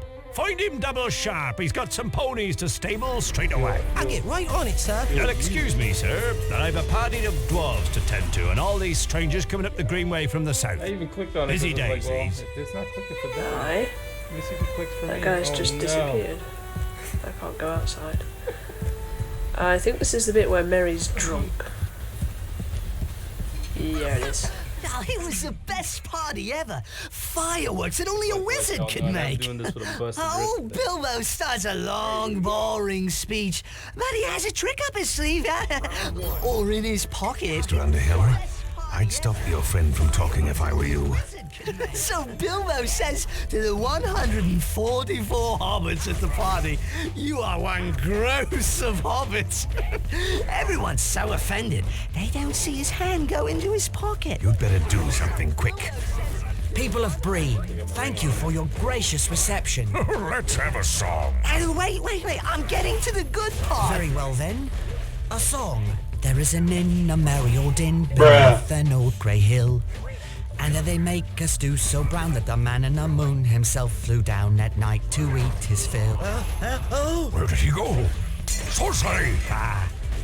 Conjurer's trick, that's all. Right, and a fine trick it was. What you did was worse than anything your friend could have said. It was an accident. I want a word with you somewhere quiet.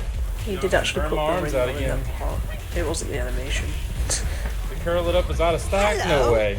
Who are you? I don't believe it. And what do you want? I am called Strider, and if what I say is helpful to you, I want you to take me with you. I would not agree to any such thing until I knew a lot more about you. Curl of goods right there, You seem dog. to I be see coming it. to your senses I'm not clicking again on it after this your time. accident. Begging your pardon, I need a word. Everyone in this place It needs says a the reward word. is I included. remembered Back in 8 minutes. what it was I forgot. What? About a Shire Cool hobbit now. named Baggins, but called Underhill. Who told you this? Cool Gandalf, now, the man. wizard. He asked me to send this letter You to get you in some the more? Shire, but I forgot. I expect he'll turn me into a block of wood. Dear Frodo, bad news. You must leave for Rivendell before the end of July. Do not wait for your birthday. I will meet you if I can, or follow you if I can't. You can trust the ranger called Strider, but make sure he's the real Strider. His true name is Aragorn. I am Aragorn, son of Arathorn, and if by life or death I can save you, I will. I thought I would have to persuade you without proof, but by looks Get of thrown, now I it, can I only be believed throws in a you, match? Oh or my I gosh. wanted to. The enemy spies look fair but feel foul. Alright, throws While only. you feel fair. but look foul. Hold on. Where's Mary?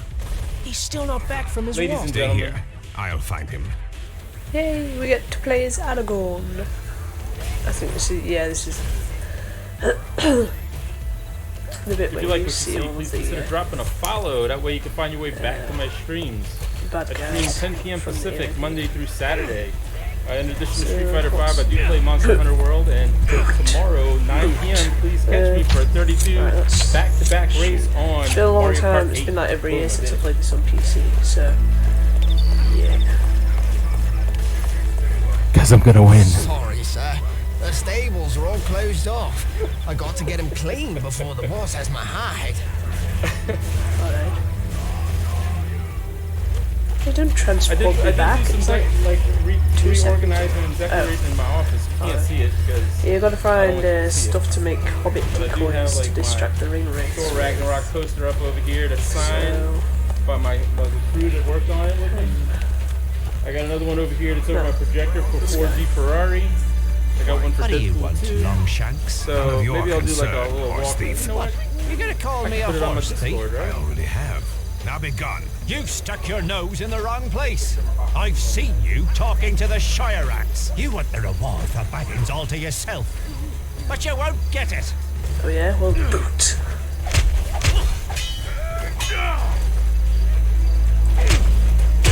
Ow. Boot. Oh. I don't want cigarettes. Boot. There we go.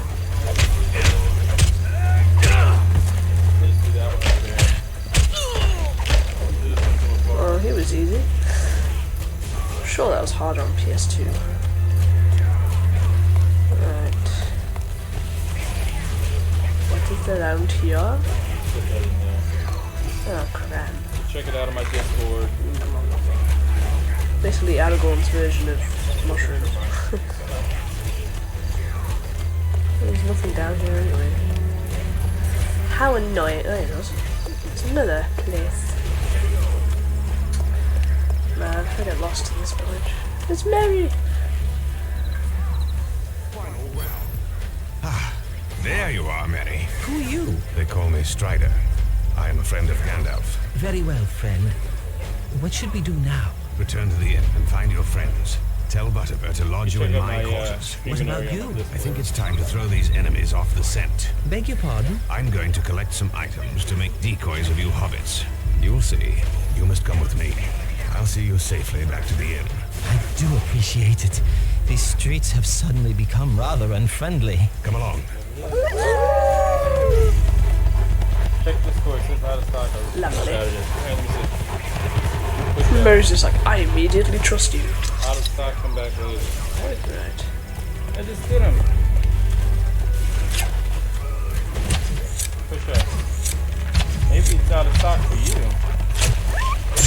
Maybe I have a stipulation where you can only request one. Right now it still says it's 7 minutes cooldown.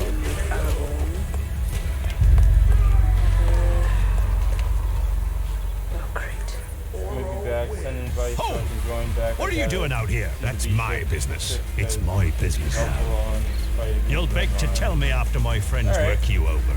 We'll invite you back while you go practice it up. I can't remember how you do the finishing move. Is it? Oh yeah, but I don't have the character. Ow. Right. Pavement. Ow. Oh, nice one. Mary defeated the wall. There you go. Bot hasn't tried to fight me all Just night gotta stand long. over the body and... These small logs will give my decoys convincing arms and legs in the dark. Avoiding me fighting in the lobby. She's dead. Where are you? That's funny. Bah. When we gonna fight? Some rags there. These rags will make my decoys more convincing. Convincing, yes. Right, let's get Mary back to the inn, which I think is here. Oh, did I say that out loud? Mary? Mary, where are you? Oh. No, spaz attack. Talk, you little mouse. Talk or I'll make you squeak. I don't know, no Baggins. I Yeah, I swear said it. Little mousie's He's about been to get avoiding his me all hairy night. foot in a rat trap. Bold words for a filthy orc son of Mordor. I didn't skip you next time. I'll make you squeak I too, didn't wanderer. skip you last time. Come at me, bro. Oh, crap.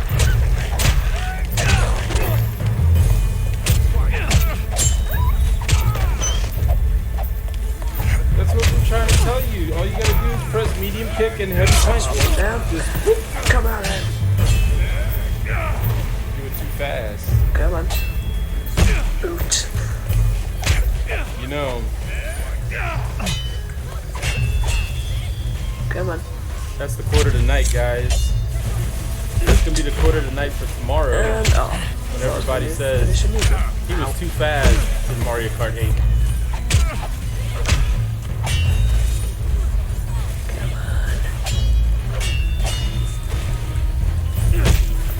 Tried putting bacon on Peach with cheese. Doesn't want me. Trying to avoid smoke. Yeah. Like it. Love it. How about avoiding nothing? This hay will help fatten my little decoys. Right there. I owe you You my didn't life, join up. mister.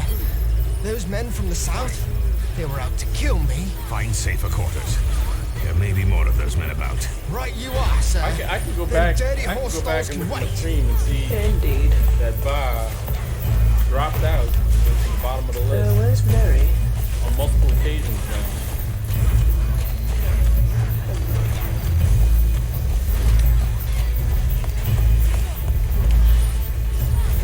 I just need to find some melons now, I think. Yeah, there's melons. Oh, there too.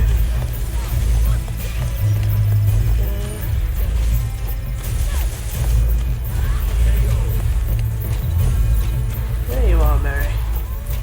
Stop lagging behind. Ah, where are they? If it takes too long to find them, I'll just go to it. Get the stuff. There's a wolfie. No. You say what you want, that's not how it went. It's like some push-ups you keep talking Yeah, more of this. There's melons.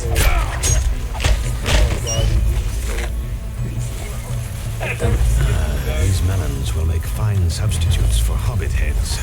They will break convincingly in the dark. Throw my water. Right, after this cutscene, I'll Don't get no save ideas. it and then Goodman. yeah, edit.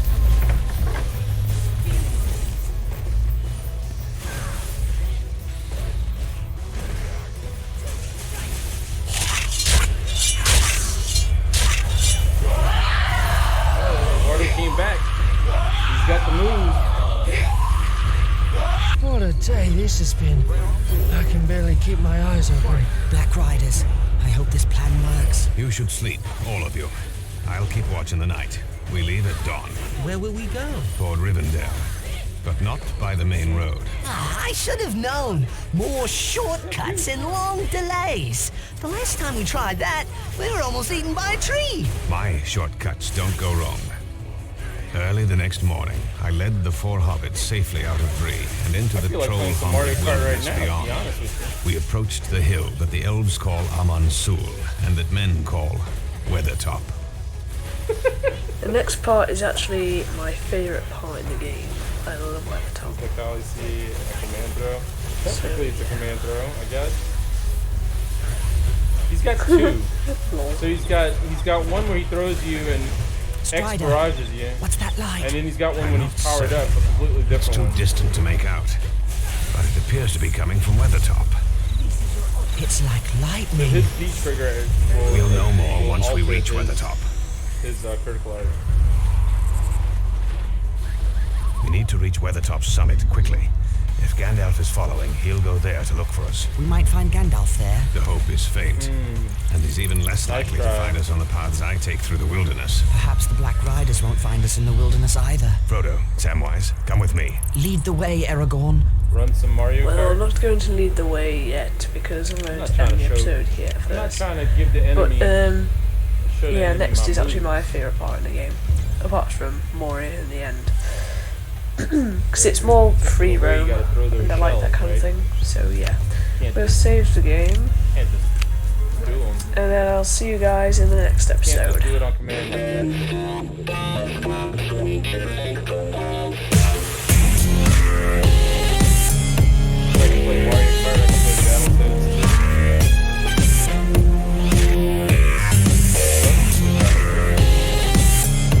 Yeah, I don't even fight games. I can't do it with the work that I do on box. I just can't do that.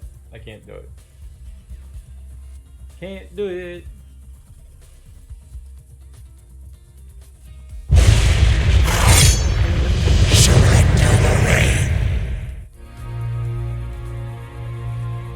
How's it going, guys? So, it's 20 past midnight, and I've got work in the morning, but you know what? I want to play some Lord of the Rings, so I'm going to. And it's it's been a couple of days, actually.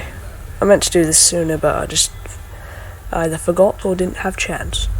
So I'm going to do it now. Lembas. Right. I've forgotten where the hell to go. It's not up there, it's up here. Oh god, I don't even know what these things are. I think I called them something like rat wolves when I was younger. Because they're wolves and they have tails of rats for some reason. Yeah, you love it.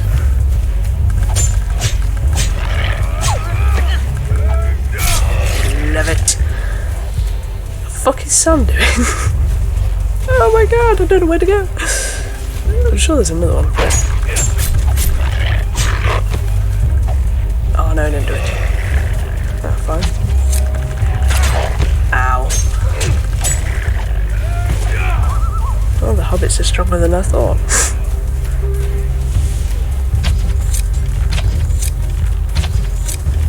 Wow. My aim is shit. On auto aim anyway. Ah! Oh, you tit. I'll try to make these commentaries more entertaining because my voice is kinda dull. So, you know. Aim at the wolf, you tit! Okay, don't. Let's try and take on two at once. Ow.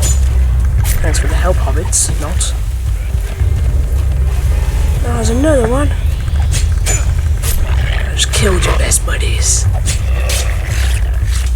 Well, thanks for killing it before I did my finishing move, Frodo. And there's some food here. You should always search around these like old campsites because there'll always be something. There is our soul. Well, these wolves die quicker than I remember.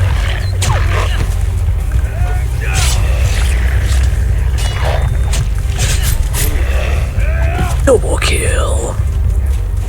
Right, move out the way.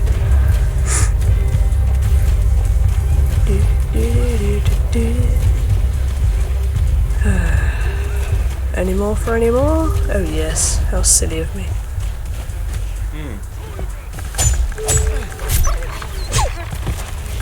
And finishing move. You love it. I'm not even going to bother using arrows. Ow. How dare you? I think I better use some lovely crap. Only use Lembas if you're really low on health because it completely like replenishes your health. I think here is the first time we meet an orc. Yes it is. Oh, the archers, man. There we go. Oh, and if you fall down there, you will die. Just a little heads up.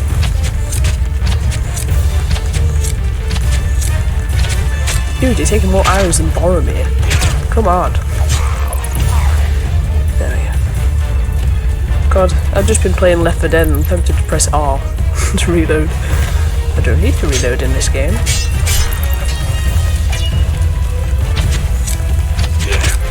Come on, Bishop. There we go.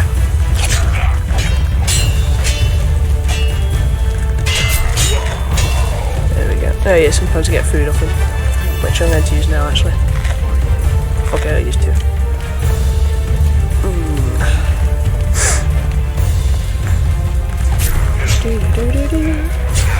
I apologise if I breathe into the mic. I'm having to get in a new position, which is in front of me. What's going on? Instead of at the side of me, like I usually do. Oh, Aragorn, he's such a spaz when it comes to arrows. No. Oh, no. There we go. Floating cram. Come on.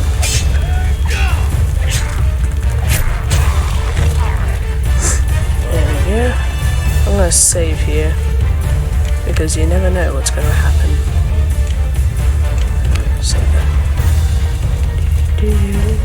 It is important to save often in this game. Ah! I forgot about you. I was always ready for you when I was on my PS2.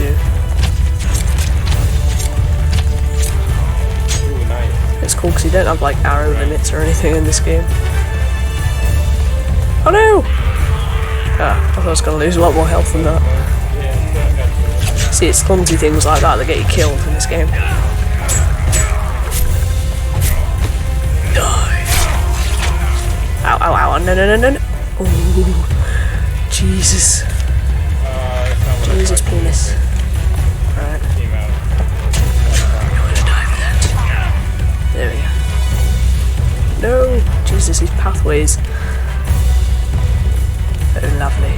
This is the bit with the troll. The ruins of the tower look different from the last time I was here. As if a great struggle took place within them. Oh. Look at this cairnstone. There are runes on it. It appears to be a G and a 3. G for Gandalf. And the 3 might mean a date. October 3rd was not long ago. Gandalf was here. If he was, he left in a hurry. Perhaps he ran into trolls. Or worse. Oh my god. Oh, hi there. Fuck! Oh my god! I used to have a strategy with this guy. Like, I'd go around the stone. Oh, you can't block against that move. Yeah, I'd taunt him into doing a move, then I'd shoot arrows at him. What's going on, man? While he's doing the move. Gosh,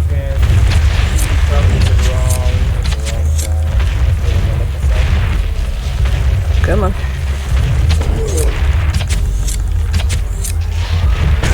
Ow. Run away! Oh yeah, the hobbits are conveniently waiting outside. Jesus. Ow! I thought I was doing the forward swipe. Okay. Have some tasties. There's no point in... Okay, fuck it. Run. No point in trying to block. No, no, no, no. Oh, come on. This troll is quite difficult.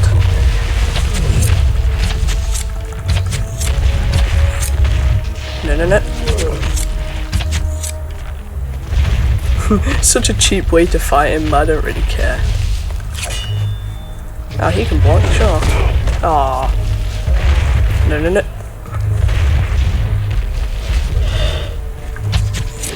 There we go. If I could teabag you, I would. Just don't boot you.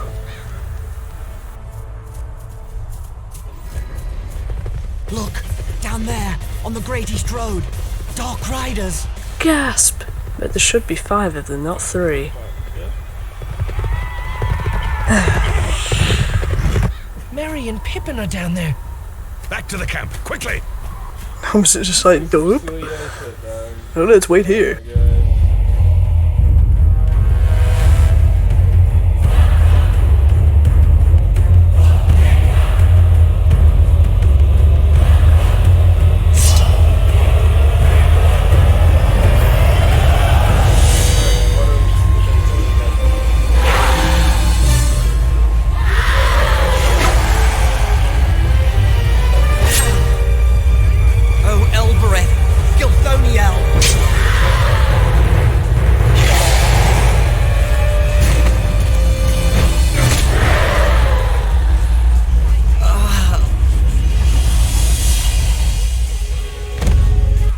Wounded. I must protect him. Oh, great. Ah, fire.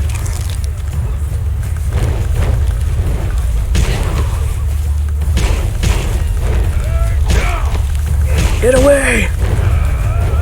This bit is quite hard as well, actually. Ow. Get away from him. He's mine.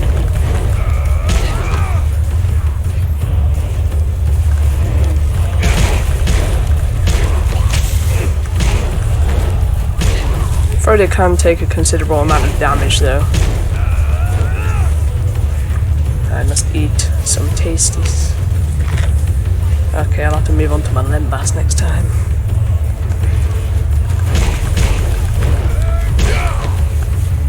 Shit.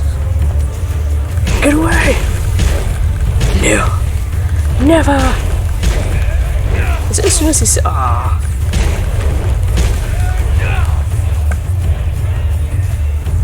Get away. I have fire.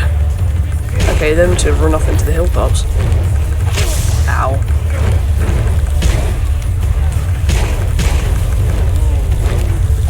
Ow. No!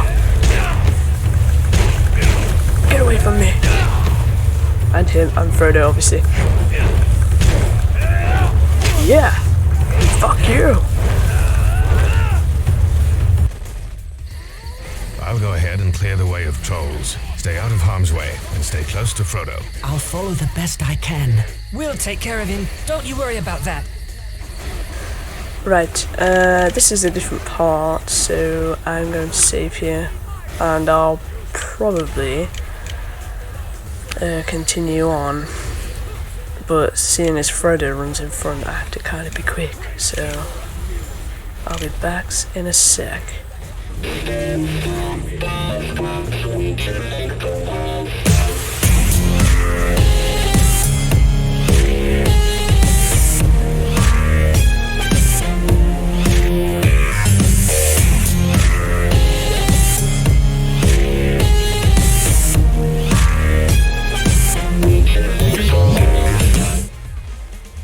Oh, Eduardo, you had that one, man. You threw that out a little too early.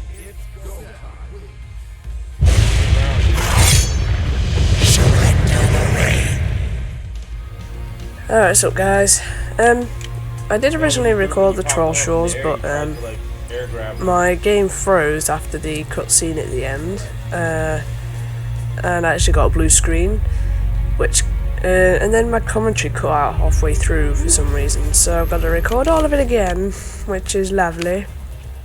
And because it froze after the cutscene, I couldn't save it, so I'm just back here now. Here we go.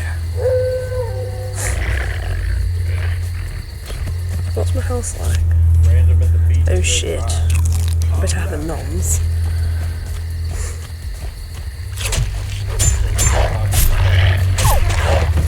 Fuck off. I'm not in the mood for your shit. Oh fuck.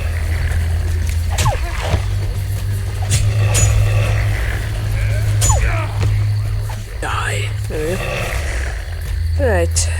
I need some cram. I want to use Lembas for just a little bit of help. I forgot about this guy.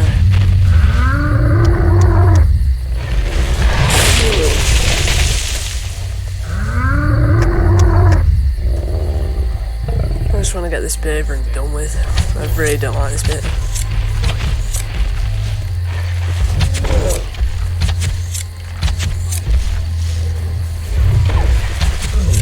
And there's wolves as well. What is it?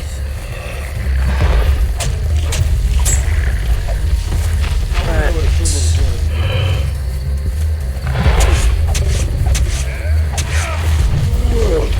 Oh, that nearly got me. Oh,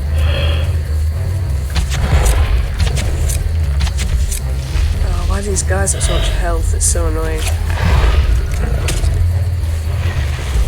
Nope. If there's a way to actually dodge, then I'm just being a retard. There we go. I'm not just checking the controls because it's different from Aragorn, so I'll cut this bit. Okay, there is actually no way to dodge, you just have to watch out of the way. Do you have a shaved head? Behind the hat? Huh? I think there's like a I have a shaved head. It's like a couple of trolls up there. There's one round here. Oh, fuck off. Come on! Oh, that is bullshit. I do have channel points. See what's under my hat, though. I'd like to see what's under my hat. Die! Oh, what the fuck? You can decided to do an extra leap for me. Take it off. Oh wait, there's a Limbasser in there. Want to see what's under my hat? You have the power to remove it now. What's under there? Right.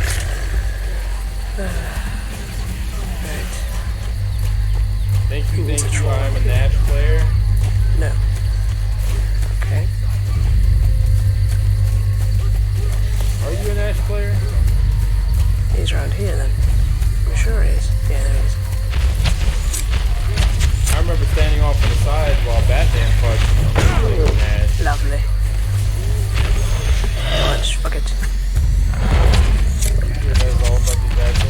What? Hold on a second. Let's see if I got that beautiful, beautiful footage. Talking about it. Oh, you guys are in this match. Check it out. Just keep doing that. I have no argument with that. There we go. I actually need to eat a bit of cram.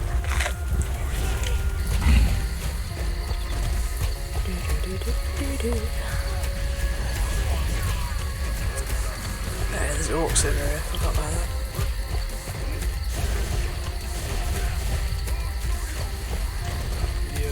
Come on.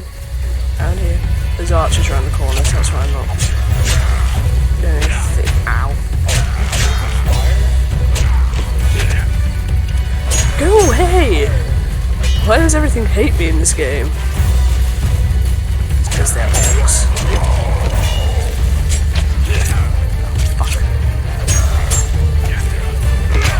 Okay, this game is seriously pissing me off right now.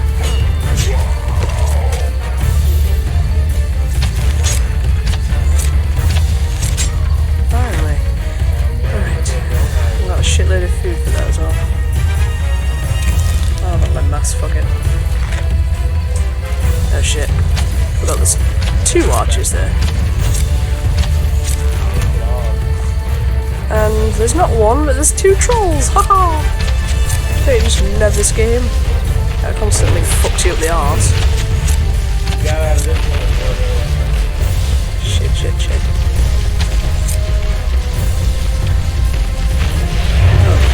Oh, there's walls as well, are you kidding me?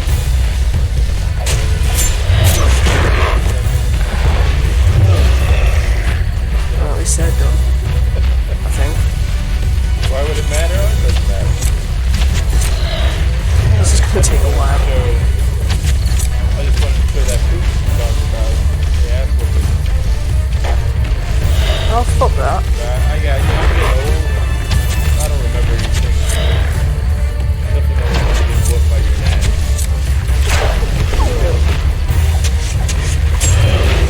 Oh, that's one of them.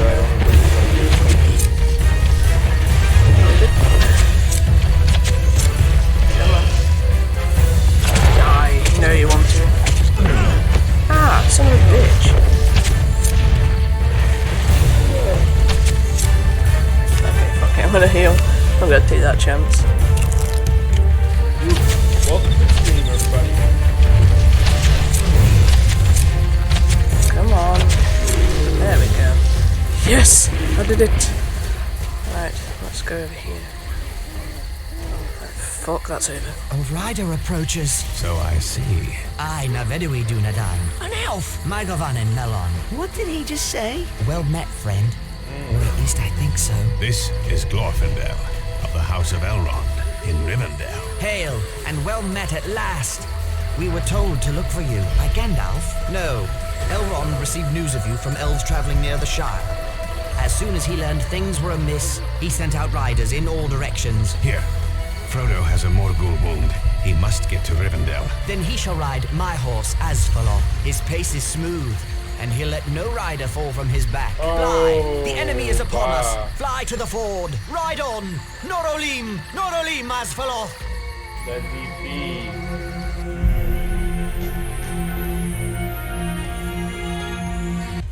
When I saw it release, I knew it was over.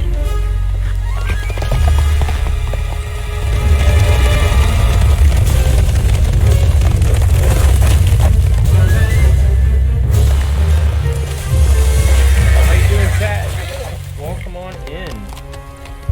By Elbereth and You shall have neither the ring nor me!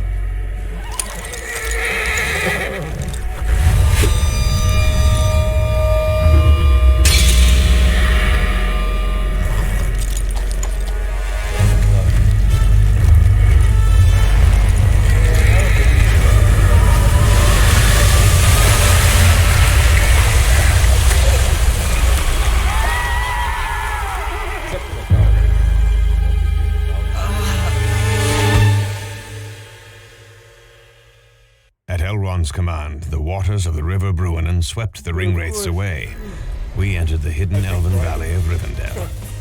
Elrond, the Lord of Rivendell, healed the wound made by the Morgul blade. Frodo awoke to a familiar face. Your mother.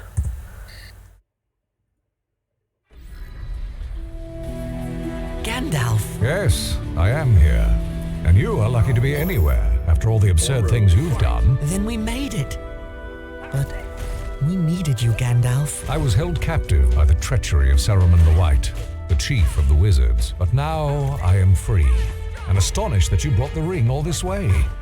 Hobbit seems especially resistant to the evil of the ring. Thank you for sending Aragorn. I didn't know he could fight ring wraiths. I thought he was only a ranger. Only a ranger?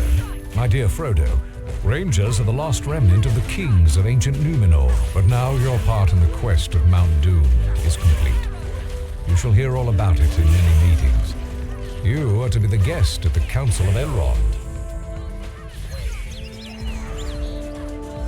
My friends, this is the Hobbit, Frodo, son of Drogo. He has sacrificed much to bring the One Ring to Rivendell. Frodo, these are leaders of the free peoples of Middle-earth. Gimli, son of Glawin of the Dwarf Kingdom of Erebor, where the Dark Lord Sauron threatens invasion. Legolas, son of Thranduil, king of the Wood Elves. They fight Sauron's forces in Mirkwood Forest. Boromir, son of the Steward of Gondor. The men of Gondor suffer great losses to protect us all from Sauron's armies. Sauron's power is tied to this ring. We must carry it deep into Mordor and destroy it in the fires of Mount Doom. Destroy it? You would deliver our greatest weapon right to the doorstep of our enemy? We cannot use it. It corrupts all who bear it. The more powerful the bearer, the more dangerous they will become. I fear to take the ring to hide it. I will not take the ring to wield it. A dark riddle. Those powerful enough to enter Mordor dare not touch the ring. Powerful enough to enter Mordor? All the armies of Middle-earth joined together could not enter Mordor. A small force with stealth may succeed where a large army would fail. Elves have tried to join with dwarves against Sauron, but the dwarves prefer to hide in their dark caves counting their treasures. At least dwarves are not fleeing Middle-earth, but elves are sailing away to the safety of the West during our darkest hour. Enough! I say we use the ring as a weapon, for none of you is powerful enough to bear the ring to Mordor. I will take the ring, though I do not know the way. I think this task has been appointed for you, Frodo. If you do not find the way, no one will. You won't send him alone? No, indeed, since it is not possible to separate you from him, Sam Gamgee. Gandalf shall lead a fellowship of free people against Sauron. 9 walkers against Sauron and his 9 riders.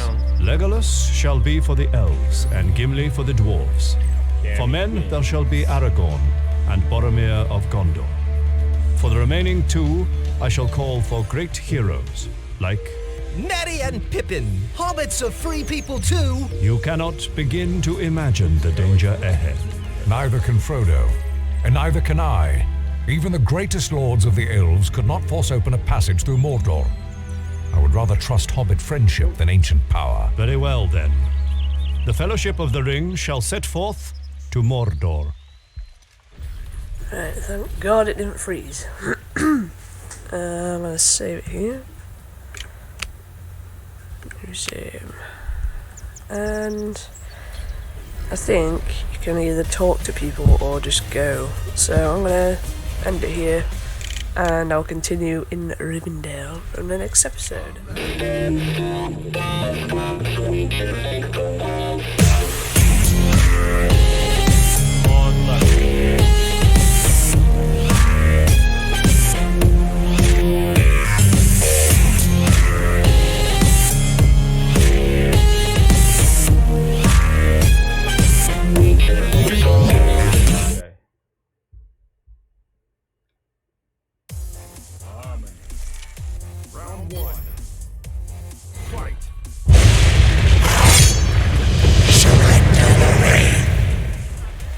So guys, we're back, and we've just arrived at Rivendell. We just had the council meeting. We can actually talk to some people here, I think, and this is where Aragorn Renewed gets... shall be the blade that was broken. Yeah. The crownless again shall be king. The elven smiths have reforged Narsil, the blade of my ancestors. You have done me a great honor. You do us honor to carry it against our common enemy, Aragorn, son of Arathorn, son of the kings of Numenor. It shall have a new name. Andúril, Flame of the West. May it see the end of the Dark Lord, and then see you safely back to me, my love. You have my thanks, Arwen Andumiel. And my love. My Govanum, Melon. Is she the same voice actor for, Goldberry? I don't know. Sounds the same. I came to Rivendell seeking answers about a dream. A vision that said the halfling shall stand forth. Are you that halfling? This mission is so great, and you are so small. Don't judge a book by its cover, my friend. We have learned that the strange creature called Gollum told the Dark Lord that Baggins of the Shire took the ring. Gollum was held captive by the Wood Elves, but he escaped. He is still seeking the ring. My father, Glowin, traveled with your Uncle Bilbo years ago. The dwarves of Lonely Mountain still revere Bilbo, along with our greatest heroes. His bravery helped win back our mountain home from the dragon, Smaug. A most honorable hobbit is Bilbo Baggins. I know what I did, but I don't know what I did. You got anything to say? No.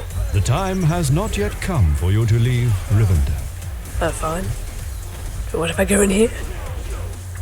I actually can't remember this Hello, part. Bilbo. It looks like we'll be going soon. I wanted to stop by and say goodbye. There you are, Frodo, my lad.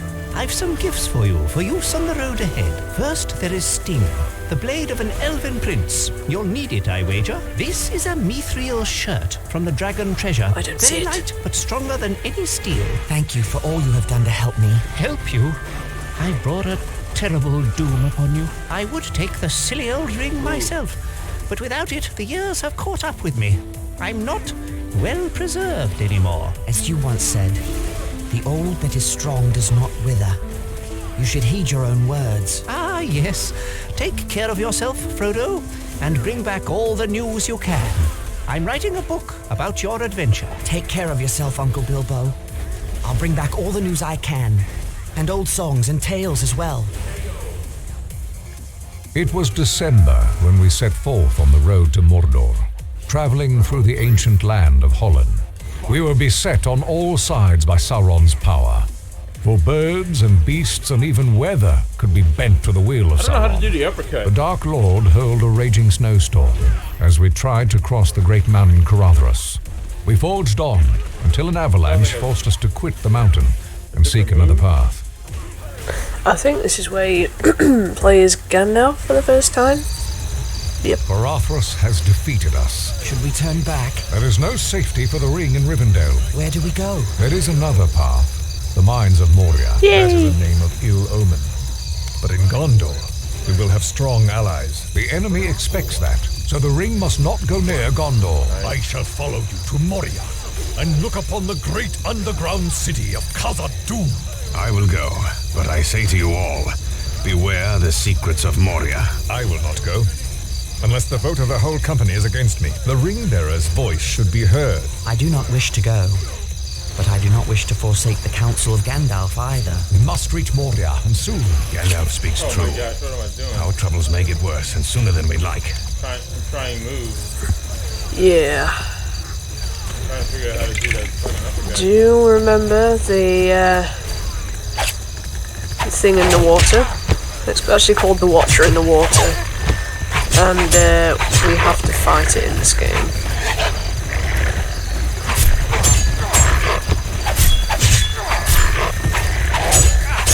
God, I'm not used to controlling that now. Ow.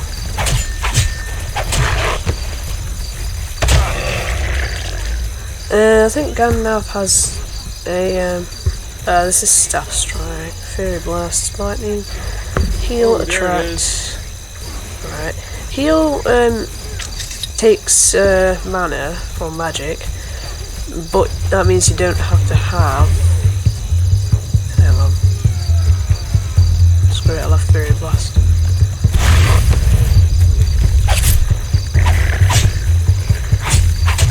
That means you don't have to have any like food or anything. You can just heal yourself.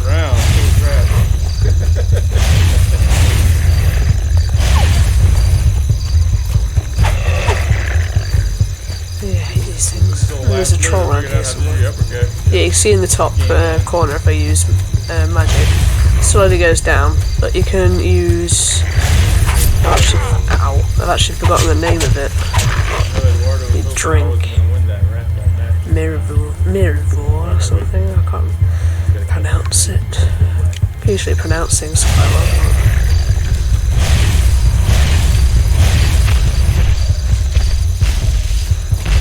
No, go away.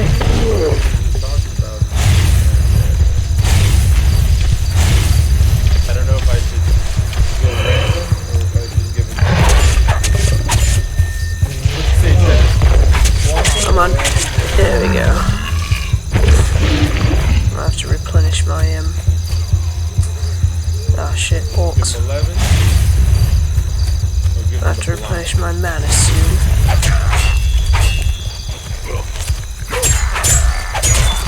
Once you actually get into Moria, it's actually huge inside. No joke.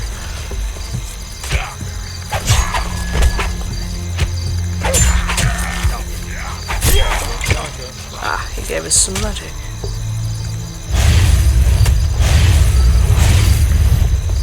I think there might be some food around here. I need to drink some. I think you beat me last time. Shit, never fight on a hill in this game. Because if you're downhill from them, they'll get to attack you and you can't attack them. So, yeah. Some of this. There's no food. You did that shit last time too. Act like you were playing. You're still alive! Get back here, damn it. There you go. Is this actually the way I go? I'm not sure.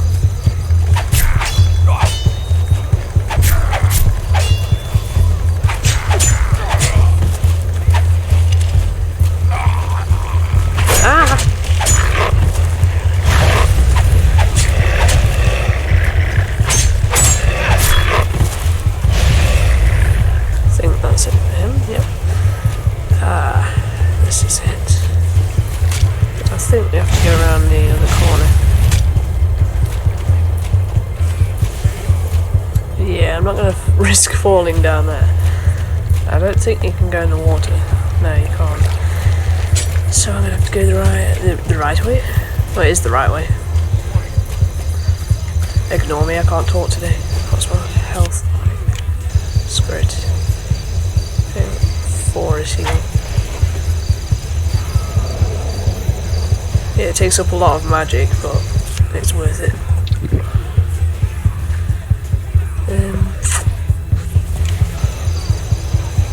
You also have the lightning, that's quite cool.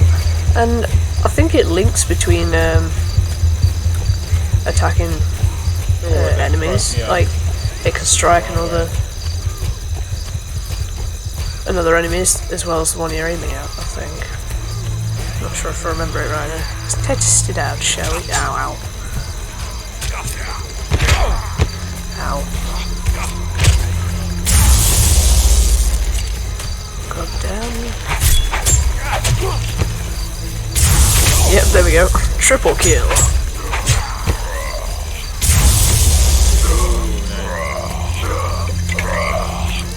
Oh wow, we got 3 bottles of Mirivore from that.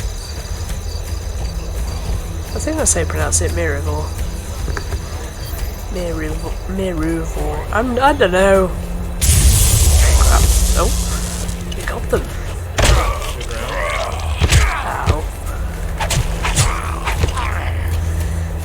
Yeah, it's gotten really good, man. I like lightning better than Fairy Blast, to be honest. Just for that reason. If I want to use something for the archers, I'll just use Fairy Blast. Oh, I missed. I wonder where the others are. Just so curious.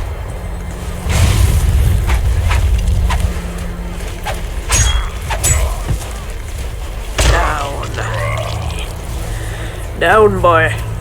Oh, we got some nummy nums up here. I think. Yeah, I better drink some. Yup. Oh, you're a big one. There we go. Right. Right, Holland Gate. Is it Holland's Gate or Holland Gate? Good game, Eduardo. We'll know soon enough.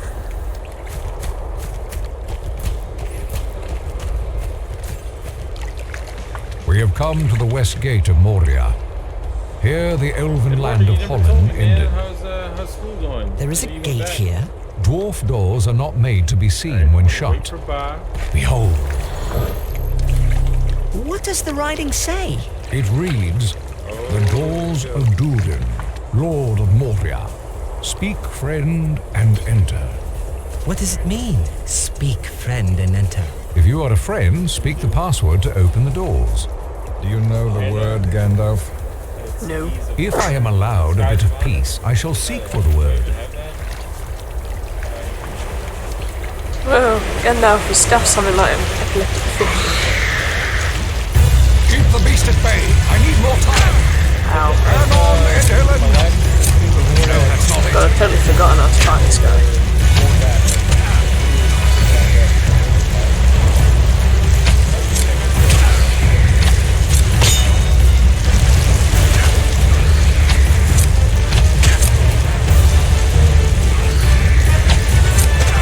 Jesus Christ. I don't remember it being this hard.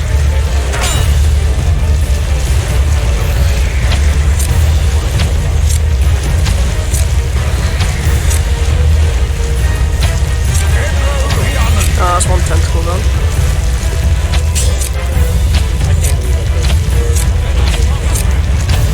That's another tentacle gone. Yeah.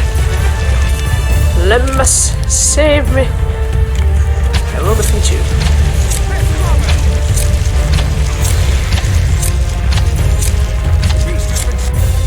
What?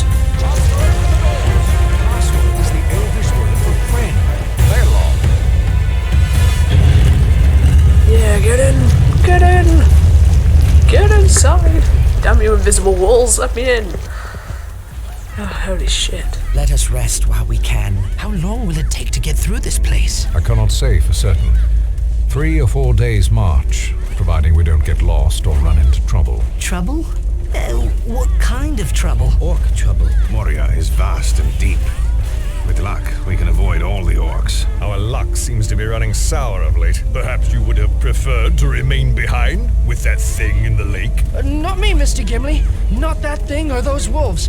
I'll take my chances in here. Right, since this is a new part to the game, and it's a friggin' huge part to the game, I'm gonna save here while Gandalf's staff has another epileptic fit. And I'll see you guys in the next episode.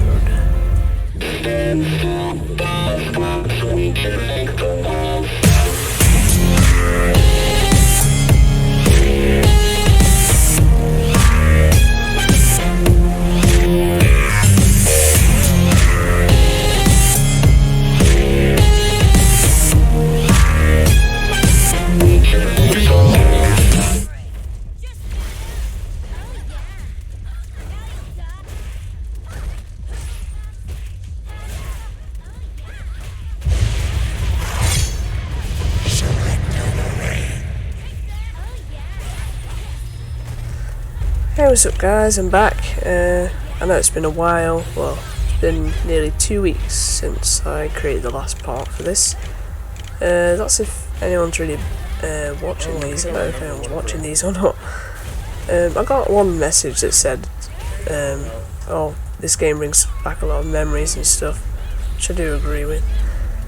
But yeah, we just arrived in Moria, and my mouse is fucked. There we go. And we have Gimli with us, which is good. Because otherwise it'd be fucked. Safe after that EX. I remember this part in the PS2 version. It was so long and tedious at times.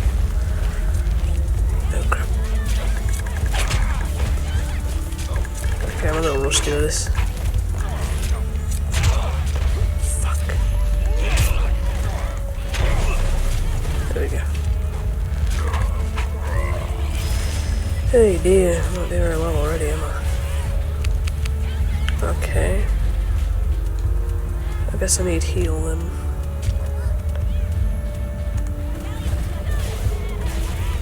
There we go, drink some of that, and let's go.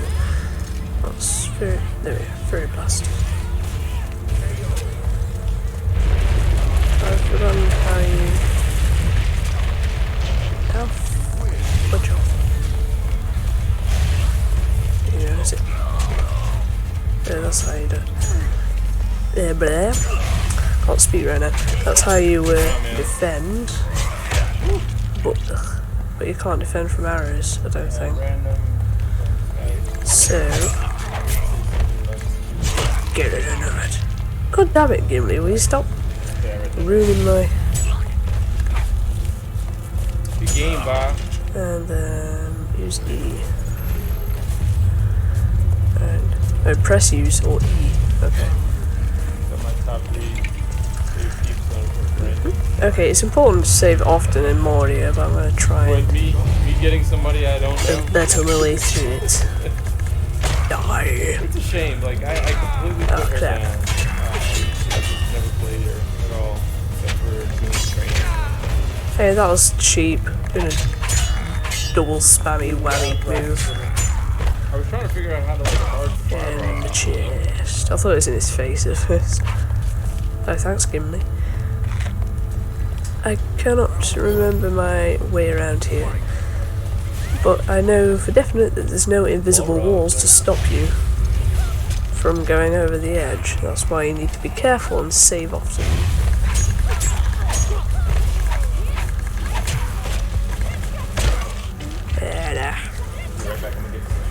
My commentary is going to be pretty lame tonight because I'm very tired. Just a little warning. What's down here? More rocks!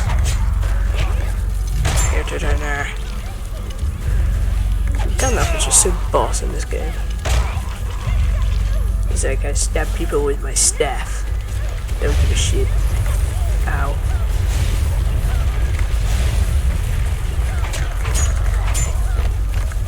Yeah, like that. So looks like the bridge of Khazad-dûm. God, I love the lighting in this area. So pretty. If I've missed anything, I don't care. I'm just gonna try and get through it. I hate the auto aim on this. Always aims for the wrong people. Okay, I need to heal.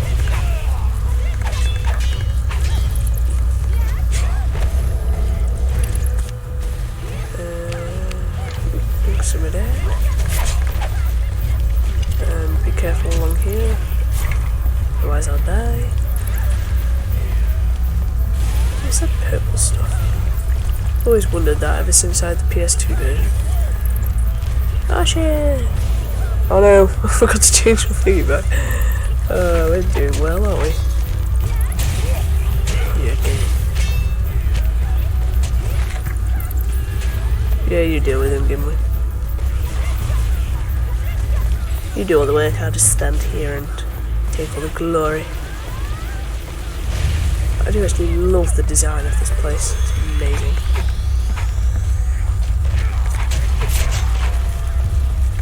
Stabby stabby. Nice one, Gimli. Gimli ran away from my fireball, you idiot.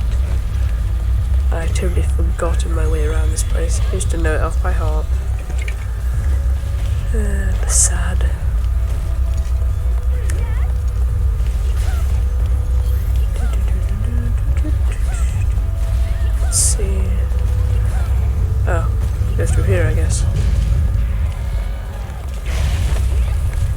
crap load of orcs here.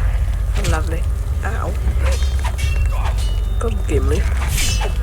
Ah, camera angles. I think I knocked the mic. Oops.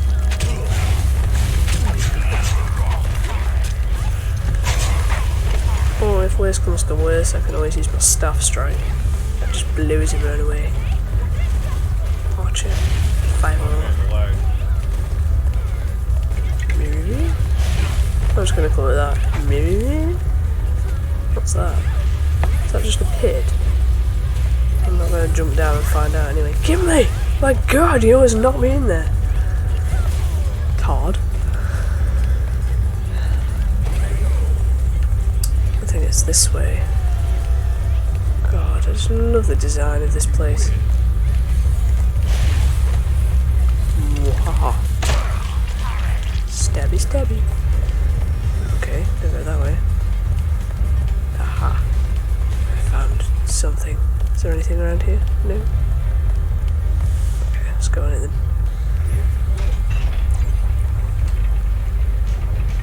Go down with my buddy. I'm not talking about Gimli. Skeleton guy. Come on. Oh wow, the camera angles are so bad. The only thing that annoys me in this game. Ugh. I think it's... Ooh, there's something over there. Cram. I need cram. Ah, camera angles. More orcs. Lovely.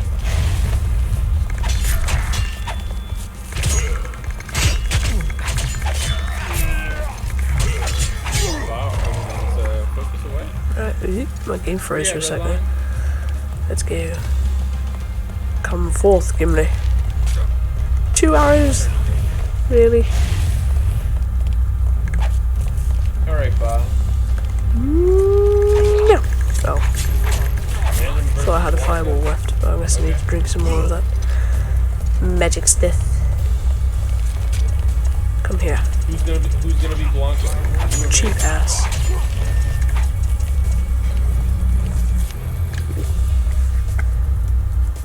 Oops. Press Q instead of W. Okay. Oh, we're doing well. Oh yeah, I'm going this way, aren't I? Herp derp.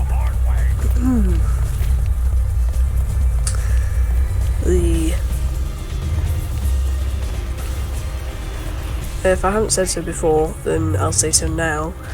The Mines of Moria is very long in this game, so apologies if I do not talk very much. Ow.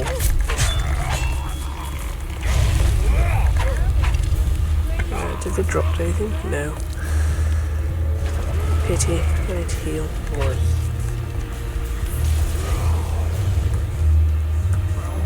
Yeah, so pick the beat. Such a cheap way to kill him, I don't really care. Great seeing you again, man. I haven't seen you in a while. Thanks for stopping in. Oh, he's a big orc.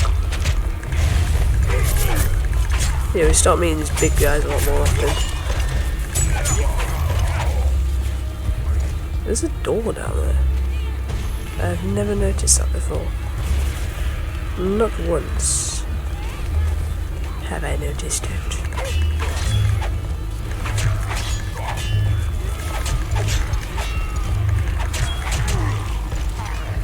Right, I'm going to save in here because the next room I always get butt fucked in. So... It has so many like trap holes you can fall down and shit.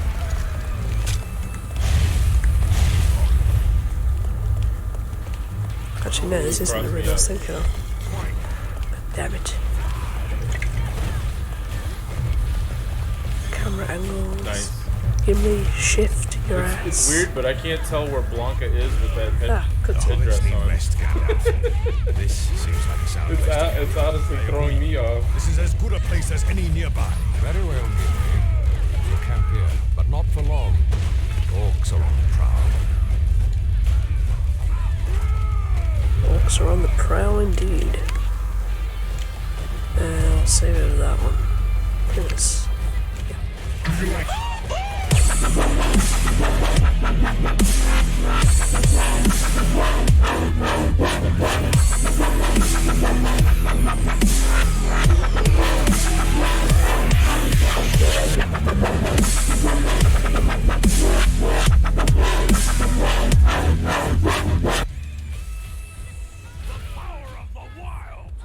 Oh my gosh. Round 3. Fight.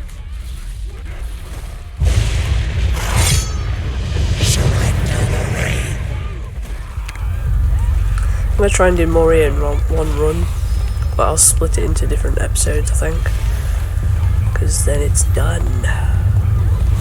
And then I think there's only 3 more levels to do. Whoa! My camera's having a spaz attack. Die, bitch. Nice. Eat some wood. Actually, that sounds wrong. I shouldn't have said that. Ignore me. What's through here? Oh shit! I remember who's in here. Nope, it's not this room. Die, people. Ah! Oh, that was so close. I almost fell down that hole. If I had fallen down there, I would have probably cried. Okay. Oh yeah, I forgot there's a couple of switches we need to activate to get a bridge.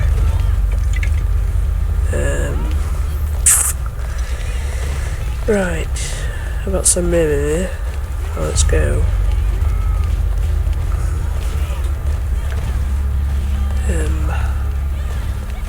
Yeah, this is the bridge I need to... May as well kill this guy while I'm here. I think he's... yeah, he's dead. Yeah, this is the bridge we need to cross, but we need to get the 2 switches to activate the bridge. So yeah, let's do that first, okay? Yeah. Yeah. Nice. One's through here, I think. Yes, that one at the end. But be very careful not to go off the edge. Otherwise you will die. When Gandalf's light just stays there. Oh, it appears we only need 1 switch. My bad. But that's a different bridge, so... I whipped the shit out of it. Nah.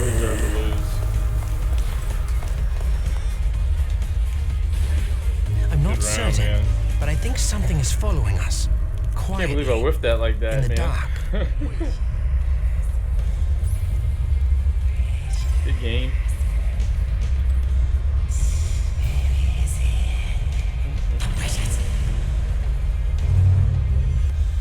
Okay, Goblin's actually creepier in this game than in the film.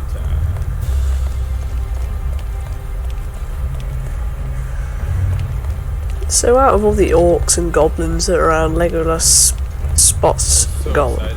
Okay. When you went up and like Or whatever. I'm getting confused where his head Okay, is. so this is this bridge that we activated. Shit, I forgot about that archer guy.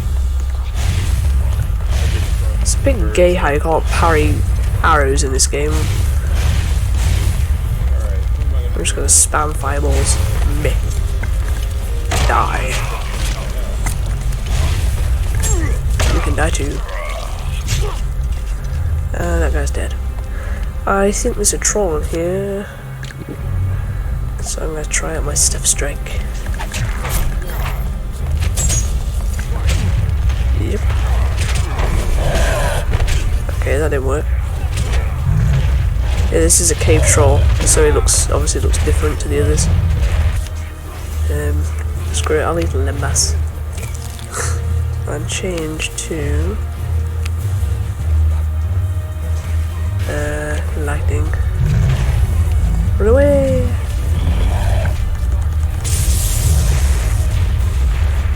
Run away! I'm gonna be really cheap and just fight him around this shit.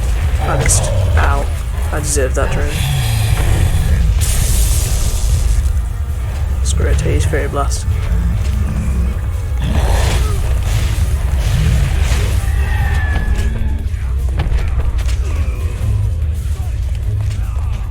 Yeah, Gimli, you deal with all of them, I'll just do this.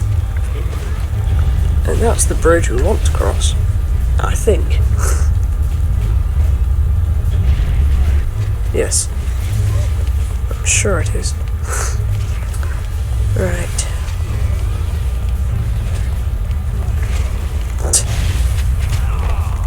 Come on, Gimli, you're doing a shit job. Nice.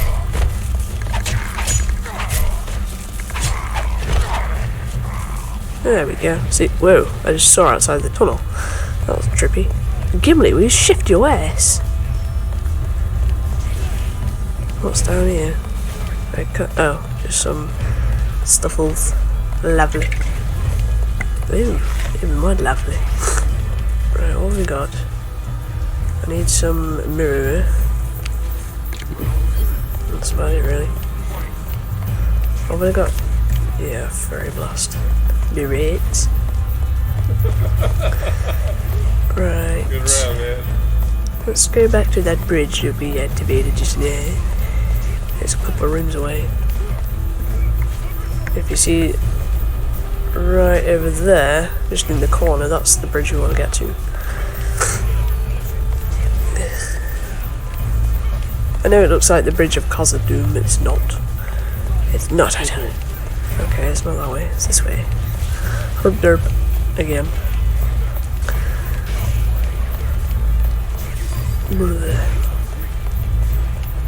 Run, Gandalf, run!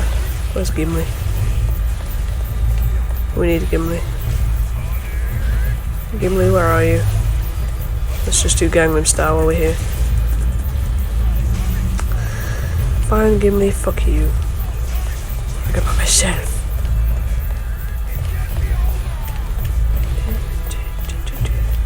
Oh yeah, I forgot in this game that volleys don't actually disappear. Well, they do actually, but the Moria ones don't for some reason. It's quite strange. Have we got a cutscene? Ooh, 3 passages. Okay, I'm gonna save and continue because I want to do this all at once.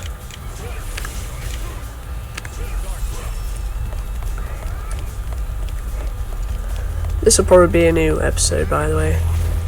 Just saying.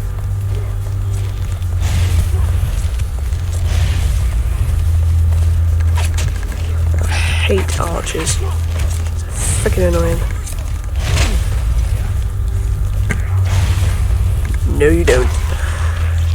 There we go.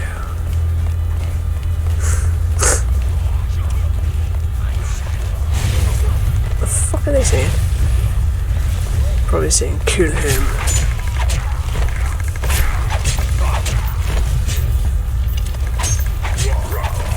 Gimli, you're freaking useless. Okay, you did something right. Well done. Oh, fuck.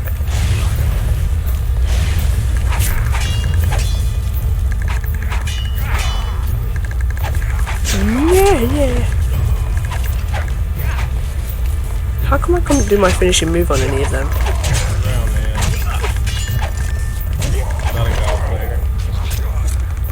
Yay! Go away!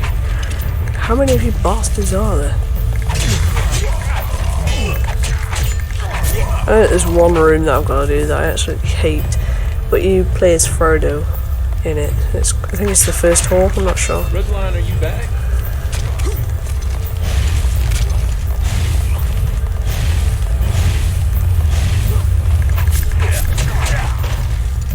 There we go.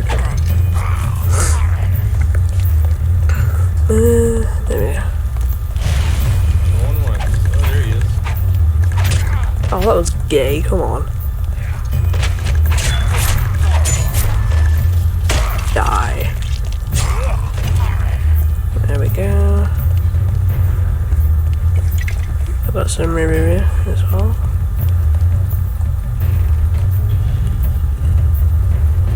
Church. Oh yeah. There we go. Let's go inside. This looks like a good place to rest. Stay away from that well, though. Who knows what is swimming around down there, looking for a meal? Oh, you're a small catch, Sam. It would probably throw you back. Pippin, that's not a... Yeah, I hear you, man. Good idea. It's almost 2 a.m. Throw Right yourself around when in next time, and we'll be done with you. Listen, And what's that sound? It sounds like a hammer. Someone down there is sending Had a long day signals. today too. Long weekend soon, with these before Labor the Day orcs weekend. come. Path of my destiny. Hope everybody had a good weekend with their families. Right. Thanks to Pippin. We've got to find the right passage before it's too late. I actually cannot remember for the life of me which one it is. Ow. Okay, I need to heal desperately. That's close.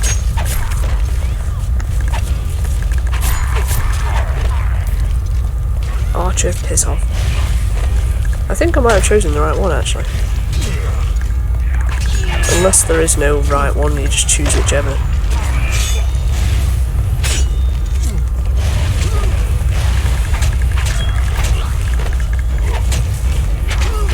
Ow, I can't let that happen to me. Ah, it's fighting on a hill. There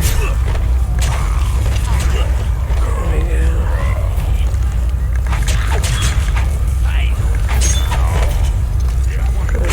Ah, camera angles. So annoying. Now I've got to drink some more mirroring.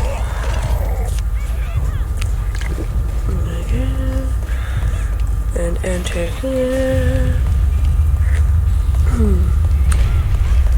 Oh wow, I think I remember this.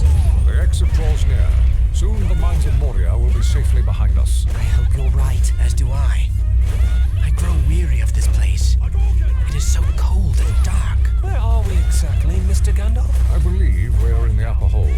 Perhaps the 20th or 21st. They've been well looted. No little interest to the orcs. They prefer the lower levels, despite the shadow of fear that covers them. Fear of what? Durin's Bane. A dark creature unleashed long ago by dwarves seeking Mithril. They delve too greedily and too deep. Enough talk of the past. It is the present that concerns me. Do we rest or move on? I don't think we have a choice. Cave trolls. Thankfully we didn't have to deal with these guys. You'll have to handle the trolls. I'll find a way to get us out of here. For the Shire! Go, Frodo! This bit's painstakingly easy actually, God. if I remember it I right. honestly thought you were jumping up and I was going up with you just now. Oh man, good round. Press enter while standing in front of it.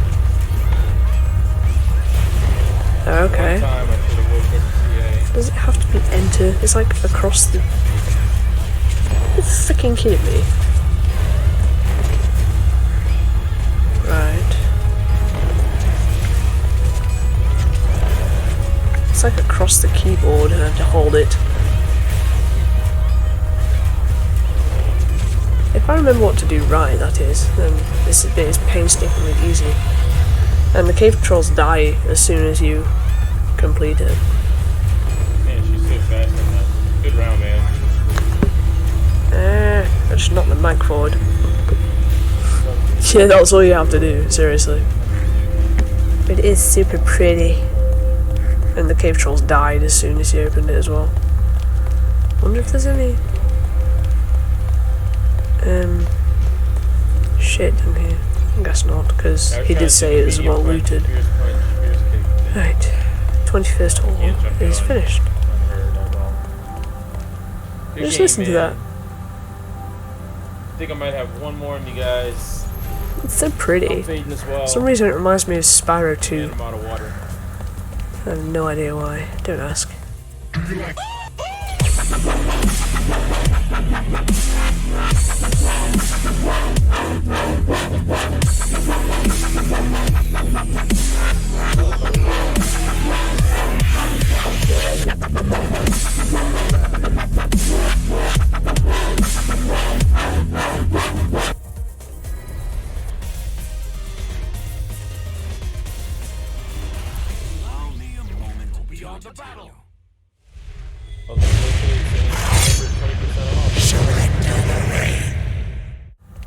I think this is where you go into the... oh, God. Oh, this is Balin's tomb. The book is a record of Balin's time in Moria. That's right, man. I play until everybody's done playing. I'm here for you guys. They met with early fortune, driving out a host of goblins. But that's the thing, like, you know. Then they discovered Mithril. I got that late shift, Riches right? of Mordor. It goes on to tell of Balin's death, an attack by orcs. Slowly but surely, the dwarves were driven back and trapped. The last lines read, "We cannot get out. The end comes. Drums in the deep. They are coming." They made their last stand here. The effort to retake Moria was about raid Glitter tonight. I haven't raided her in a while.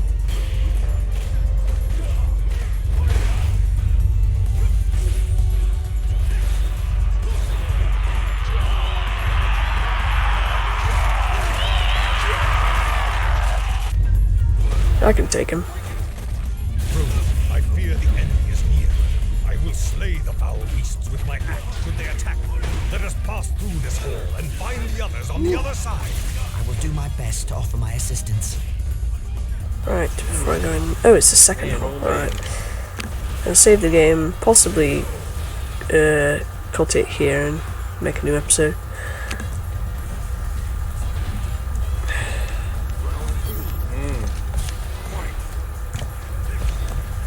I cannot remember. It must lead into the hall. There must be a way to open it.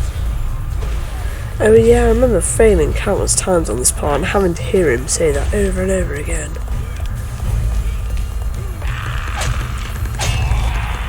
I love how Sting actually glows blue when the orcs are near. And it does actually fade when... Okay, Gimli, you take care of these guys. I'll go over here. I hate these bits because you can actually fall down at any point. Holy shit, I only fell down then. Okay, let's go up here. I throw rocks. Archers aren't that much of a problem because they die in like 3 hits. I'm guessing I have to hold enter again. Yeah. Deadass. Right, I'm not going to jump down there because that's a certain death, I'm sure of it. Oh! Ah! Spaz attack! Stupid cameras. Ugh, I hate jumping across these things.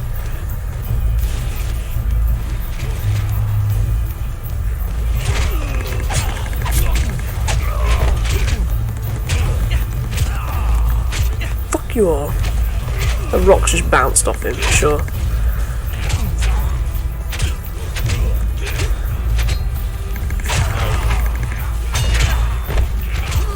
Okay. Since I can only attack them like one thing at a time. Ow. Ladies and gentlemen, if you like God, Frodo's so shit at attacking orcs. There we go. Fighter Mondays, Wednesdays, Thursdays, and Fridays. Oh, that was cheap, come on. I don't want to venture too close to the edge because I will die. And I will die if I keep doing this. So I'm going to eat some cram. As well as Dark Souls 3, Bloodborne, and a bunch of other games. And tomorrow at 9 shit. PM, I will Can't you give me to it now? Mario Kart 8, What can I? doing a 32 Nope, he's just being derpy. challenge with a bunch of other people. If you're interested, they said first There come, we first go. served. Right, that button opens the door at the other side. I gotta get a spot in that, so we need to drag this onto practicing my here. Mario Kart lately. Alright, I'm going to save it at like points in this hall because it just gets stupidly annoying. Oh, Gimli, you're fucking useless.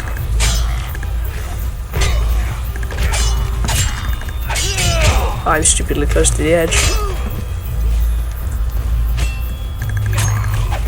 I think Gimli does make it out, even if, you know, he's been slaughtered like that.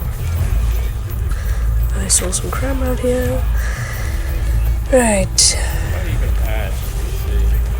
Now we just need to get over here, up there, here. I was itching my head. I know it does, that's why I'm activating this switch, you damn fuck. Right, I'm gonna put the ring on.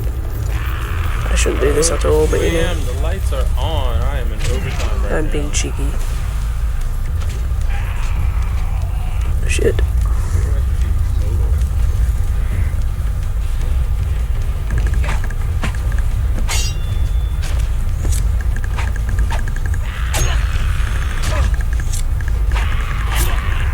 God, I hate thingy's strikes. Can you shift off there, please, so I can get up? Are you freaking kidding me?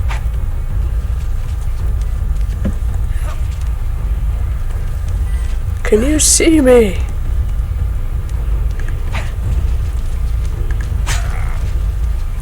Are you actually kidding me? I think this one's a bit confused. Another bridge to be crossed! The switch! I see it on the other side! There we go. You must get to the switch, Master Frodo, so that I may cross! Right, and I'll save it here because I remember there's a glitch.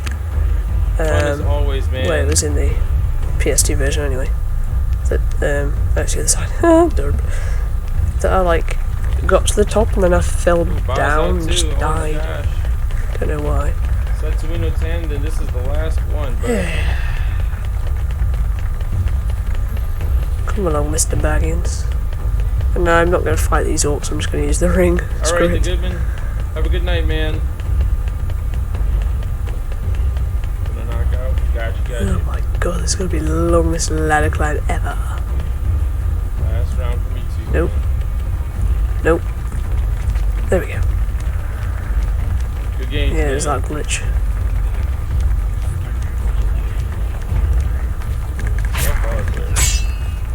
Fuck you! That's a bit cheeky of me, I know, but you know. I'm gonna kill the archer because they're fucking annoying. Nope. Ooh, it was close. No. Fine, you go over there, I don't care. Right. And then there's some cram here, but it's stupidly close to the edge. And if the orc's following you, they can knock you off and kill you. So yeah. I want to get on here. There we go. I want to get on without falling off like a div. Oh yeah. It's going to be a little long ass climb. Cue the Benny Hill theme. And sped up footage. Bull.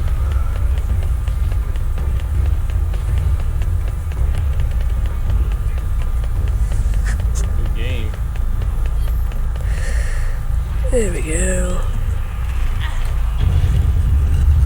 Oh shit. Ring. Screw you all. Okay, I need you to get off the bridge first. Ah, crap. They're like derp. Fuck you all. Yes. Oh shit, it's the Balrog already. Hey! A Balrog! Durin's bane has come! To arms! Gondor! Go across the bridge of Khazad-dûm. This is a foe beyond any of you. I must face the Balrog alone. I am a servant of the secret fire, wielder of the flame of Anor. You cannot pass! Okay, there's a strategy I used, which is basically side start. His fireballs. But you cannot go close to him, otherwise he slashes you with his sword, which is a one-hit kill. So yeah, I basically use my staff strike, and then you have to hit him with Glamdring, your sword. Oh fuck my way.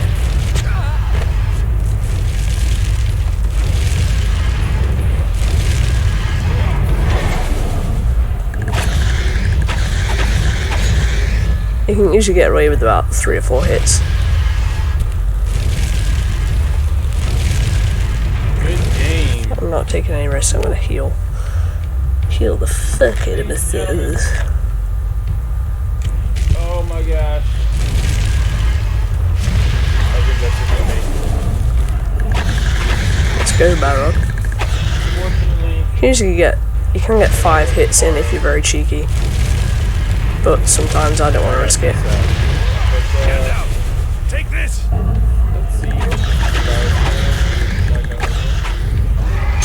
Oh, fuck! Okay, that's what it does to you.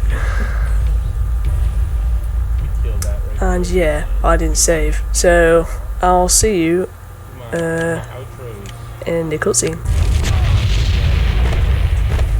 Oh, fuck. Are you kidding me? Oh, fuck. Look, Paragon, you were never this helpful in me. Ah. Fuck's sake.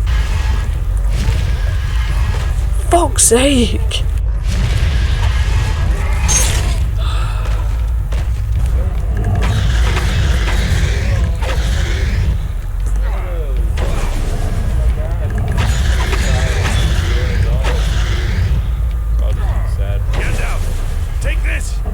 Ladies and gentlemen, sad violence has been redeemed by the goodness. For good reason. Take this. It's time for me to go. Fucking finally! Ladies and gentlemen, thank you so much for hanging out with me tonight. I appreciate all the follows. I appreciate all the people that were in here tonight. Thanks for the love. Cannot pass! Coupon, I haven't seen you forever, and I appreciate playing with you again, man. It was so much fun playing against you. And dude, it's been amazing. I have to count them up to all the goals. Redline, as usual, thank you so much for hanging out for the lobby, man. I appreciate you. The Goodman, thanks for hanging out tonight. Ba, thank you for the one match we played, the two matches we played. You cut out on me, dog. I don't know. I wasn't. You skipped me.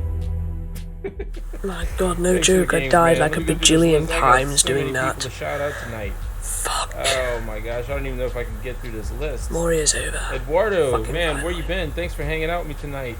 Iridescent Twitches, thanks for hanging That out. is, unless the game decides to freeze on me, which I think it has. We're not talking about Ba anymore. You know what? Fuck it. I'm gonna end it here. Dude, tomorrow, 9 p.m. Ladies Like and and favorite you gentlemen, enjoyed, blah blah blah. I'll see you in the next episode, so bye for now. 32 match back to back. The whole studio. Not at all. Oh man, Manga Freak, thanks for hanging out. Thanks for chatting. Ladies and gentlemen, maybe we do a raid right quick. Let's see if our raid is Glitter right quick, y'all. Give me 1 second. Let's send it over to Glitter. I know she'll appreciate this. So let's get Glitter going. I can see she's going at it right now. So let's do the raid. For me tonight. Like I said, tomorrow I'll be on early 9 p.m. playing some Switch, and then I'll be back on at 10 doing Monster Hunter World with you guys, with Redline and everybody else. So if you guys like to play Monster Hunter World, let's go fight some kaiju. Go get some monsters. So much fun. Anyways, ladies and gentlemen. To arms! To arms!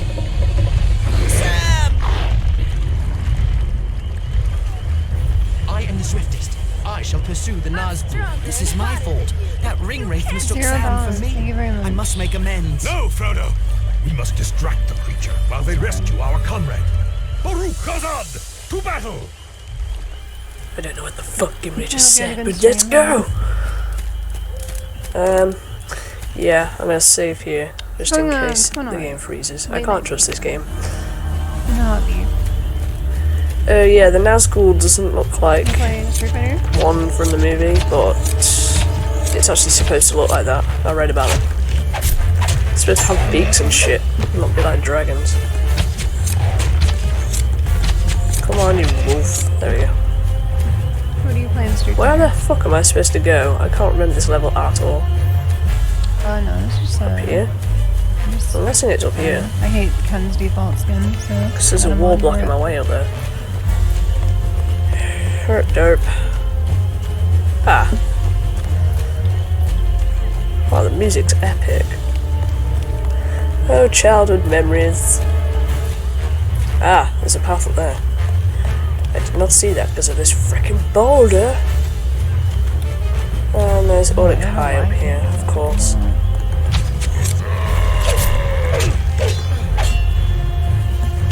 There we go. Live for me, bitch. We still got like the whole fellowship with me. Well, at least I thought I had. Fine, fuck you all. I think there's an archer up here with some food. Shit. Ow. Hey, what's up, then? Ow. Oh, we should play some. Stop moving, damn it. I need practice with that. Not sure. It was worth it. Oh, don't jump down there, I'll die. Not taking any risks, because this level, as I remember it, is particularly hard. What's in this cave? Might be some food up there. Let's go raid it. Come at me, bro. Ow. Ow. He has his pet wolves to help him, that's not fair. Good. There we go. That's how it's supposed to go. Yummy. It's a nice fight you got there. Cozy.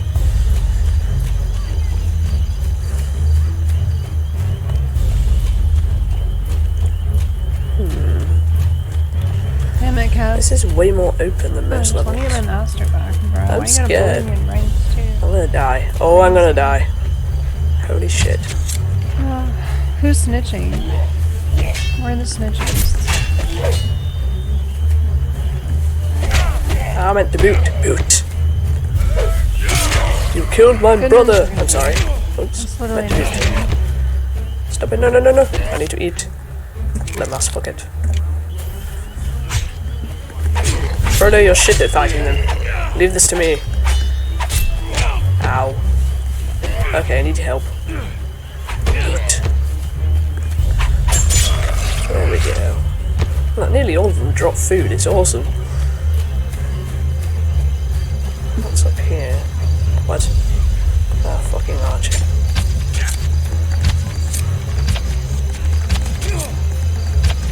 There we go. Yeah, what's what up do you here? think? Should definitely play. Okay, I better not go down there. I'm guessing. Yes, better not. I might die. I might suffer a case of death if I go down there. Ow, you son of a bitch. You dead. Oh, I hate this bit. Poisonous Can I go down there here? It is. You found Okay, it. let's save an experiment. Came to the right stream. Nope. No, I can't. Wow, I'm glad I saved. Oh fuck, there's trolls up here. What are they attacking? So easy. Are they all attacking Frodo? Or are they attacking each I other? don't make this shit up. They're just attacking each other, aren't they? Oh, I'm not playing. I say this shit just because I like hearing myself talk. Okay, no, as you were. Ow. People think, like, all the time. Shit. Where's the fellowship when I need him? No, go away.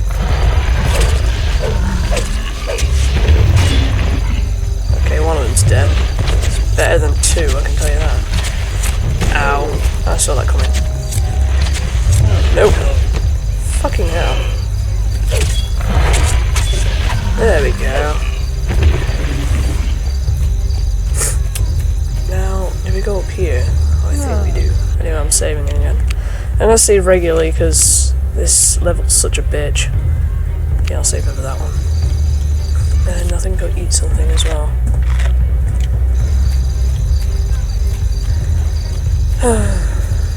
Oh dear. Don't say it's another troll, please.